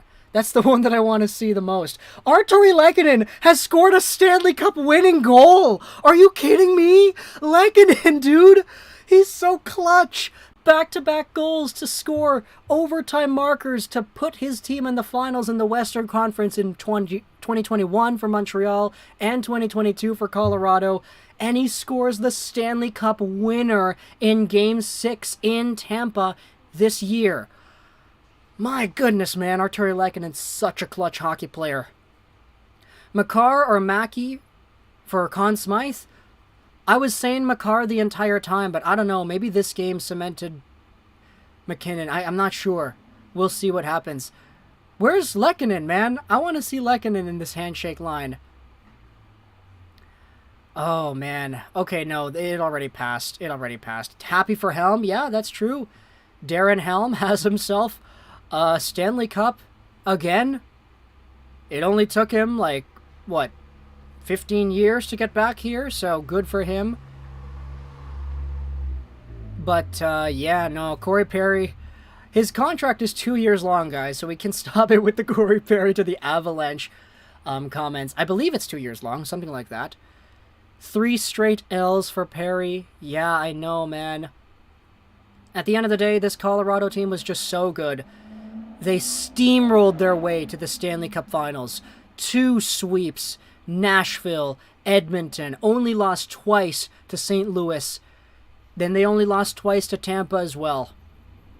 They went out here and they showed off early. They got the 2-0 lead in the series, got the 3-1 lead in the series, kind of let their nerves get themselves in game number 5. But in game 6, they let things go and they play a perfect shutdown game in the third period to really give themselves that Stanley Cup. Dark Gemini asked, did we win the Stanley Cup? Colorado did. Yeah, they won. Oh, man, what a phenomenal final, man. What a phenomenal final.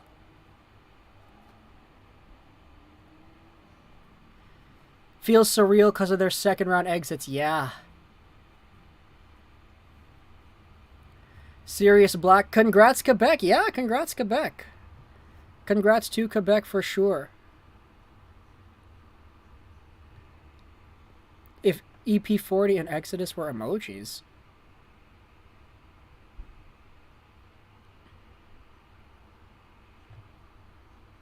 Oh, wow, Vasilevsky tossed the helmet on the boards, or on the wall there. He's angry. Eric Johnson's a cup champion. Jack Johnson is a cup champion. Cale Makar has a cup. McKinnon has a cup. So JVR win the cup next in 3 years? Or in the next 3 years? I don't know, man. We'll see. Cale Makar is getting interviewed now. Great game. Yeah, absolutely. Great game for sure. 1,000,000%. We know what team Perry will be on next year.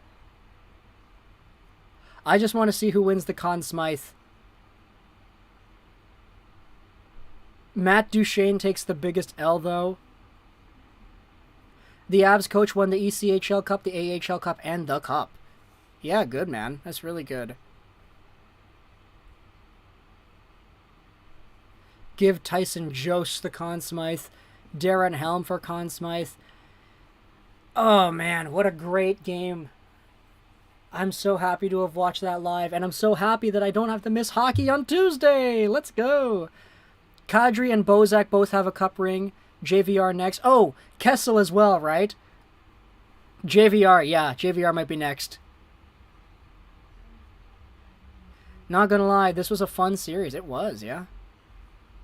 Very fun series. Pavel Francouz for Conn Smythe.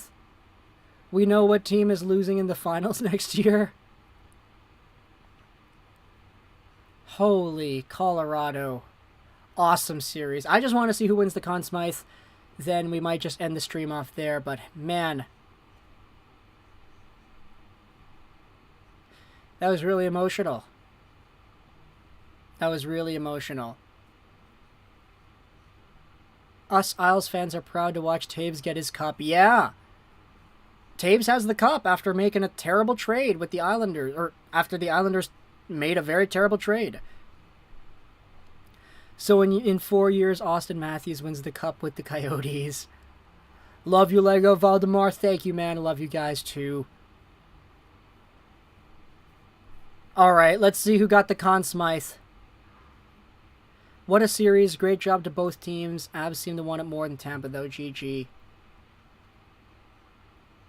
McJesus is a bad GM if he does not give 9 AAV to Nurse. McDavid is not the GM. What are you talking about? Bro, I gotta go. Good game and easy win. I'll seem. All good, Exodus. Thank you so much for stopping by. I really appreciate it. I'm really hyped for Lehkonen. Me too, man. I'm really hyped for Lehkonen. Thanks for the play-by-plays. Heading downtown to party. Sounds great, Nathaniel. 3 months with no hockey now. I know. It's not going to be great. Tampa messed up by not circumventing the cap by another $10 million. Should have traded for Kessler. Michigan Man says, congrats to the Avs. As much as it pains me to say, as a Red Wings fan, they were the best team from start to finish. Agreed. Agreed. Landeskog, Stockholm's hero.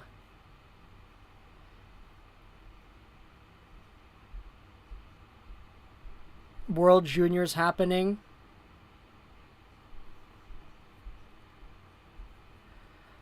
Oh, man. Sakic, baby. This is the guy that built it for them. Let's go back over here. This is the guy that did it. He's the one. Sakic gave this guy a cup. And after all these other teams, you know, Montreal, Dallas, they get taken out. It's Colorado that gets it done. Let's go, baby. Off-season always seems to fly by, yeah. I think Miller to Colorado. Maybe. Okay. Here we go. The Conn Smythe, the MVP award for the playoffs. Is it going to be given to Jake Ottinger? Or is it going to be Cale Makar? Let's see what happens here. They're going to do the announcement, but none of the players are listening. They're just kind of there. Okay. Okay, Sakic, Yzerman's turn. What a great comment from Detroit Dabber. I love that. All right, so the MVP is Cale Makar. There you go. Cale Makar has won the Conn Smythe. Amazing, man. Amazing. He deserved it.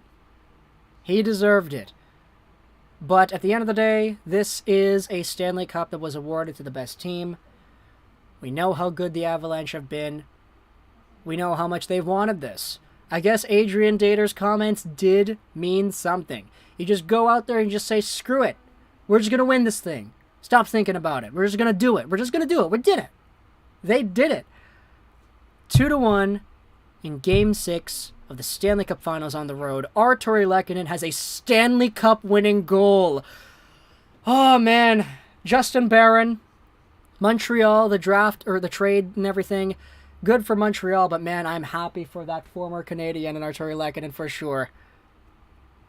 Can't wait to see McKinnon holding the cup. Me too, man. Me too.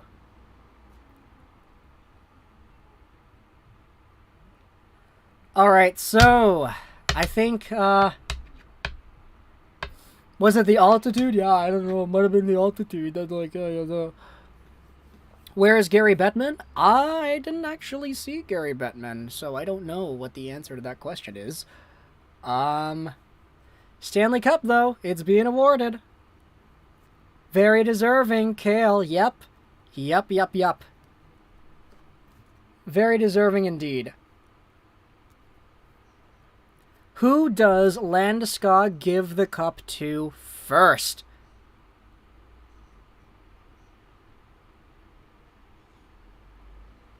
Thanks for the streams, Lego. Detroit Dabber, thank you for hanging out with us. I really appreciate that. All right. Third Stanley Cup in history, something like that. Is that correct? Third Stanley Cup for the Colorado Avalanche. Who won? Colorado won the cup. That's who.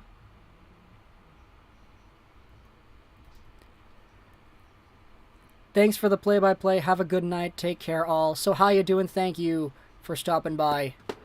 I'm playing with a coin and it dropped on the ground.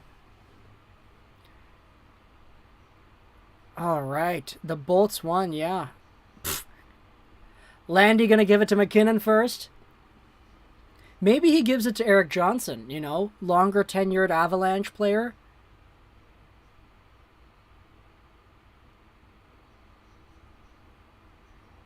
Two in the Sakic era and one now. Okay, there you go.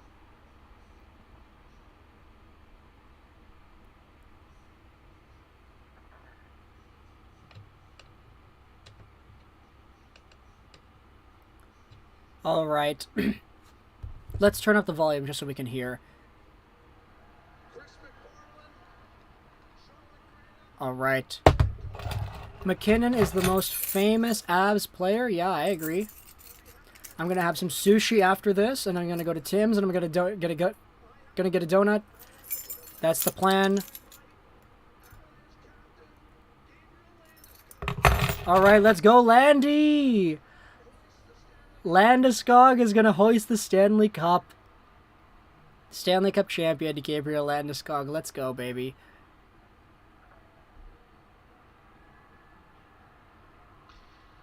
Wow, look at the pyrotechnics in the background.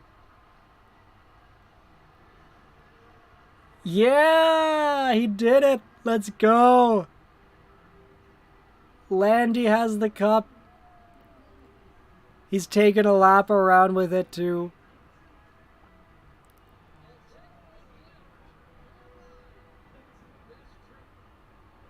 And then he gives it to Johnson. That's what I said. Let's go, baby. Johnson, longest tenured Avalanche, I believe. He's been here forever. First overall pick, too. First overall pick, and now he finally has it. Now, after 18 years, Erik Johnson. He finally has one, man. And then he gives it to Cogliano. Let's go! Cogliano. He's been here for such a long time, too, without getting a cup. Cogliano has been waiting a long time, dude. Now McDaddy's turn. Let's go. Cole Harbor, man. Yeah, Crosby to McKinnon. Multiple Stanley Cups. Let's go, man. Look at that. McKinnon just exudes so much swagger. He gives it to Jack Johnson. Took him a while as well. He can't help but smile, man. I'm just kind of watching this. Johnson deserves it after all the bad teams. Yeah, he does.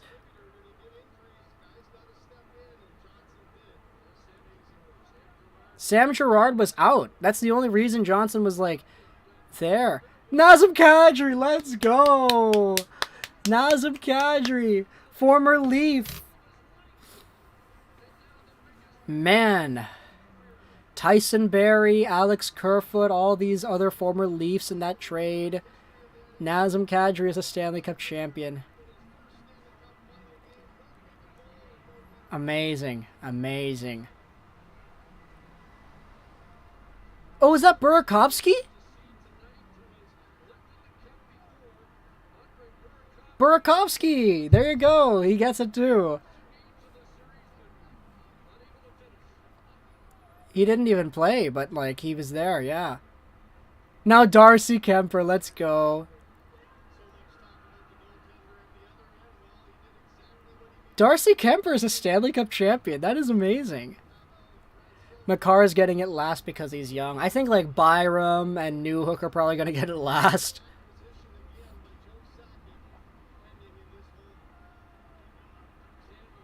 Let's go, Rantanen. There you go, man. Good for him. Really, really great for him.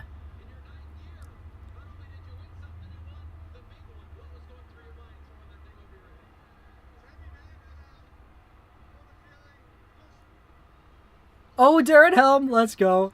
Now Nathan McKinnon is having his interview. Okay, I think I might end the stream off here, guys. I kind of don't feel like waiting like to watch everybody go through it, but you kind of get the gist of it here. Oh, man, what a great finals series. What a great finals. Thank you so much for hanging out with us, guys. I really appreciate it. Fizzy, Spartan, Fired, Hype Bro out of nowhere, Deegan, Hannah, Strucid, Spartan, everybody that was here when the cup was awarded. Thank you so much, guys. I really appreciate it. We're going to end the stream off here, but yeah. See you in the draft, I guess. And the